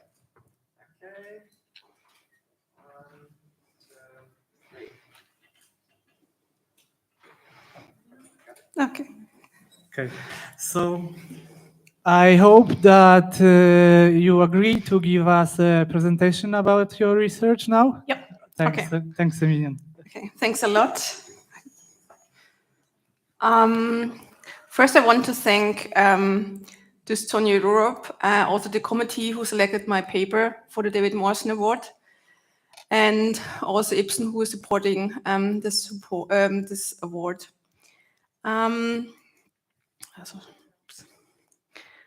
This is the paper for the David Morrison Award with a long title. It's a great honor receiving this prize in basic science. This is really important. But furthermore, I want to say that Dystonia Europe is doing a great job. So I started my PhD 2015 in the field of dystonia in the University of Würzburg in the lab of Professor Volkmann before I studied biology. And 2016, my first conference, it was the first time I met Dystonia Europe. At this conference, Monica Benson and Marit Avery were presenting Dystonia Europe there. And we took a picture for the campaign Jump for Dystonia together with my co-worker, Lisa. This was really interesting and important experience for me as a basic scientist because we don't see patients and we don't know how the patients feel and how they are suffering from the disease and what it really means to them. And as a basic scientist, we have to open our mind and stop focusing only on our lab, on our tiny tissues, on our cells, on our proteins. We have to see the big picture behind our research that we finally can help people who are suffering from this disease. And this contact helped me as a basic scientist to become more passionate, more enthusiastic about my research because to have this big goal.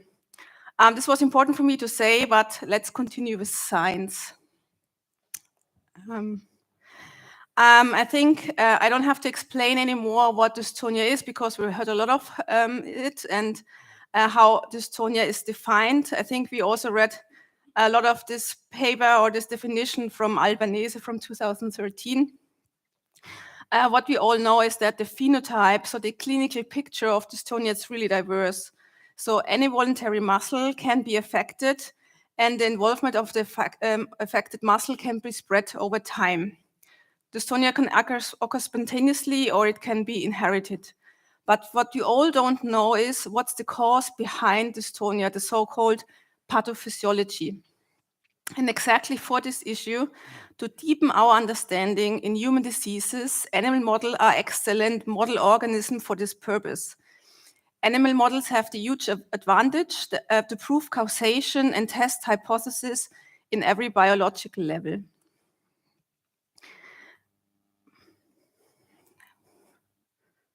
Many different animal models of dystonia exist. However, in dystonia, there's not a single model that can mimic every aspect of dystonia. And I will explain you why. So animal models in dystonia can be separated into genetic models and into symptomatic models. Here are two examples. Now, can I? No. Okay. can I also play the other one? Yeah. I'm here 2 different dystonia animal models which have a dystonic background, but you see they move totally normal. And this is an issue for genetic models in dystonia. They don't have a dystonic phenotype. On the other hand, we have the symptomatic models, like the dystonic hamster, like the dystonic hamster, which has a spontaneous mutation. They show a dystonic phenotype, but we don't know what's the cause, really the mutation behind it. Or the kinase rat. This is a pharmacological animal model where you inject the substance into the rat, and then they develop dystonic phenotype. But we have the issue with the symptomatic models that they are not based on a genetic background. Because no great animal models of dystonia exist to understand and investigate the complete pathophysiology of dystonia, we thought it would be perfect to mimic human dystonia in an animal model by combining these 2 aspects. So animal model with a non-genetic dystonia background and with a dystonic phenotype. But the question was how we can generate such a model. This leads me to the aspect of disease modifier and dystonia, where it's considered that disease modifiers are needed for disease outbreak of dystonia. This we assume because we have the reduced penetrance in some genetic forms of dystonia. Here are 2 examples. Here's a young guy. He's severely affected with generalized dystonia. And on the other side, you see his father. They have exactly the same mutation, a mutation in tyrosine 8 gene, but he has only mild clinical signs. Disease modifiers could be, for example, environmental factors like peripheral trauma, viral infections, perinatal adventices, or also a bite of a moray was described as a trigger for dystonia, and of course, many more. Because these triggers were associated with the clinical penetrance of dystonia. However, it's only described for a small number of patients. This leads us to our concept of trauma-triggered dystonia, the so-called second hit hypothesis, that an environmental factor can trigger a dystonic phenotype in genetically predisposed subjects. And we wanted to prove this concept in the model of early onset isolated dystonia. The DYT1, or the new nomenclature is DYT1A dystonia, which is the most common monogenetic form of dystonia and has also reduced penetrance. DYT1 dystonia, the disease onset is in the childhood. It starts in extremity and frequently generalizes. And most of the patients can benefit from deep brain stimulation. I think I will continue with DYT1 because it's the old nomenclature, but it's easier and faster to say. The genetic cause of DYT1 is the GHG deletion in the TOR1A gene. We decided to work with the delta E TOR-A rats, a transgenic DYT1 rat model. It was generated from people from Tübingen, Germany, and the animals are overexpressing the human mutant TOR1A protein. As in other genetic dystonia rodent models, also in this rat model, this is also not showing a dystonic phenotype. As a peripheral trauma, we performed a sciatic nerve crush injury on the right sciatic nerve, and so we want to trigger a dystonic phenotype. The aim of my study was to elicit a similar human dystonia phenotype in the asymptomatic transgenic DYT1 rat model in the delta E TOR-A rats by an unilateral sciatic nerve crush injury. Furthermore, we wanted to analyze the pathophysiology of DYT1 dystonia via a multi-scale characterization on the level of the molecular biology, on the cellularity, on the microcircuitry, and on the large-scale network, because we think different biological levels are involved in the pathophysiology of dystonia. We know that, I want to explain you a little bit more in detail what we really were doing, because we know that in dystonia, the whole network is affected. So we have the basal ganglia, of course, the thalamus, the cerebellum, and also the cortex. But in this study, we were focusing mostly on the basal ganglia, and which, especially on the striatum. So the basal ganglia consists of different nuclei, which includes the striatum, the substantia nigra, and also the globus pallidus. And yeah, we also performed some experiments in the cortex and also in the GPI, but mostly focusing on the striatum. In basic science, you have your transgenic animal model. This is dystonia animal models, but you always have to compare to control groups. And for control groups, you use the wild-type rats. Wild-type rats means that they are normally rats. They don't have any mutation. And we perform this nerve crush injury, so we call it the crush animals. You have to perform it in both genotypes. And you also need the other control, the naive ones. This means they don't receive a crush injury. They have no surgery, they have no crush, no other influence. And sometimes you also use sham animals. You also see this in presentation. Sham means, for example, for the nerve crush injury, that you also do the surgery. This means you have to open the skin, you have to go through the muscle to the nerve, but finally don't crush the nerve. And this is important that you can say that the surgery itself, because you also need anesthesia and everything, that the surgery itself is not responsible for the phenotype you receive finally. The first level of analyzing concerned the phenotype level with the question, do delta E to A rats develop a dystonic phenotype after sciatic nerve crush injury? For the phenotype verification, we use the tails.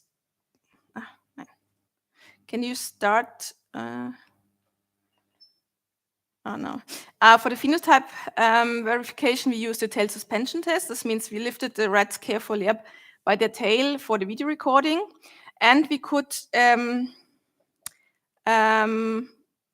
detect retraction and clenching here on the right hind limb. This is the nerve-injured hind limb, and this we were interpreting as focal dystonia-like movements. In animal models, you always talk about dystonia-like movements because it's a bit different to the humans. And we also saw in some animals that not only the nerve-injured hind limb was affected, also the other hind limb. So the symptoms were spread to the other hind limb, and this we were interpreting as the beginning of generalization of dystonia-like movement, which is important for DYT1 dystonia. And this shows that we could trigger dystonia-like movements in delta E2 to A rats through an unilateral sciatic nerve crush. To characterize the phenotype of nerve-injured rats, we developed a new dystonia-like movement scoring system. The hind limbs were rated with the new scoring system from 0 to 4 points to assess duration and frequency of these movements. We investigated the animals from pre-surgery, as before we made the crush, until 12 weeks after the nerve crush injury. We observed a similar high dystonia-like movement severity score during the first weeks after the crush, with a maximum score at 2 weeks by a slow decrease afterwards. And 9 weeks after the sciatic crush, dystonia-like movements in the wild-type rats decreased to a level which is comparable to all the control groups. So this means the naive animals and also the sham animals. So no dystonia-like movements were observed here anymore. However, in delta E to A rats, the dystonia-like movements remained on a significantly higher level from week 9 until the end of the experiment, week 12. We also characterized the dystonia phenotype by body distribution. And we see that,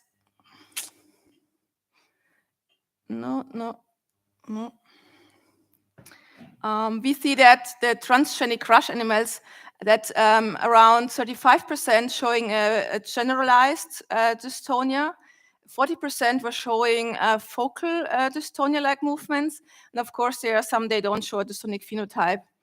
But in the wild-type crush animals, we couldn't detect any generalized dystonia. only a small group of animals were also showing focal dystonia-like movements, but most of the animals, of the wild-type crush animals, didn't show any dystonia-like movements. And so, sorry. We have a new symptomatic DYT1 rat model by combining the DYT1 genetic background with an environmental factor. So this was the first step. On the level of the large-scale network, we wanted to investigate if there's an alteration in the theta frequency in the delta E-to-A rats seen also in DYT1 patients, and does DBS improve dystonia in this DYT1 rats. Neural oscillation is a rhythmic electrical activity in the brain which can be investigated by so-called local field potential recordings. In the study of Neumann, dystonia was associated, a study in patients. Dystonia was associated with increased oscillatory activity on the theta frequency band in the GPI, the globus pallidus internus, which is the target for deep brain stimulation in dystonia patients. And what does it mean? So higher oscillatory activity represents a higher degree of synchronization between the neurons, thereby assuming an alteration of information processing in the brain, which maybe can contribute to the dystonic phenotype. What we were doing is we were also implanting electrodes in the brain of our rats. Here, these are the electrodes. They're implanted in these structures. This is the endopendular nucleus. This is the rodent equivalent to the human GPI. It's called EP short, and also in the motor cortex. Here you see the electrodes and the red stuff. This is dental cement in the red color. So there's no brain, this is no blood, this is only dental cement. Indeed, for the first time, we could demonstrate altered oscillatory activity in the EP, so in the rodent GPI, and also in the motor cortex in the dystonia rat model, by confirming similar oscillatory patterns as described for human patients, which strengthens the validity of our DYT1 rodent model. And here we see an increase here also, what we also saw in the patients, also an increase in the GPI, in the theta frequency band, and also in the motor cortex. For dystonia patients, the brain stimulation of the GPI is described as a safe and effective treatment. But what is DBS? DBS is a brain pacemaker which sends electrical impulses through implanted electrodes to a specific target in the brain. Here you see a rat, a DBS rat. This is also the cap with the electrodes and the dental cement. And here you see the stimulator. We have an external stimulator here where we can send the impulses into the brain. And here, this is a tissue of the animals. Here we can confirm after the experiment if we are in the right target after the implantation, and then we are sure that this received the right stimulation. We analyzed if high-frequency stimulation of the EP is reducing dystonia-like movements in DYT1 rats. Indeed, high-frequency stimulation of the EP in the nerve-injured DYT1 rats lead to a significant reduction in dystonia-like movements. You see this here, the pink one, it was reducing dystonia-like movements. And our evaluation of the theta power showed also a significant reduction in the theta power, a non-significant reduction in the theta power of the GPI. The mechanism of DBS in dystonia is not fully understood. It's assumed that the synchronization of the neural activity in the theta band can be disrupted through the stimulation, which turns into improvement of the dystonic symptoms. On the level of the microcircuitry, we wanted to analyze if striatal dopamine transmission is affected in the transgenic DYT1 rats. Dopamine is a major neuromodulator in the central nervous system, so in the brain, and dopaminergic cells reside in the substantia nigra and send efferences to the neurons to the striatum. This means here they reside, the green ones here, and go into the striatum. And alteration in the dopaminergic system is described in several human studies, but also in other animal studies. And we wanted to analyze if dopamine transmission in our model had changed. And for this, we're using microdialysis. Microdialysis means that we were implanting this kind of probes into the striatum. And here you have this kind of inlet. This means you pump liquid into the brain, into this probe. And here where the green point is the striatum, and there's an exchange between liquid and proteins from the brain. And then it's going out here, and you can collect the samples here and further analyze. This is also a rat with microdialysis setup. It's also here fixed with dental cement, the probes here. And this is set up how it looks like, that we can collect the samples from the brain in living animals.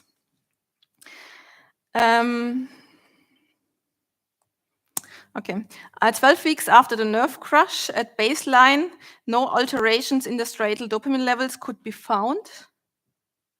What we see here, so all the groups are the same.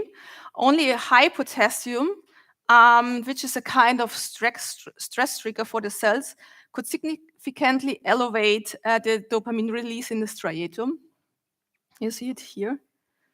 And in the nerve-injured DYT1 rats, it seems that the stress trigger is a critical feature for dystonia, and it reflects that that dystonia-like movements are linked to the dopaminergic system, which emphasizes changes in the basal ganglia loop and its involvement in the pathophysiology of dystonia. On our last biological level, the cellular level, we wanted to analyze if we can detect differences in the striatal cell number of dystonia rats. And a little bit multitasking here. We have different types of neurons in the striatum. We have on one hand the medium spiny neurons.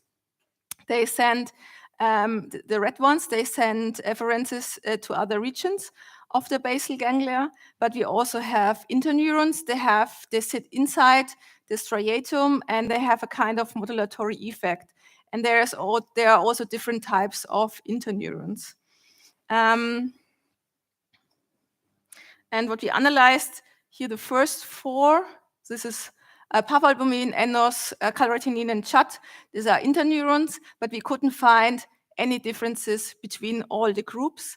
And also here, this is we analyzed the total cell number of neurons in the striatum, and we stain it with it's so-called Nissl staining.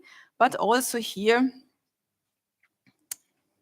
we couldn't find any differences. So the striatal interneurons and also the striatal neurons are unaltered in the cell number in our model.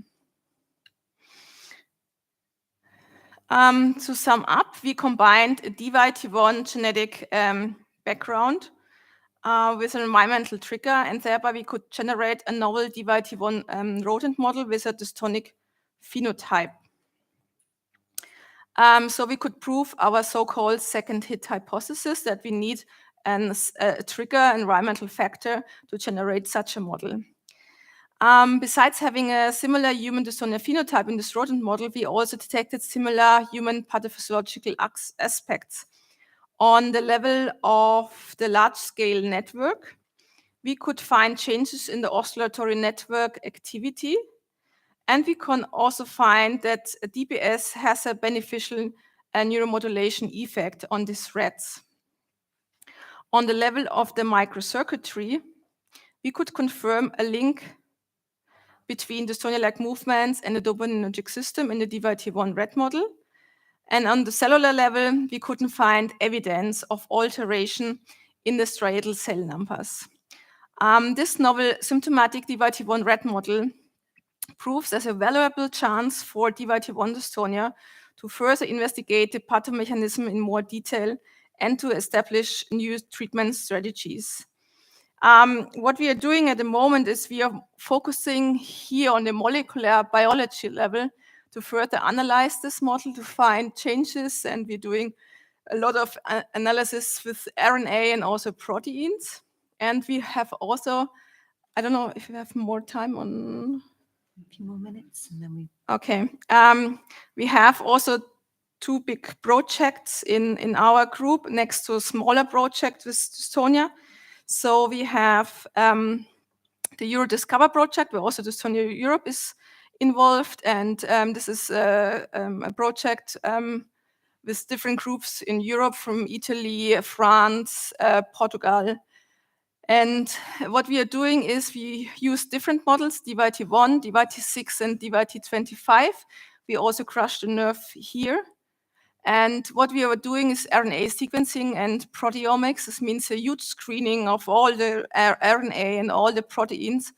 And we also want to compare this with human samples. This means we have tissue samples, we have blood samples, and we want to analyze in the animal models, especially different brain regions, cerebellum, striatum, also the cortex, and with the aim to explore the disease mechanism and maybe to identify common and also novel pathophysiology pathways. Maybe we find a pathway or which have all the different models together. And another big project is this overuse project. For this, we use the DYT1 rats and also mice, and we use this kind of chamber. This is an overuse chamber. The rats have to press here the lever and they get a reward. We can record it here with cameras on the top and also from the side. No.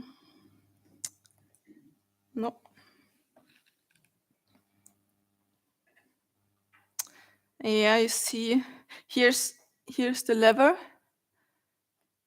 They have to press 1,000 times, and this really often during the week. And when they press the lever, they get a reward. You have to give them a reward, because if you don't give them anything, they're not doing anything.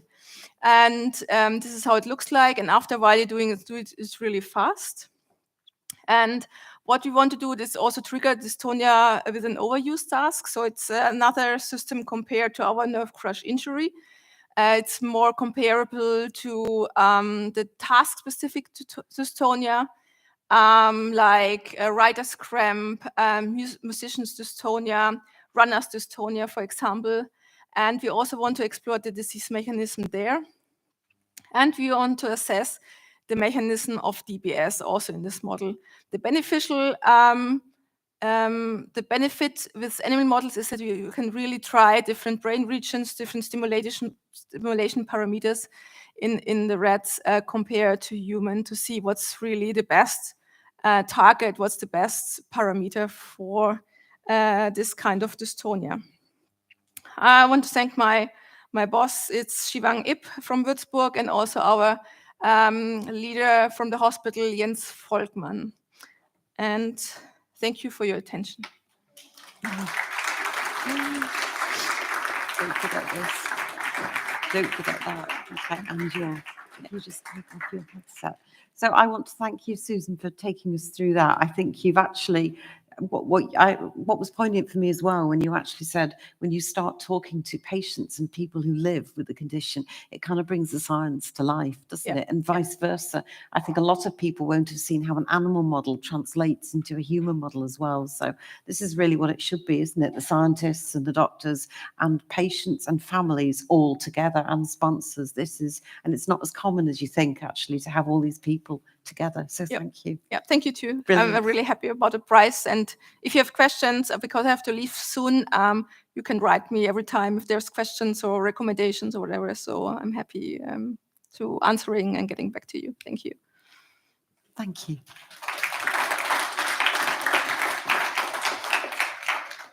And we're going to bring Monica up. Monica's actually just going to swap over and get mic'd up. If we can have some help, please, with this. And whilst we're getting Monica mic'd up, I'm going to explain to you, we're on the final run, and I just want to explain to you what we're going to do now.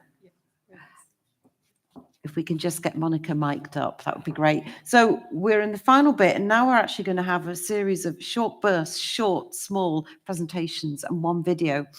And I work with lots of patient organisations, and very few of them, I believe, deliver quite as much as Dystonia Europe does. What Dystonia Europe does is deliver, and I can read it to you, a patient journey, My Dystonia app, and a real-world evidence survey, to name a couple of the projects that Dystonia Europe are involved with.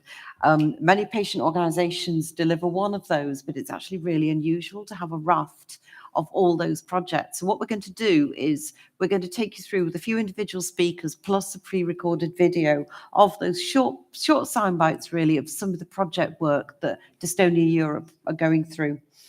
And we're going to start with Monica. Monica's going to take us through the patient journey, and I think those posters, aren't they, that are on the wall at the moment, are reflective of your patient journey. So Absolutely. Yeah. floor to you, Monica. Thank you, Rachel. Okay.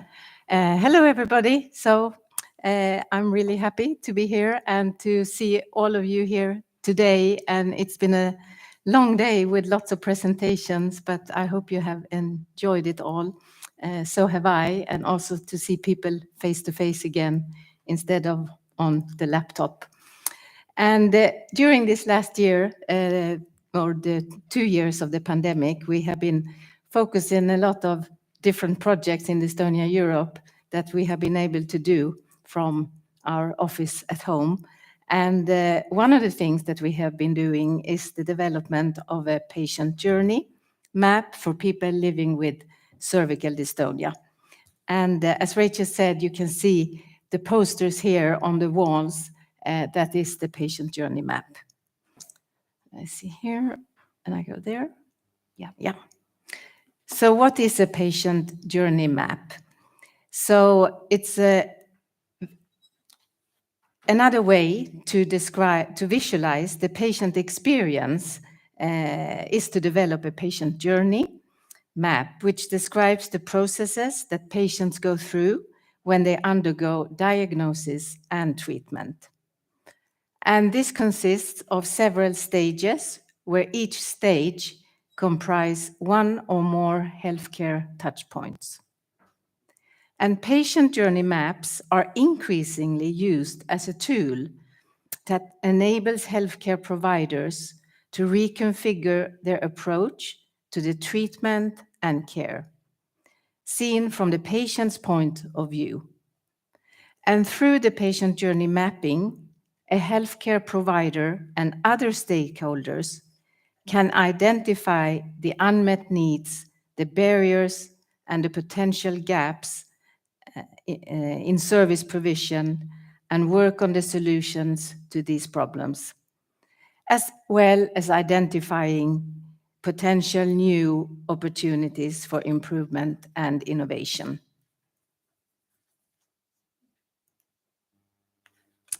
So how did we do this? First, we had an online survey for 15 patients living with cervical dystonia, and the structure and the contents of the survey were based on a generic patient mapping survey tailored to cervical dystonia. And this was in collaboration with patient representatives from Dystonia Europe. So we had patients from France, Italy, and the UK involved. And we were also doing this in collaboration with the European Reference Network for Rare Neurological Diseases. And we had sponsor representatives and experts from Patient Experience Company.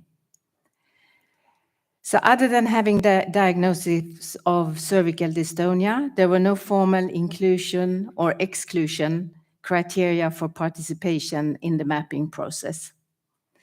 And the survey was conducted in English and included 45 questions, a mix of multiple choice and free entry formats, and data analysis was purely descriptive. And the survey results were supplemented with the literature research, and the first draft map was developed.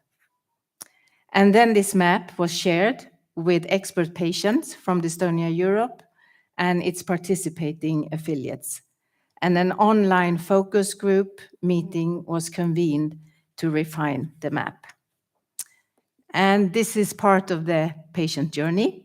Quite a lot on it, as you see, and you can see the full on the wall, and you can also scan the code to download the PDF.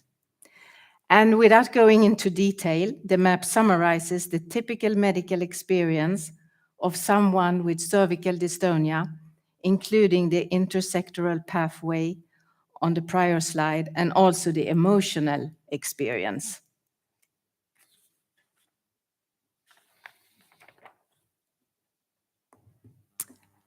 And we identified gaps in all stages of the journey. And you see here the 5 different stages. We have before the onset of symptoms, then the first stage is first symptoms appear. Number 2, how diagnosis comes about and the relationship with physician. Number 3 is initiation of cervical dystonia care. 4, start of treatment. And number 5, living with dystonia. And we identified gaps in all stages of the journey. For example, it still takes a long time to get diagnosed of dystonia. And we also saw that there is a lack in multidisciplinary care. There is a lack of specialized physiotherapists to treat dystonia. And the time spent with a specialist was also reported that the time at the neurologist's clinic was too short. And also lack of information about the disease and about the different treatment options available. So what can we do with the results of this patient journey? So I think we can, with all these gaps that we have identified, we can all work together from the patient's community, from the medical, the healthcare profession, and from the companies that provide the different treatments. And we can work on solutions to these different problems. And I would like to point out 3 different things. And number 1 is raising awareness among general practitioners, the family doctors, because that's where the patient come for the first time with the strange symptoms of dystonia. So more awareness among the GPs, maybe also increased awareness among medical and neurology students. We can empower the HCPs, establish personalized treatment approach with support from multidisciplinary teams, ensure that HCPs meet their patients' individual information needs, and together with treatment industry, increase number of skilled injectors.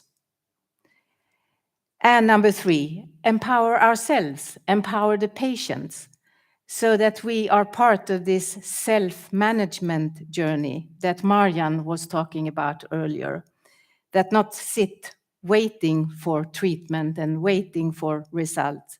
We also have to do something ourselves. And there we, the patient advocacy groups, we can help with that. We can organize support group meetings, and just by talking to others, we can support each other. And also empower patients to communicate their treatment expectations with their physician. So also part of this patient journey, because it's been a lot in my head during the last year, I would say.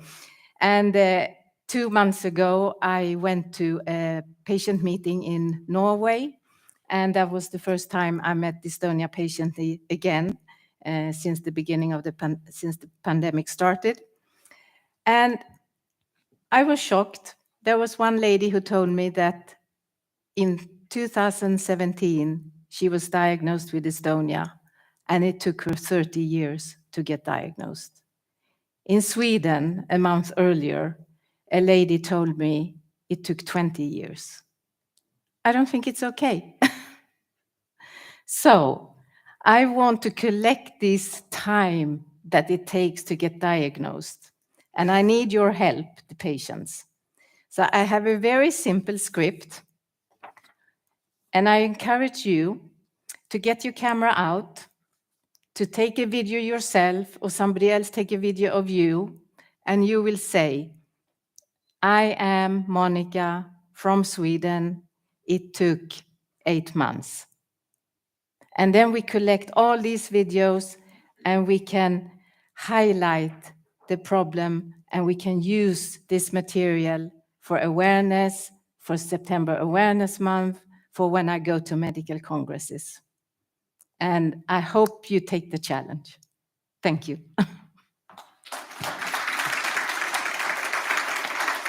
Perfect.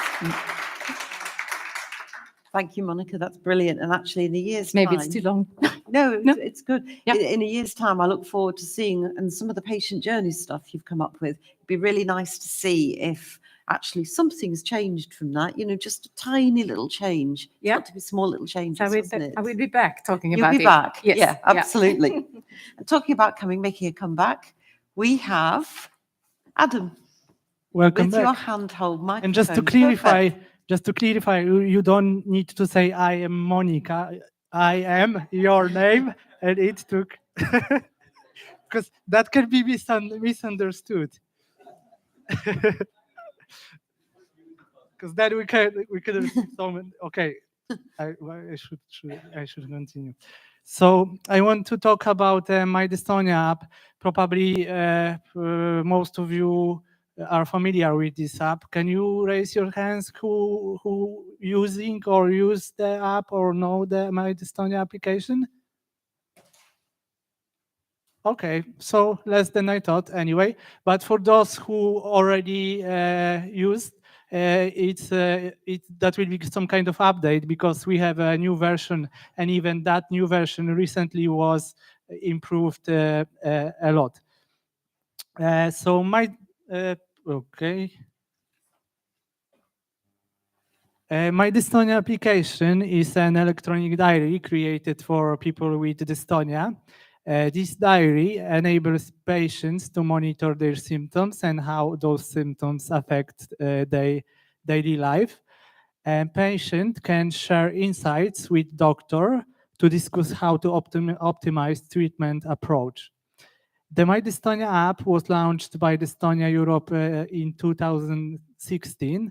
After years of experience and feedback from users and ambassadors and medical advisors, in May 2021, we launched a new improved version of application. The new My Dystonia, it's very different from the previous one. Now, I briefly introduce you to the functionality of the application. So, My Dystonia can be downloaded to a mobile phone or tablet with iOS or Android system, but is not available on the website. During registration, and it's also worth to add that you can use it for free. During the registration, you can create your profile where you can add your name, photo, and country, and choose type of dystonia you are suffering from and what treatment you are receiving. This will help the app to customize its function. Once you have your profile, you can see actually here is the pointer, yeah? No. Okay, I better go. Which one? That one. Okay. And when I was...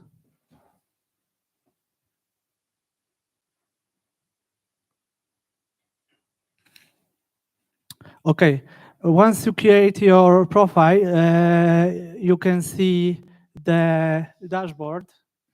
Here is the dashboard where you can find the diary, appointments, and report section. You can create a diary entry for today, yesterday, or day before yesterday. The diary is created by answering default questions, for example, about your sleep, pain, movement, treatment you receive, your symptoms, mood, medication you are using. You can also add your notes and or photo, and you can decide how often you want to fill your diary. It can be daily, weekly, it's up to you. From the dashboard, you can also go to the section where you can add your appointments, for example, with neurologists or psychologists, sorry. So here is, oh, sorry, again. So here's the appointment tab. Okay, I lost again. I better. And finally, the last very important function is the report. Here you can select the period for which you want to receive data and generate your report that you can access in your application wherever you are and whenever you need. And you can see this report on your phone screen or generate a PDF file, and then you can print it for your own needs or share it with your doctor. This will allow to show exactly how you felt within, for example, 3 months between botulinum toxin injections. And of course, in order for the application to improve communication between the patients and specialists, both parties must show willingness to use it. So we hope to convince specialists treating dystonia patients to use My Dystonia together with patients. So I think we can skip that. So I encourage you to try the app, and we hope that it will help you improve quality of your treatment. It's always worth to try. It doesn't cost money. And because I know from my own experience, like during short appointment with neurologist, it's hard to remember how you felt 2 months ago. And then you can show the chart. For example, you don't have to answer all the difficult questions. You can skip some questions and answer, for example, only questions related to pain or problems with sleep. And then you have a chart for 3 months. If it was it was better 2 weeks after injection, and then it go down or it stayed the same. So that's it from me. So I encourage you to try. Thank you.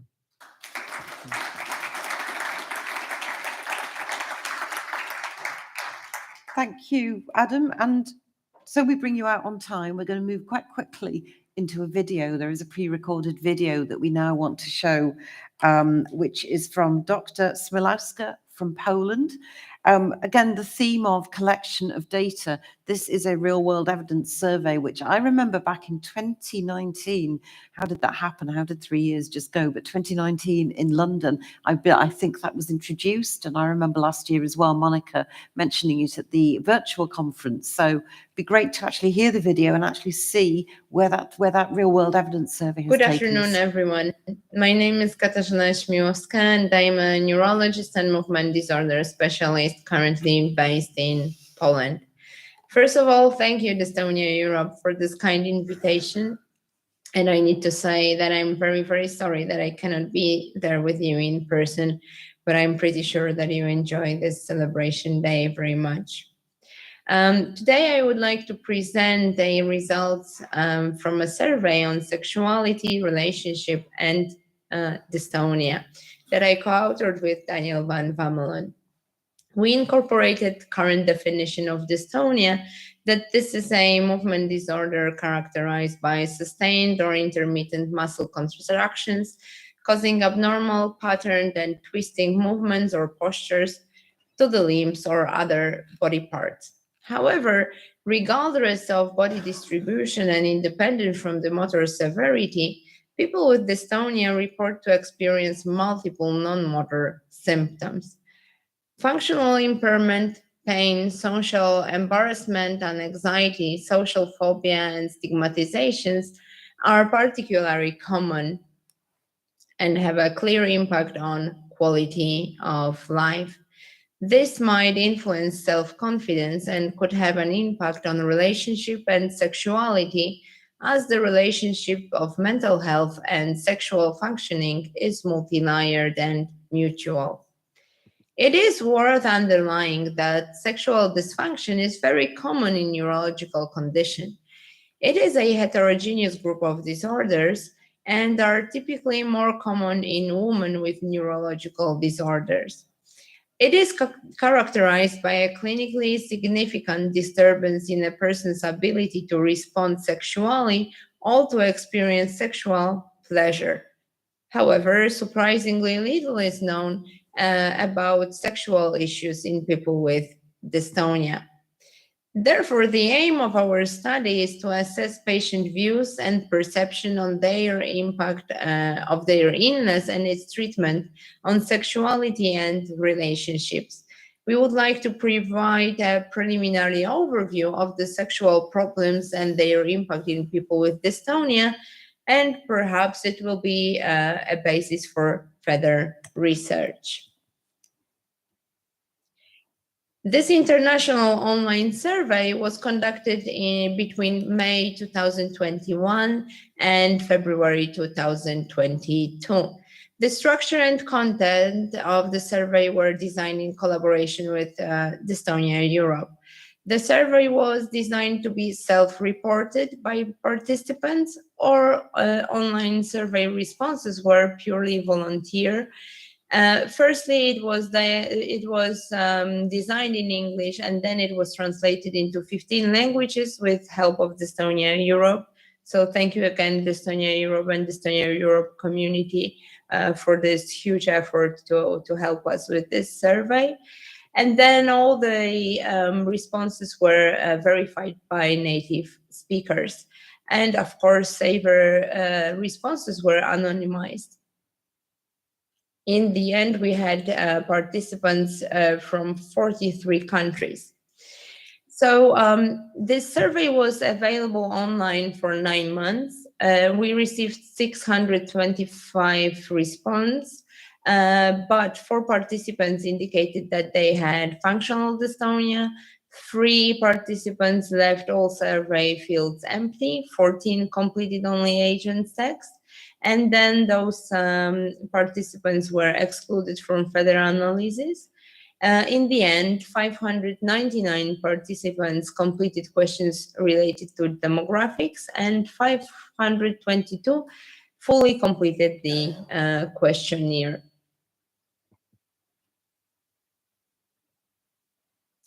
The majority of respondents were female. It was 72% at the age between 31 and 60 years.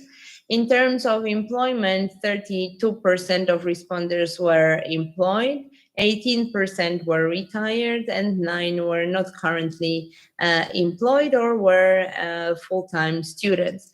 24% of respondents declared that they were unable to work or disabled.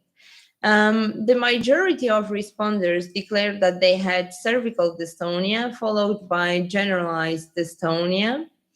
And the disease duration was long. It was over 15 years in 1/3 of the responders. And almost all participants were receiving medical treatment with a great predominance of botulinum toxin injections. 81% of our responders were heterosexual in a long-term relationship defined as a over of 10 years.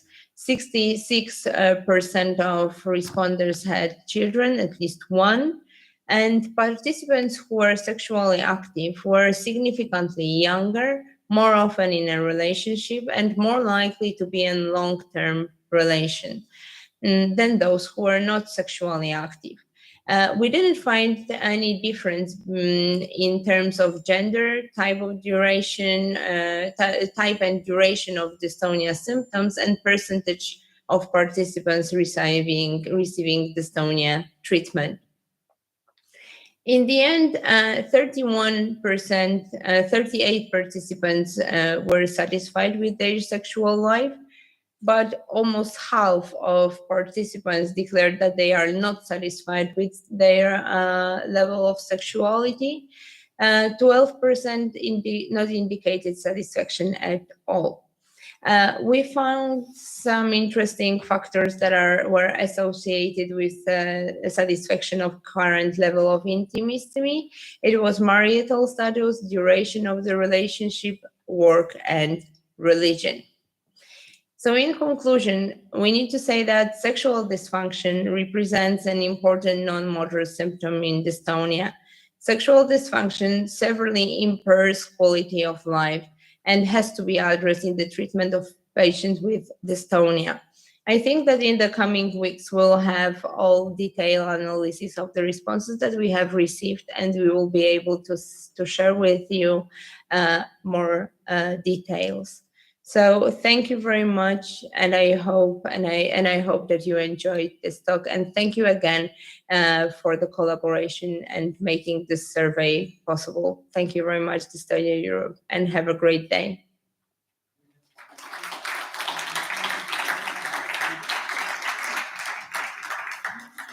So just to recap, actually, through the whole day, and you've been brilliant. You've actually been in this room for about 7 hours and been brilliant and been really attentive. So we've talked about causality, we've talked about genetics, we've talked about treatment, we've talked about psychosocial impact, sexual impact. So we've actually come completely full circle.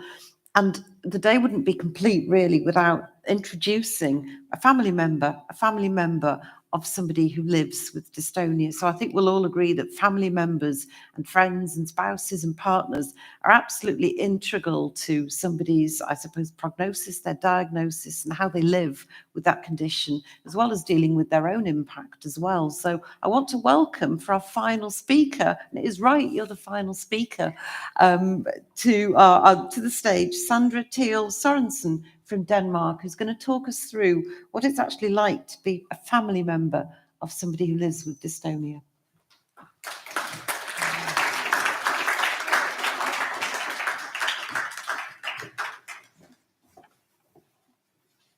Hello. I do not have a PowerPoint with me, so you have to settle with me. But my name is Sandra, and I am here from Denmark, and I do not have dystonia, but my mom has generalized dystonia. So I am not here to speak about my own personal dystonia story, but how dystonia has affected me. My mom had shown symptoms since she was 4 years old, but it wasn't until around 2006, when I was 9, that she was diagnosed. And like many other people with dystonia, it took years before the right diagnosis actually came. Over the years, she had many different medication, sorry, I'm nervous, medication that she did not need, and it has a lot of side effects. So one day when I was in school, she hallucinated that I was sitting in the room with her, sitting at the dinner table, doing homework. And she was 100% sure that I already left for school. And she called the doctor immediately and demanded to stop the medication. And thankfully, the doctor let her gradually step down the medication, but she still was affected for a long time, and afterwards there were new medication. And it was around the time when she was diagnosed that her cramps and convulsion got worse, and she would sometimes cramp up to 4 hours at a time.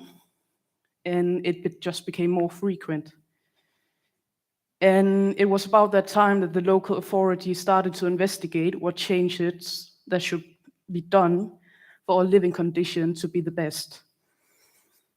Now I'm happy I live in a country where the help does not cost us personally anything. I would not, and my mom would not have been able to afford a wheelchair and all the other things we got if it wasn't for the welfare state we live in. And I am grateful for that. But when things are free, it takes time for the right things to be set in motion. And even though you can meet a lot of realistic and nice people, you can also meet people who are more focused on budget cuts and than the actual need of help. So it took time before the right help arrived, and in the meantime, I was alone with my mom, and she was just getting worse. So even though my mom tried to have a brave face on, it was easy for me to see when she was lying on the floor, cramping in her whole body, being stuck in a door under a bed, that things were not okay, and that she was not okay. She would always tell me to call someone from my family to come help us, and then I would do my homework or computer games in the next room. She didn't want me to see her in pain, but I could still hear her being in pain. The big and long cramps is something I got more used to the older I got. But when I was a kid, I remember I was really scared of them. And even though I do not remember this myself, my mom has told me that I once said to her that if she was going to die, I just wish she would die now.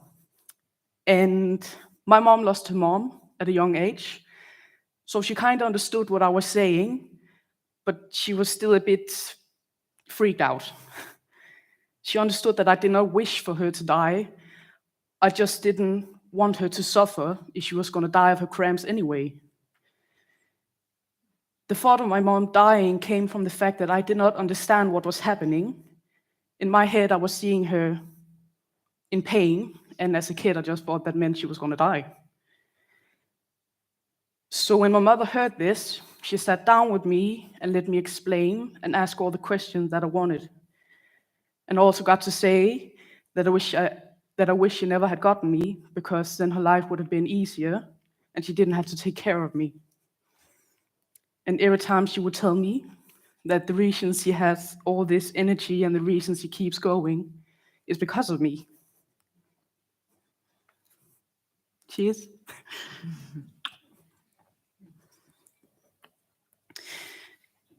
Now I have met kids who have parents with dystonia and other diseases, but where it wasn't talked about. It was hidden away to protect the children, and I understand the protective thought behind the action, but the outcome may not be the best. And I think that's the first advice I would ever give to someone with kids who has dystonia and other sickness. Speak to your children. It may seem like you're protecting them, but children see a lot more than you'd expect. And fantasy can be a lot more horrible than reality. Had I not spoken to my mom and hadn't she told me what was actually happening, I would have gone through my childhood thinking that my mom would die while I was sitting in the living room. Today, I don't think that my mom would die, but the memory of seeing her in so much pain is still something I must deal with. Because when she was lying there, even though I knew she wouldn't die, I still felt helpless. And I couldn't take her pain away, and I needed to accept that I never would. I still haven't, but I am better at it now than I was as a kid. My mom also knew this, so she wouldn't let me stay at home, and she wouldn't let me be one of the kids who take care of their moms. So I had a lot of after-school activities, and I ended up neglecting all of them. I would play handball twice a week, and on weekends, I would play drums once a week, and I should have practiced 1 to 2 hours a day. Never happened. I had after-school care every day, and I had to take care of Rapid at the after-school care. And I just wanted to be home, not to take care of her, but just to be home with her. And I know it was a way to protect me, but I think finding a middle way is to make sure that the child does not become the adult, but also can stay in the house. And I didn't feel like my mom didn't want me. It just feels like she was trying to hide how bad she was. What I did appreciate with all this activity was that every time I had a show or a game, she would be there for at least the first 10 minutes. Because my mom can't listen to music, so when I was playing drums, she would cramp. But she used to say that when the music was really, really good, that's when she would cramp the most. So if my mom left while I was playing drums, that meant I did really well. And I don't think that was the truth, but it made me happy and it made it all right for her to leave. So it may have been weird for people, but it wasn't weird for us. Now, I have heard many stories about kids being bullied because their mom or parents is disabled. But weirdly enough, that has never been the case at my first school. It was probably because I wasn't the only kid with a parents who was a bit different. And even though I was getting bullied for a lot of other things, they would never dare to use it as an excuse. But people I met out of school and people I met at new schools didn't have the right mindset. And pardon my language, but I think it was the first time I could really see how people could be so ignorant around people who were disabled. Some of my friends would just stare at my mom and wouldn't answer her. And I don't think it was because they wanted to be mean, they just didn't know how to act around disabled people or people in wheelchair. And I remember it made me think that I was really happy I didn't grow up like that. I could let it go when it was my friends who didn't know what to do because they were kids. And when we got older, no one really cared. What I couldn't let go was when grown-ups acted like a person in a wheelchair was the most exciting thing they have seen in their lives. I cannot count how many times random people would come up to my mom and pinch her toes, usually followed up with, "Oh my God, they haven't put shoes on you," like a child. And this was not young people, it was middle-aged people who would touch the toes of someone they didn't know. And when people did that, my mom would usually cramp, and in the beginning, I would just stand there looking, stand there doing nothing, and just stand there being sad. And I couldn't understand how I, as a child, understood what was right and wrong when the grown-ups didn't. But I got a bit older, I started to understand what was happening. It used to make me so angry when people would disrespect my mom with their assumption that because she's in a wheelchair, she must be mentally disabled. I usually wouldn't say anything to these people because I was so angry that if I opened my mouth, it would just be garbage. And I knew my mom wouldn't want that. So instead, I would stand there not doing anything, and I would stand there being really angry. So angry that sometimes I just didn't say anything the rest of the day. But when I was about 12 and I matured a bit, I somehow stopped being angry. I started feeling sorry for these people who was touching my mom and saying weird things. Because if the most exciting thing you have seen in your life is a person in a wheelchair, you have a really boring and sad life. And I started to think they really needed a hobby to be entertained. I also sometimes thought in my head, my mom is a chemistry engineer, what are you? And I would often mention it in conversation, not because I wanted to be on a high horse or be mean, but it was a way of coping with but it was a coping mechanism to think it, and by saying it, it was a way to make people understand that nothing was wrong with her head, it was just her body didn't want what she wanted. Now years has gone by and I live in a small city, so it doesn't happen very, very often. But when it does, we just make the person stop. And I think he, she, it really need a hobby, and then we laugh about it. It has sometimes worried people when we have laughed at the most absurd times. We could laugh after my mom crammed for 3 hours. but we did and do not care, because a way of coping with what is happening, especially as a child, seeing my mom making these horrible episodes into something less horrible by joking and laughing, has made it a lot easier to live with what I had to see, feel, and hear. Which is also why I have been seeing some, that is also why I've been sad seeing some of my mom's friends disappear from her life. She has to put so much laughter into my childhood that I did not see how much it affected her that most of her friends wasn't around. Now I've been on 2 boarding schools, I've been au pair in London, and I traveled through Asia, but I didn't see the effect before I really moved out in my own apartment, because now I did not see her as often, but when I saw her, I could see that she missed having people around joking and laughing with. It made me sad because I realized I knew that it didn't happen overnight. So I tried to push her to speaking with old friends and with new friends, and I can see that it has made her a lot happier and has given her more energy. And I wish I'd done it sooner. I wish I could have pushed her in that direction earlier. And I know it was my responsibility as a kid, but I also know that she would have been happier, and it would have been easier for her to be the smiling and happy mom that I knew she was. With this speech, I wanted to give some advice to people who are in similar situations, things that were helpful for us and not so helpful. So be open about the disease. Don't overdo it, but it's important not to hide it, because we can't expect other people around the world to be open to dystonia if you're not open yourself. And don't make kids to grown up, but still let them be in the house. It's more important to find a middle way. And try not to get caught up in emotion like sadness and anger, because I wish I wasn't so angry as a kid. It would have been much better. And at last, use laughter to overcome your own fears of this sickness, but also for the children's fears. It helps to see parents laugh even at the hard times, because it's reassuring that it would be all right. I hope some of you can use them, and thank you for listening to my dystonia story.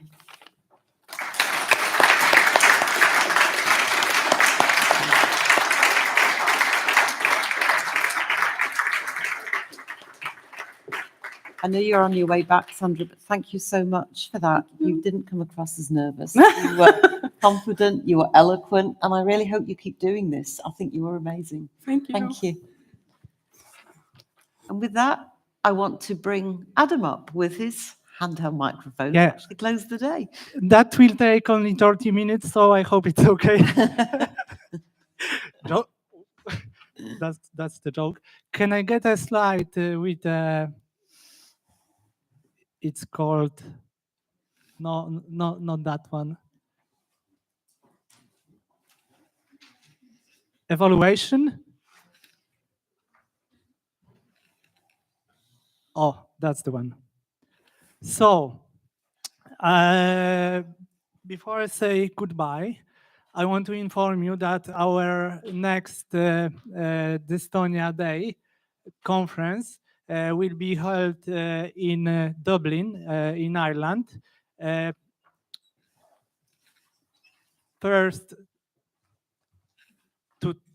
between 1st and 3rd June. And yeah, so because we have 3 days events, but the D-Day, it's the one of this. So Monica, do you know exactly the D-Day conference, which day we will have? But anyway, beginning of the June. Yes.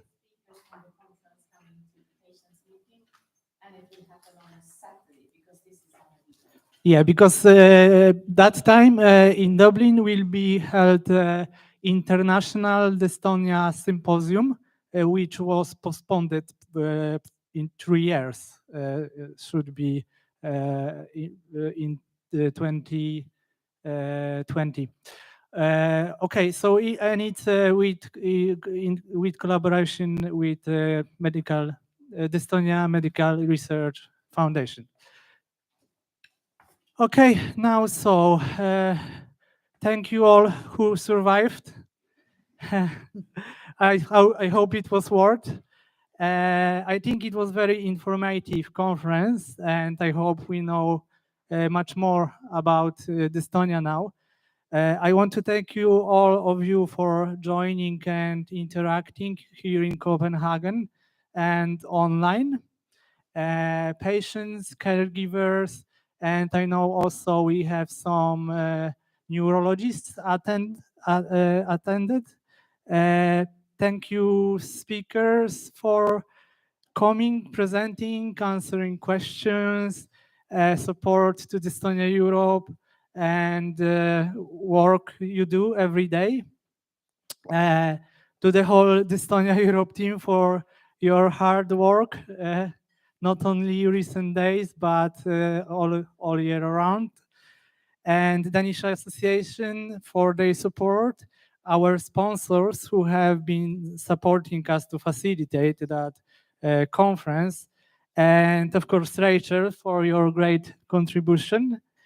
Thank you, Stefan, photographer. He's like a fly on the wall. Spider-Man. Okay. Maybe he'll watch on YouTube later. So thanks to him, we can keep nice memories in wonderful photos. Thanks to the translator and technicians for filming, for live streaming. Thanks to you, people who were able to access to the conference online. And also good news for you, if you missed something or you fall asleep during the conference, the recording will be published on our YouTube channel. So all the recordings will be available and you can watch it as much times as you want. So then I want to remind you, you received evaluation form, so I will really appreciate if you fill it out and leave it in the, there is some dedicated box, I believe, outside. Marete? She's busy. There is a box for evaluation forms, yeah, by the entrance. The name, okay, and there is a box for the name badges because we are very eco and we're using it that next year. Okay, so thanks again. That's everything from me. And Jump. Do the jump. Can I get a slide with the jump? I want to torture before I let you go. I want to torture you a little bit more. So. As you see on the t-shirts and on the banners, we have campaign called Jump for Dystonia. Maybe not all of you are familiar with that. So this campaign was launched many years ago, and we encourage people to jump for Dystonia to spread awareness. So they just can jump, or if they're not able to jump, just raise their hand and use the hashtag Jump for Dystonia and publish on their social media. So after each D-Days, we're doing a group photo with the jumping. So you can see an example from our jump 2 years ago from London. So if you can, if you will be ready to go, if you can go for a moment by the entrance, out of the entrance from the hotel, and then we can do Stefan will do for us a group photo, and then we will share it on our social media, so you will be able to share it wherever you like. Thank you very much. And the only dinner. Do you want me to do dinner? Dinner. The only final thing is for those who are registered for dinner and drinks. I believe it's 7 p.m. for drinks.